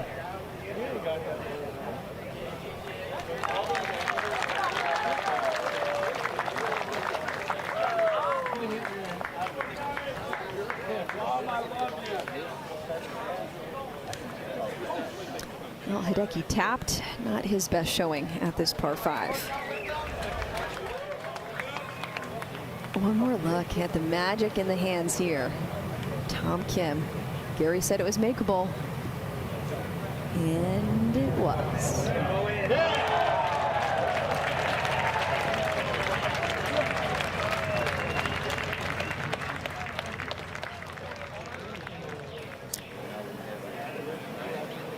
As players navigate their way around the course this week, danger will be lurking in the form of the Green Mile. The last 3 holes at Quail Hollow have been called a nightmare over the years. Here's why.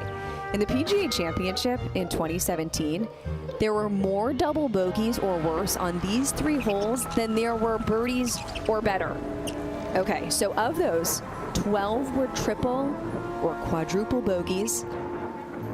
And listen to this, that matches the number of triples or worse on the first 15 holes. A lot of the danger comes from the water that's in play that we showed you.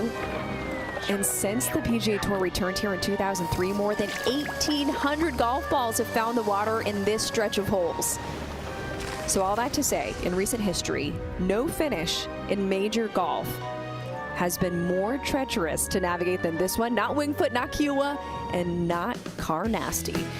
When it comes down to it, no one is safe walking the Green Mile. What is at stake? Well, a major championship on the line in 16, 17, 18. Looking you in the face, Steve. Yeah, it's only 535-yard par 5 with a lake down the left, a lake behind the green, bunkers right. But other than that, it's not a very difficult hole, Chantel. You know, kind of a walk in the park.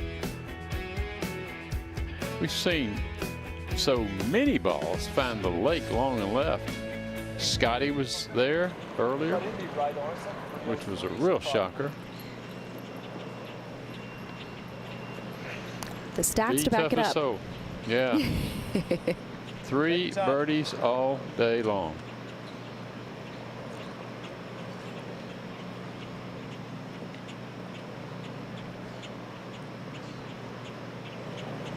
Starting like right edge of that scoreboard.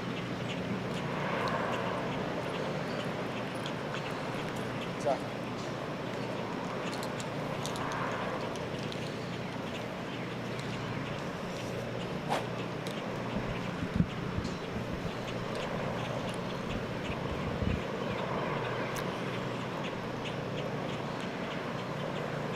The number 5 to start yardage at a par 4. Not exactly a welcome sight for Tom Kim. Well, I got good news. At least it's a little bit downwind, a little bit right to left, so it's a very comfortable wind shape and wind direction. Make it just a little easier.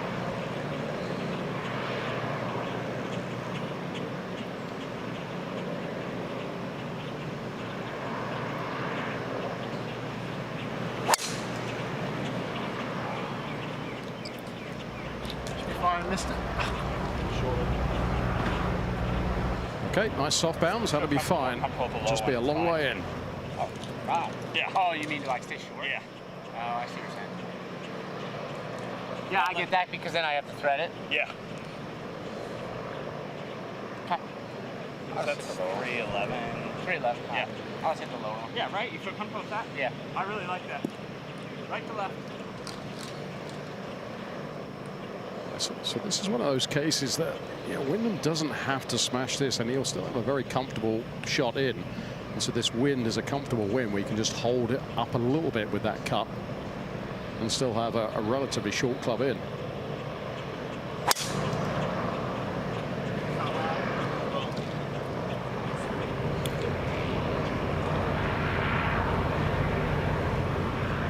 It's 308 carry. Gary, you nailed it. Ball speed 186. He got to 194 earlier today, so that was all about putting the ball in play. Yeah, I think that's a really good sign of discipline, isn't it? Because it's easy to get distracted at the start of the Green Mile and a massive par 4, and you've got to give it a little extra. Yeah, Wyndham stayed very much within his comfort levels there, that's his kind of his fairway finder, and it's a nice fairway finder to have, isn't it? Carry 308. Yeah, to your point, he's already long enough. So don't run the risk of putting it somewhere other than the fairway trying to gain extra yardage. So Hideki has the tendency to maybe try and swing it a little hard on some of these types of shots. And that one's leaking just a little bit right, like the previous drive. Just okay. Yeah, okay is right.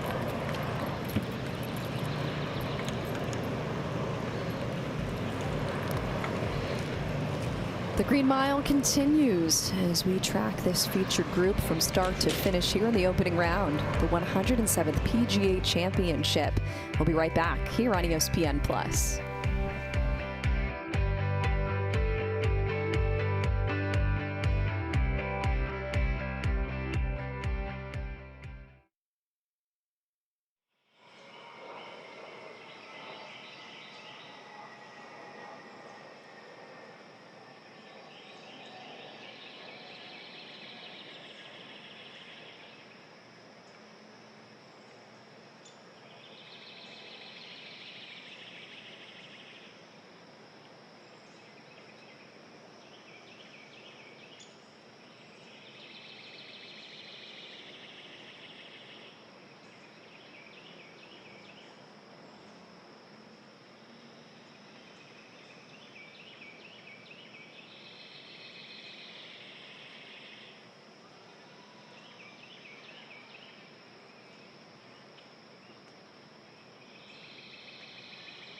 They call it the Green Mile, and it's justified. I think it's the toughest stretch of holes in the world. You have to hit perfect shots, or you're going to make bogey or much worse.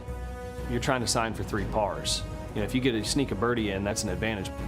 There's nothing hidden. It's right in front of you, and you got to go execute and hit some golf shots, that's for sure. When people come off this golf course, the last thing they remember is the last 3 holes, and they think, whoa. That Green Mile that keeps getting longer somehow, even in perfectly calm conditions. Every single shot is a test.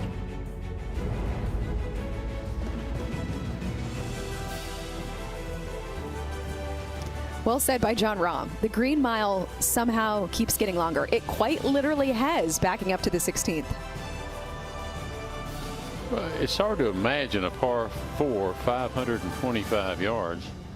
And they moved the tee back to get there, so it made it even harder just with that length alone. Right today, playing 535. Yeah, that's 99 double bogeys or worse. 3 holes we're talking about. There's a reason why we highlight this stretch anytime we come here. By the way, you just saw Justin Thomas, who of course won this championship the last time it was played at Quail Hollow Club. He's one of the only 3 players to make birdie at the 16th hole today. The other 2 were Joaquin Niemann and Aaron Rai. And JT pitched in from behind the green and thick rough to do so. You think about it, the 16, 17, 18, you got to hit 5 full shots, okay? Does that sound like a lot? No, but it really is. And you can't miss one of the 5 and expect to escape bogey-free on these last 3 holes.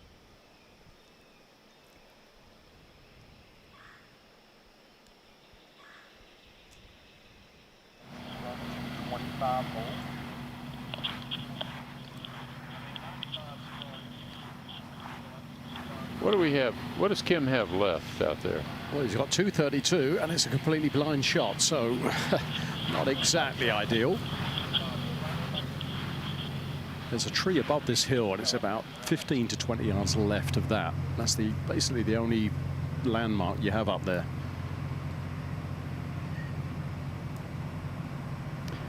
Now we're looking from behind the player, and to your point, Gary, we see nothing but the slope of the hill, and trees to the left of 14. Yeah, so it's gone up there, and he's got a decent look at it. Now you just got to trust.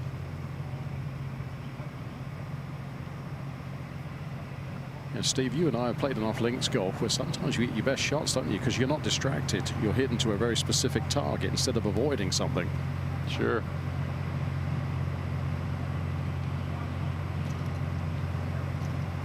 So look at a pitch this, about 215 yards would be ideal.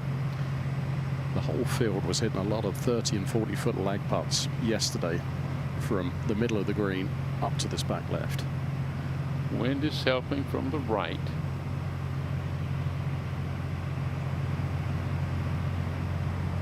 So 5-iron, Tom.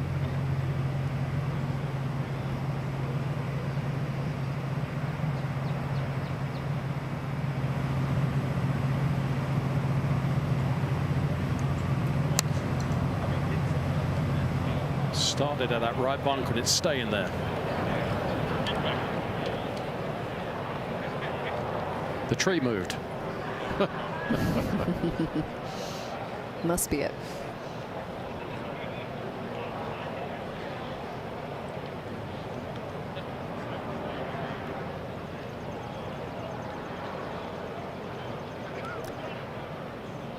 Hideki's turn. Yep, now Hideki.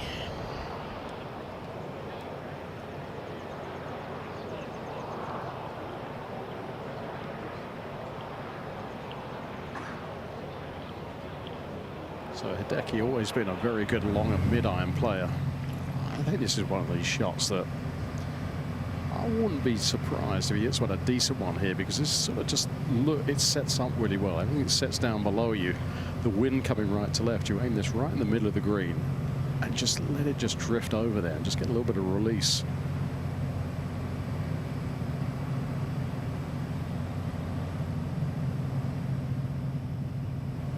He's top 25 in terms of approach from over 200 yards.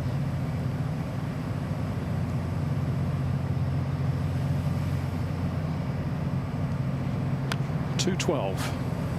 Oh, and I think he's done it as well. This is on an incredible line. Just going on the wind, and now that's got to sit. Let's see.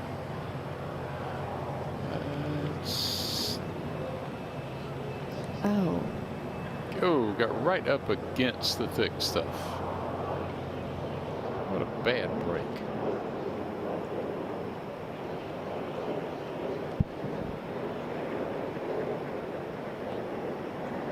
And Wyndham, Gary. Yeah, there's just those 2 cuts on that bank there that it's high enough to slow it down, where it just nuzzles up against that thick cut. And that's going to test Hideki. 208 for Wyndham.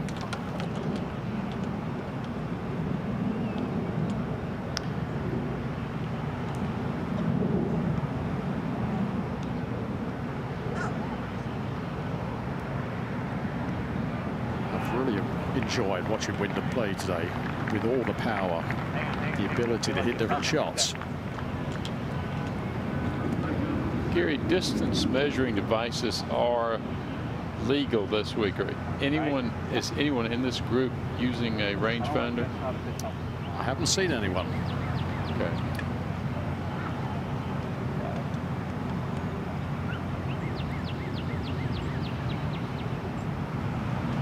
Right there, it's also right quartering like a touch of help. Right? No, I was just saying, it's just not like the smash one. All right. Still okay with draw? Still okay with draw. But you don't need to grip down a little bit. Yep, I love that. I love that. Okay, Perfect, bud. There's the confirmation, and there's that great relationship where there's just that incredibly positive last thought before he swings the club.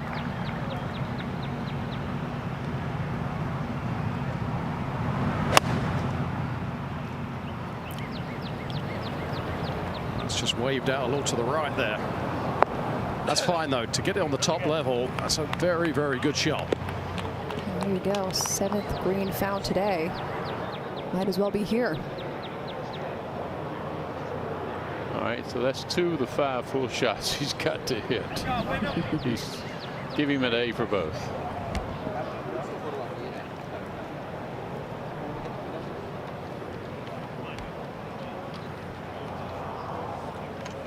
Wyndham at 1 under par.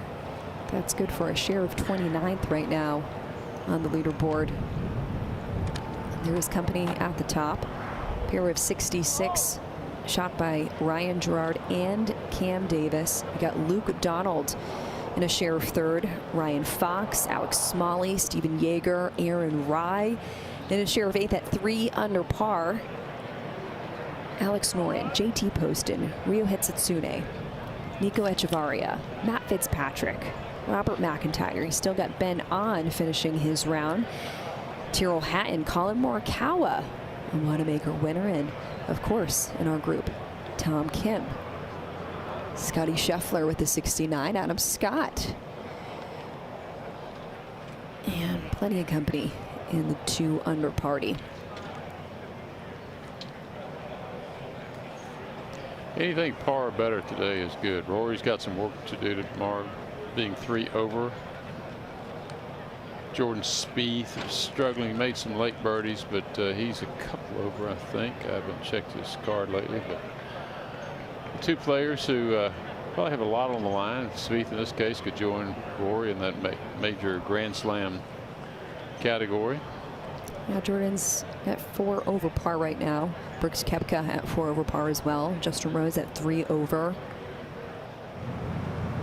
And you mentioned Rory McIlroy, 3 over par as well. So uphill all the way for Tom, and everything runs away past the hole, so the tendency will become up short here.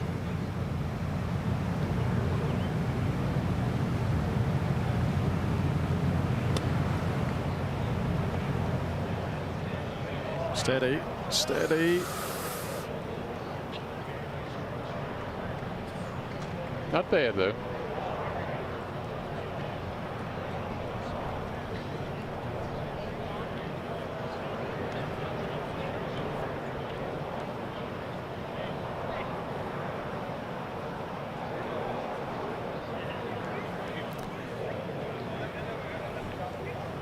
Hideki right up against that rough, Gary.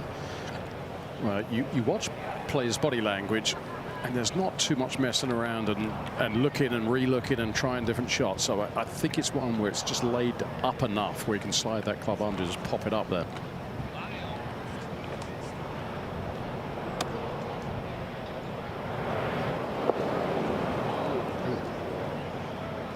Almost hopped it in.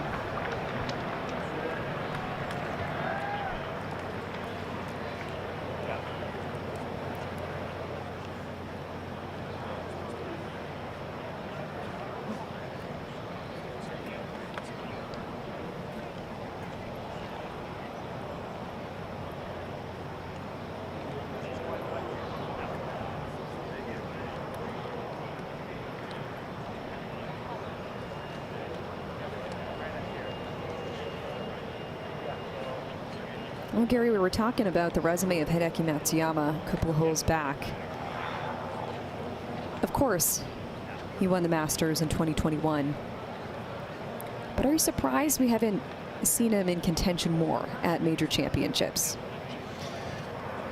I think it just talks to the strength and depth of world golf, doesn't it? Where there's so many players that can win major championships. You know, maybe back in Tiger's Day or Jack's Day, you may have looked at 20 players, and of that 20, maybe only 10 were playing decently for that week. I just think the strength in depth is so deep now that you can play really well at a major and finish 15th. Tell that to Xander Schauffele. This is an amazing stat with Hideki. I think this speaks volumes. He's played in 48 major championships and has only missed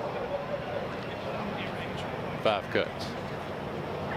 That's pretty good.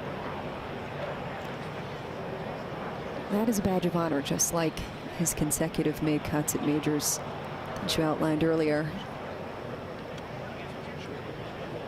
Wyndham had that lengthy 36-foot eagle putt.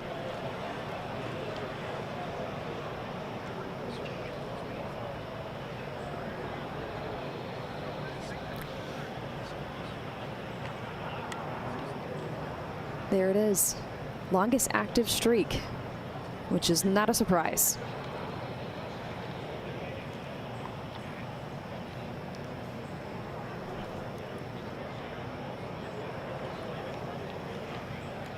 Takes a lot of pride in his game, and it shows.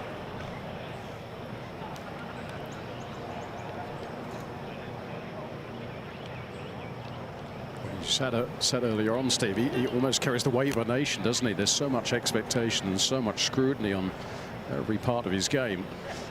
When I was a rookie, I played quite a bit with Ryo Ishikawa, and he had the same amount of scrutiny and wasn't getting the results, and it was so taxing, I think, because there was so much coverage of every shot, every practice round, and everything that came with it. And Hideki has handled that stress and that pressure so well. This one just breaking very, very gently to the left. Well, Hideki, best by 7. The next best in terms of consecutive cuts made at majors is Xander Schauffele. Gary, to your point, Aoki suffered that in his career as well. He carried the banner for the Japanese player, and it really got too much for him. He came close to winning a couple of majors and didn't get it done, and I think he retired before his time because of that. It's tough. It's just such a hard thing to do, to make a living at golf, especially when people care about you and people want to know why you're struggling. Even at my level of playing PGA Tour golf, there were so many people that were always checking on you and making sure everything was all right when they looked at your results. You just got to try and get away from getting defined by results and just get back to doing what you do best, which is play golf. Well, you nail it. I speak to, like, our college program at Florida. I said, don't let your golf score define who you are as a person. They have a hard time separating the two. 10 feet here for Tom Kim for par. It's a big putt here to back up the previous hole's eagle.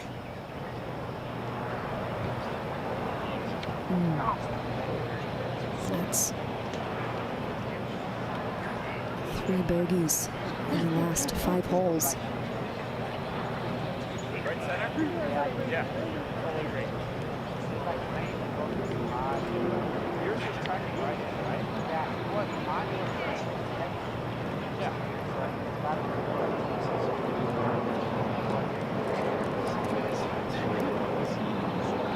And I said that last putt was for eagle, thinking about the yardage of this hole.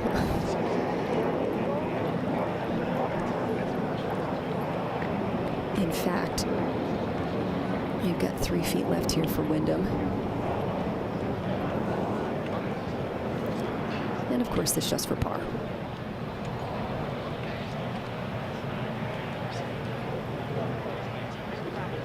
It was a very un-Wyndham-like putt, the first putt, wasn't it, to leave it that far short.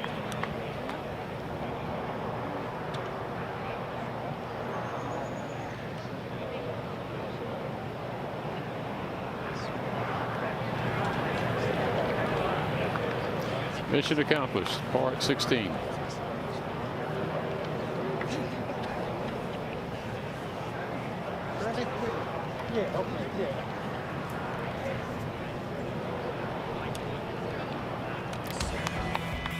Well, despite a bogey a moment ago, Tom Kim still the best round in this group, which we thought that at the beginning. Well, the iron game is his strength, and we've seen that on display over and over again, even taking it low, Steve. Yeah, very creative. He's hitting the shot that is called for, and he does it well. Here at 11, watch this.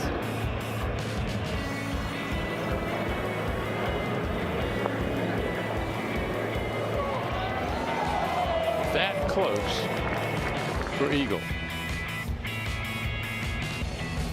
He did make one, but we'll show you first what happened at 14. Tee shot in the water, and so this would have been for par, but early celebration, flag got in the way, and so he settled for bogey. And at the 15th, he wanted revenge, so he got it with that double circle. Just picking apart the golf course. Moving on through the green mile here, Steve. You go from one hard, long par 4 to one hard, long par 3. You play defense on 17. It's so easy to actually hit the green left of the flagstick and find the water. So you want to aim right, miss right. If you take on the flagstick, you got to be very careful. You got to sneak up on it from underneath the hole. You can't fly it back to the flagstick and expect it to stop. 227 yards today. They can vary the tee location here on this par 3. It makes it interesting. I'm guessing there'll be a front left hole location later in the week. It'll play much shorter than the 227. 3.37 the scoring average here at the third toughest hole. Only 9 birdies found today.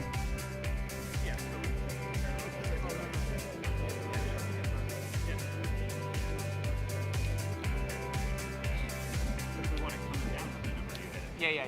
House. Closest to the pin today, Nico Echevarria, 4 feet 5 inches. Yeah, perfect. Same kind of draw. Yes, perfect. I love it. So I'm starting to pry on that camera guy that's where the Rolex is. Yep, I love it. Feel that same shot you just hit. Here's Wyndham. Another one of those greens, Chantel, that slopes, the front half slopes to the front edge, the back half slopes to the back edge. So if you pitch this on top of that dividing ridge, it will run to the back edge. You really need to pitch this just short of it. Try and get it toppling over and running down. That one was not going left. That is way right.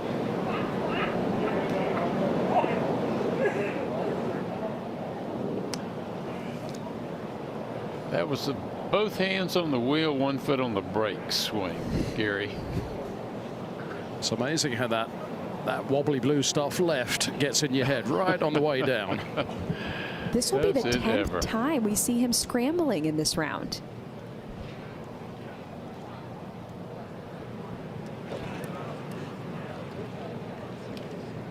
And now Kim. So 227. I think you're looking to land it at about 210. That should get just short of the dividing ridge, and then we'll start moving over it. Plays downhill 7 yards. Downwind right to left, so it's the equivalent of about a 190-yard shot.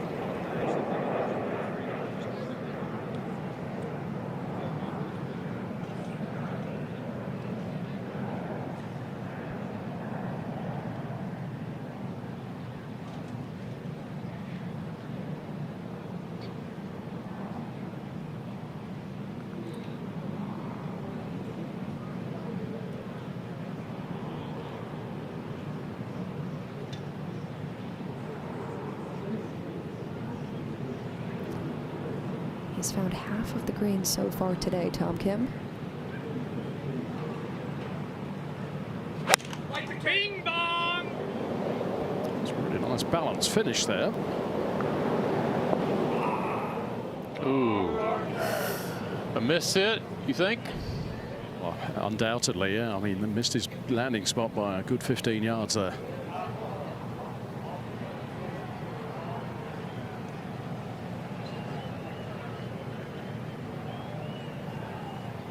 Steve, if you're going to earn a PGA Championship, this is quite the stretch to earn it on, isn't it?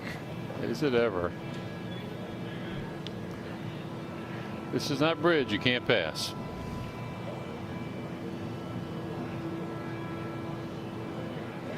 Here's Hideki.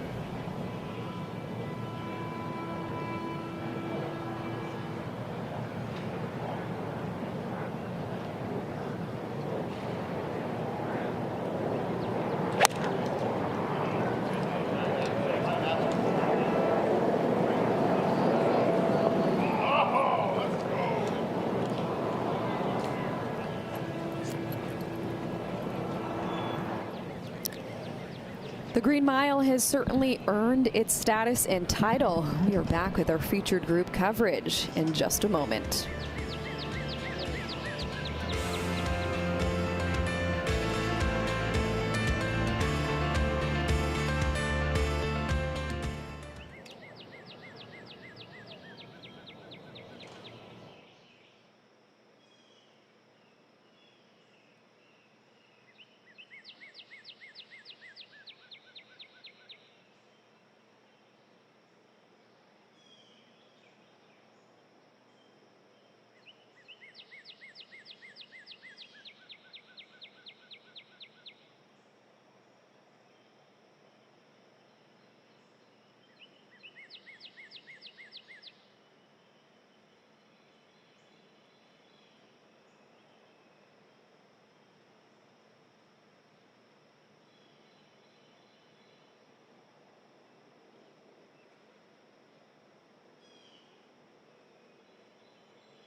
The greens are green.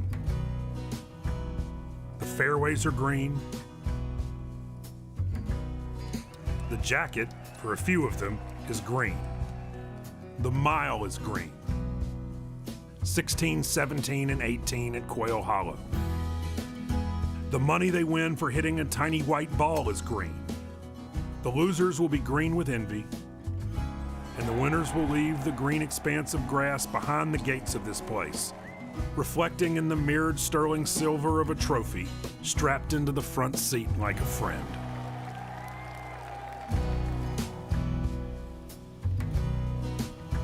Xander Schauffele, victorious 1 year ago, went on to win 2 major championships once he broke through. Impressive stuff.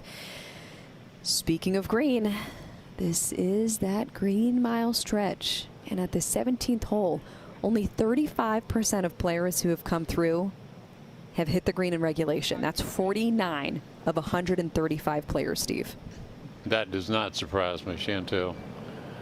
It's just a hard shot. And it's okay to play defense. It's okay to play out to the right and try to make 3. You know, the worst you can make is 4. You just don't take the flagstick on. Nobody in our group finding the green. Here's a Wyndham Clark short in the rough. Hideki a little bit further up. Shorter grass, and Tom Kim over in that greenside bunker where only bogeys or worse have been produced from. So it's a shot, Chantel. It's certainly long, but the good news is the last third is downhill. So if you can get it pitched to a point, it will release down the hill towards the hole. I think this is actually a little easier than the previous bunker shot he had. I think he'll knock it closer.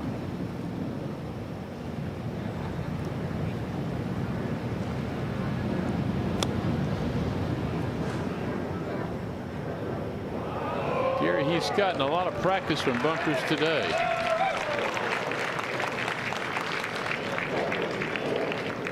That's the truth. 3 for 5 out of him.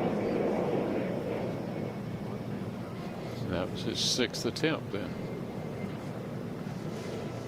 Wyndham forced to go higher here. It's quite interesting, Steve, watching how he plays these shots. He grips right at the end of the club. You'd see most players grip quite a bit further down the grip.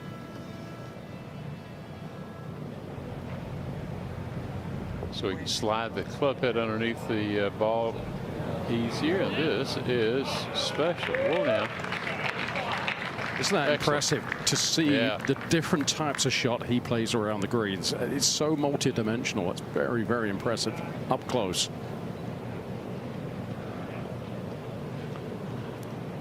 Well, earlier, Gary, I was asking you for a perspective on how many guys can do what Wyndham does, and you said, well, everybody essentially needs imagination to play at the highest level on the PGA Tour. But how many guys are doing that kind of stuff? I just go back to the amount of low shots he plays. There's very few people play that shot on a consistent basis as their go-to shot. This is a fairly simple shot for Hideki. Again, you can use the slope to your benefit.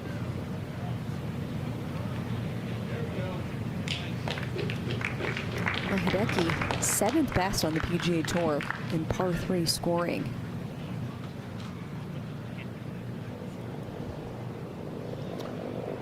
Well, again, a real tribute to Kerry Haig and his folks for his masterful setup here for this first round.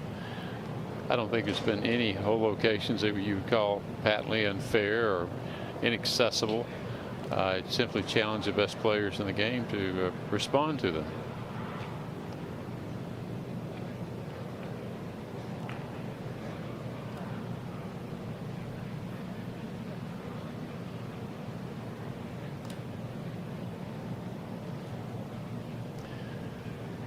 But the pace of play here has certainly slowed down, Gary, in this group we've been watching. Mm-hmm. Maybe the green mile may have something to do with that. Well, we started this featured group coverage at 1:36 p.m. It is 6:36 p.m. just about. So you're saying it's 5 and counting, Chantel? For those who are keeping track. That's right. Steve, you'd be on your second bourbon by now, I would think. Teeing off at 1:30. Absolutely. There's the jailbird putter, 6 feet 6 inches here for Wyndham. Well, this routine, Gary, is starting to get tiresome. And I don't mean to pick on him, but he's making it harder on himself. Just pick the line, stand up, and go.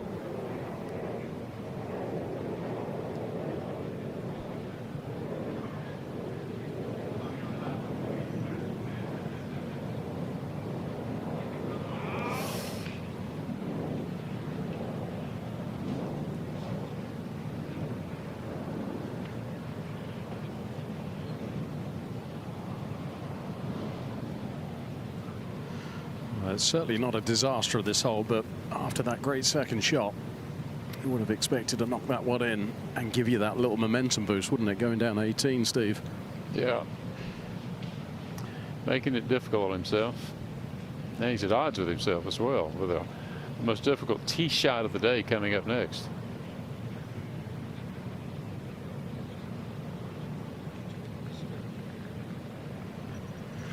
So Wyndham's just snuck a little bit, looked like it snuck a little bit to the right. Which actually confused me a little bit. I thought it was going to come maybe just a little bit left, so depends what Hideki saw up close.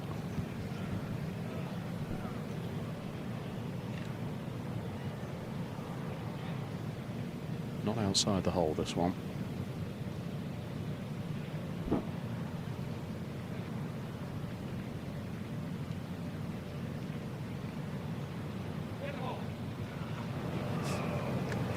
Just doesn't, it defies a little bit of gravity there, doesn't it, Steve, when you got that slope behind you that should be going towards the back edge.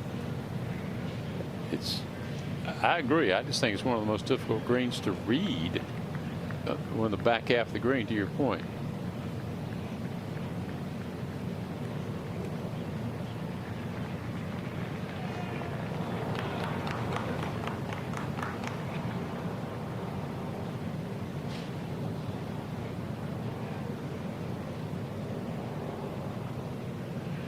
Back-to-back bogeys for Hideki.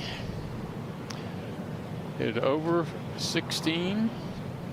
To the right here at 17. Failed to get him up down either time. Boy, that's a frustrating end to the round, isn't it? Where you've not really played the best golf, but you've sort of just hung in there, given yourself an opportunity. And all of a sudden, not from anything disastrous, just a little bit off. Make a couple of bogeys, and now you've got a little bit of a struggle, especially with a tough 18th to come. Less than 4 feet here for Tom Kim. This for par. Sandy save, and he would be the only one out of that bunker to do it.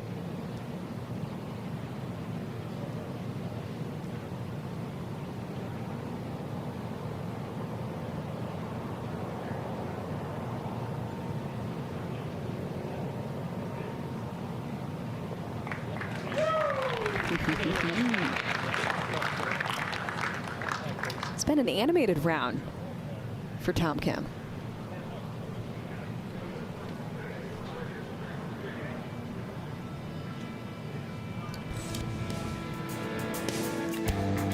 All right, 18th hole, boys. here we go. Yeah, there's no out here. There's penalty area, the creek down the left, bunkers to the right. Further right are trees. I've seen so many players today who bail out, find themselves in the trees. Same with the second shot. Although today the flag sticks on the right back part of the green, so the penalty area to the left should not come in play, but you know it's always there.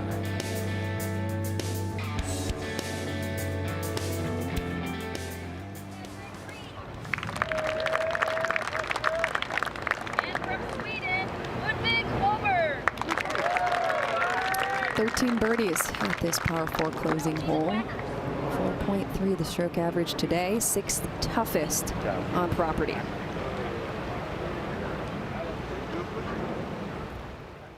So just a couple groups ahead. Justin Thomas, who loves this place, getting down and dirty, Steve. Chantel, he actually got lucky. I happened to see it off camera. He pulled it left. It hit rocks inside the penalty area, bounced up above that, crawled over this rock and stopped short of the water, and was able to actually get a club on it. So count himself fortunate that he was able to have a putt for par. That's unbelievable. I do like the 18th. I think it's one of the great finishing holes in the entire tour and the PGA Championship. Yeah, players very complimentary about this 3-hole stretch of golf, and certainly how 18 plays. Tom Kim with the honor, Gary. The players would certainly prefer it not to be a left or right wind. So it's one of those ones you can steer away from that creek and it starts really going up on the wind. Takes it towards that bunker. So the bunker very much in the landing area for Tom.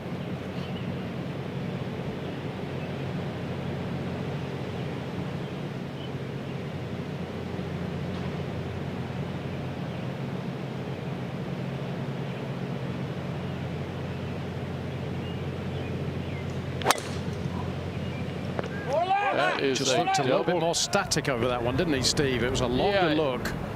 And he double crossed it. I mean, it's a horrible swing. That may be behind the hospitality suites. Yeah, where those fans were looking, it indicated such. I mean, he's dry, but at what expense? At what cost? That's when Hideki and Wyndham says, I wish I hadn't seen that. I was just about to say, I mean, obviously these are totally different wheelhouse players, but how much does that creep into Wyndham's mind going next? Well, Wyndham's got a 3-wood. Down that left creek line, and that's not cutting. That may well be wet. Oh boy. Oh boy. Unbelievable. He's better off taking that driver, Gary, and hitting that big sweeping fade or slice out there. I mean, he would hit it past that bunker with that drive, and it's still a good 30 yards wide. So, yeah, it was, as well as you've been hitting it, and as reliable as that shape is, certainly I was surprised. Just a reminder, Hideki's only found 6 fairways today, and he is coming off of back-to-back bogeys.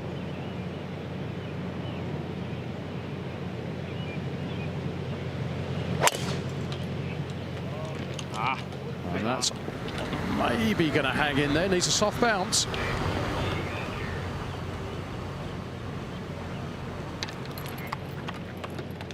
Couldn't quite see it from our camera angle, but wow, we've got a lot of work left here with Tom Kim and Wyndham Clark way left at the 18th hole.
It was one of the hardest holes, really, I think I've ever played.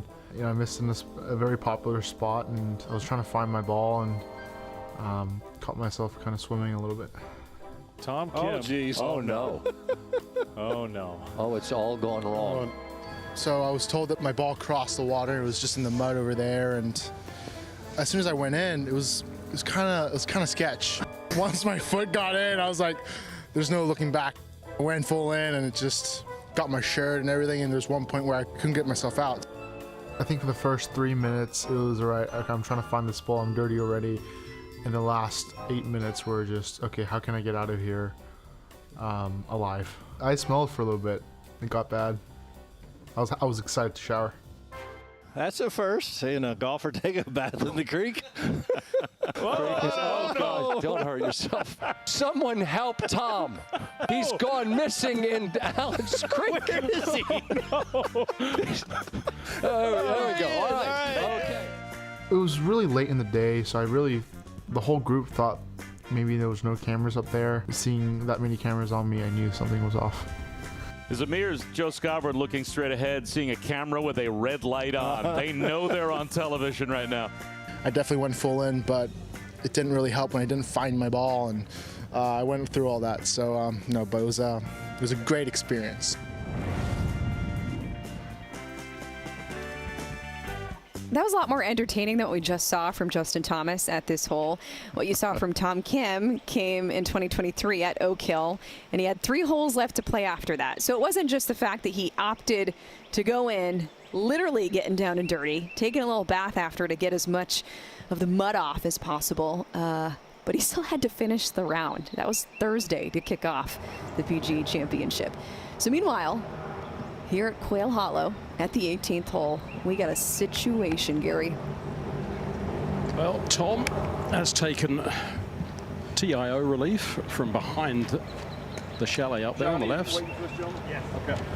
He's dropped it in the area that's got a lot of foot traffic, so it's going to be trampled down. So he's actually turned out really well. So not a problem from Tom. The only problem is the distance, 218 to the flag. And they are using a rangefinder here. And I think that's a great thing because you get out of position like this, there's no way you can scramble up in the fairway, find a yardage, walk it off, help your fellow player. So I like this. Well, Steve, I know the PGA Tour are experimenting with, I think, 5 events this year and see if it changes the pace of play. I hope it does.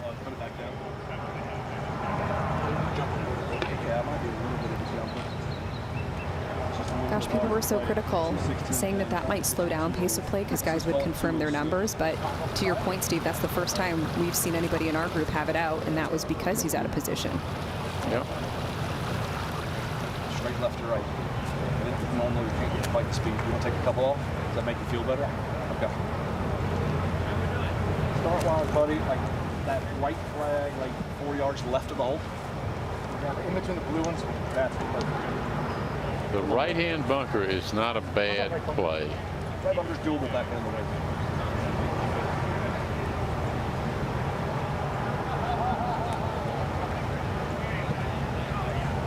So the good news is I can certainly see plenty of the ball, so clean contact shouldn't be a problem.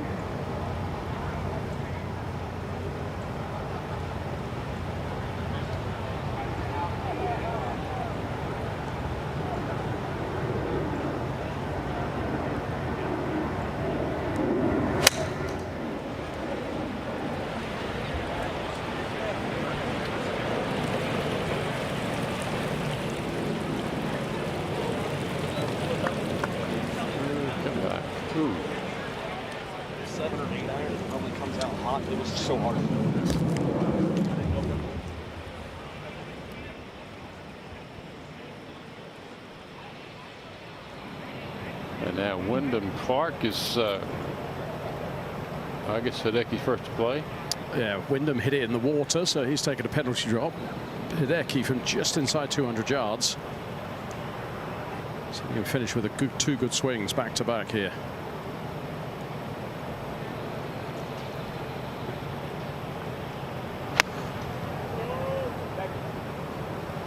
Maybe the best swing of the day from Hideki. It's gorgeous. Good call, Gary. I agree. That only his 7th green today, this opening round.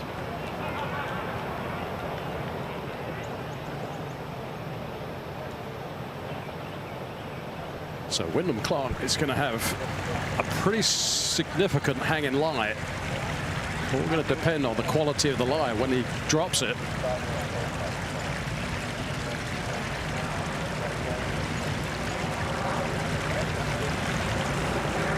Well, he got to place it because it bounced and rolled into the penalty area. So at least he got his hand on it. The lie's decent.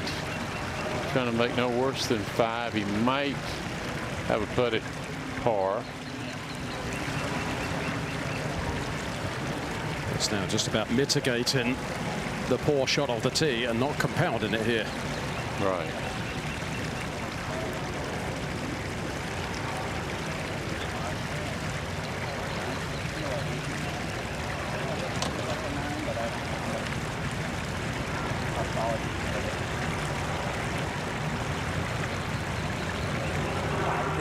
I think you would describe this, the last few holes have been played at a funereal pace. What a term.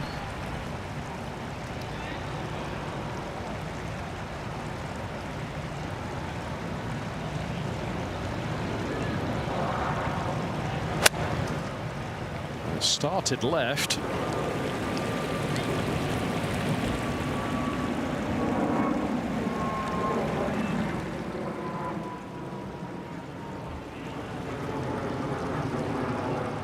Gary, where did that end up?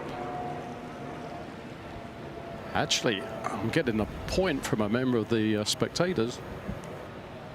Up among them left of the penalty area? I think so, yeah. Yeah, I was, it just came out soft.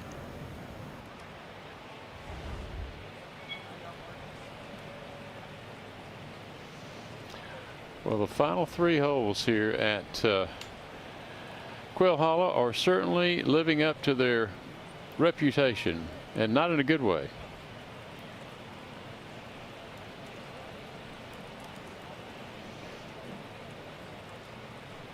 Yeah, this has been a challenging finish for our featured group.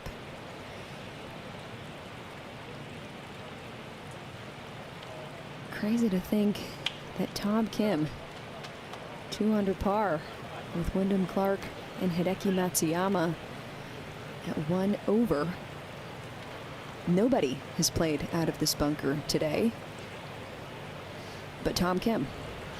Well, Tom would have preferred to be in this front right bunker, not this one up near a pin high, because everything lands on a downslope here.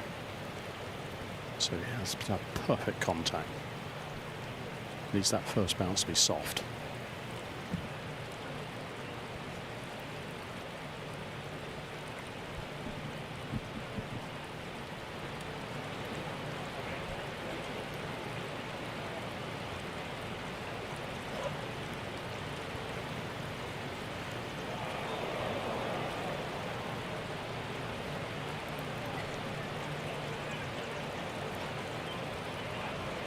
I didn't quite see that, Gary. What happened? Left it in the bunker. He did. Just try to get a little too cute with it. You get lucky after that awful drive, and then you compound it. This is what it's all about. You put yourself in a position.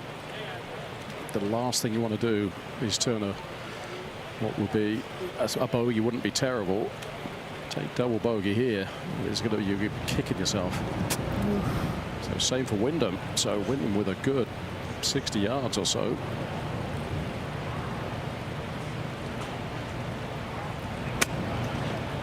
That's his 4th shot. That's got to sit.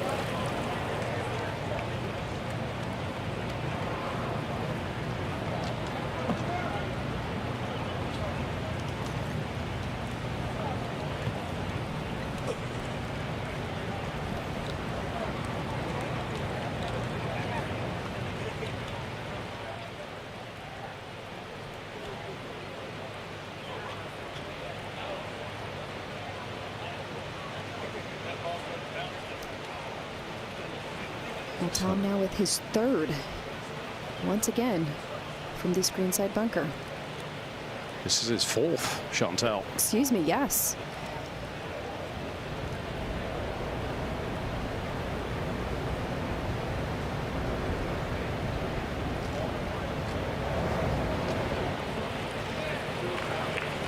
And you see the intricacies of that greenside bunker, that short side, everything runs away.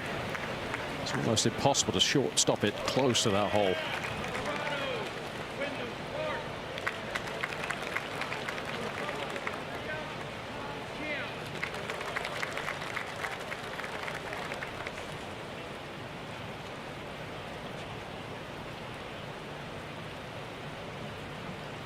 A lot of waiting for poor Hideki, the only player hitting the screen in regulation. Tell you what, Chantel, there will be an element of fatigue, leg fatigue at the end of this week, you know, with all the stress and the practice and the walk in and everything that comes with it. I've just walked from the grass and the fairways onto the car path and it feels completely different. So it just sort of saps your leg energy, just walking, you know, in that, especially through the rough and then maybe some softer fairways. I know these guys are in tip-top condition, but it does wear on you eventually, especially with the strain of a major championship. It's kind of like walking in soft sand on a beach. Yeah, I did Kiowa Island in the PGA Championship a few years ago and was walking 36 holes. I slept well. That was a doozy of a walk. You were there with me, weren't you, Chantel? I will never forget that walk, in fact.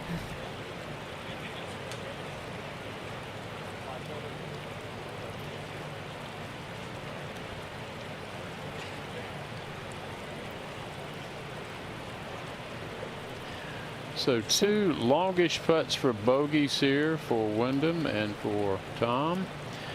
Meanwhile, Hideki got about a 10, 11 footer for birdie. He's been waiting a long time to finish this hole. It's like ice in the kicker, isn't it? It is.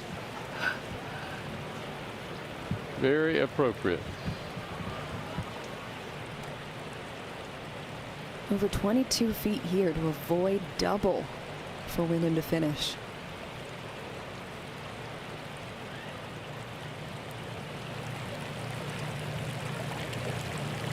It's a little element of speed to this one. Good boy. Likes it. Oh, there you go. Just here to keep things interesting. Never has a bogey felt so good. I mean, that third shot from his knees to finish with the 22-foot bogey putt.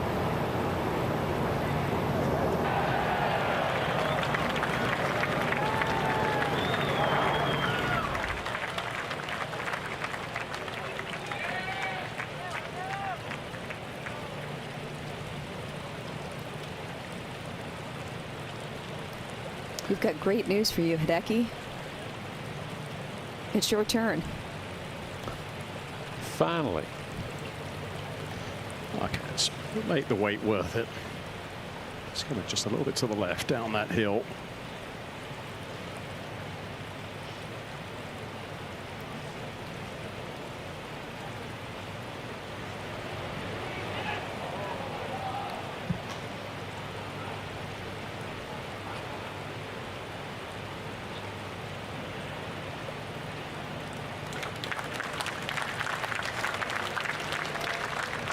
Well, of course, a par finish.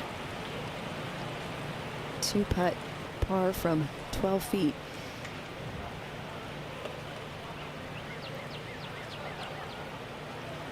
And last but not least, 8 feet left for bogey for Tom Kim. Yeah, this would be really good because he's played reasonably well, and if he walks away with a double here, it's not going to leave a good taste in his mouth.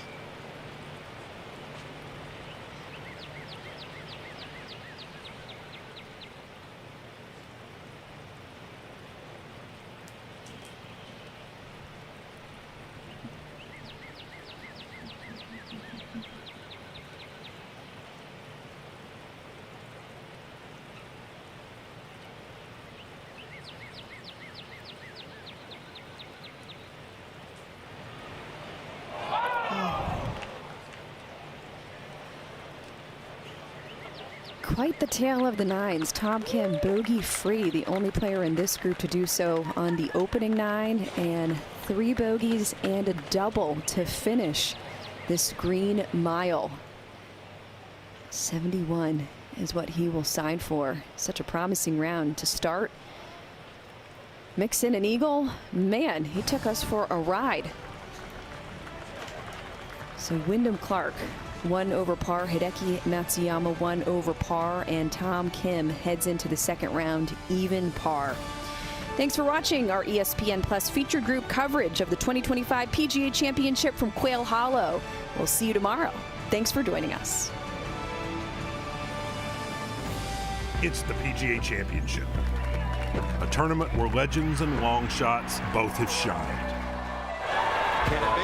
Yes! Add that one to PGA Championship lore. Oh! He's done it! Coverage continues Friday.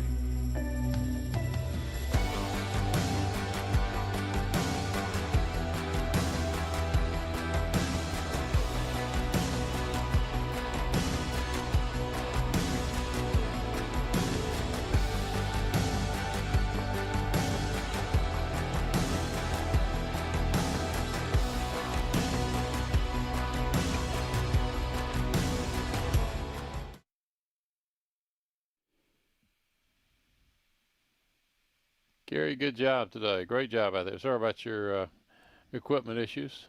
And Chantel, same to you.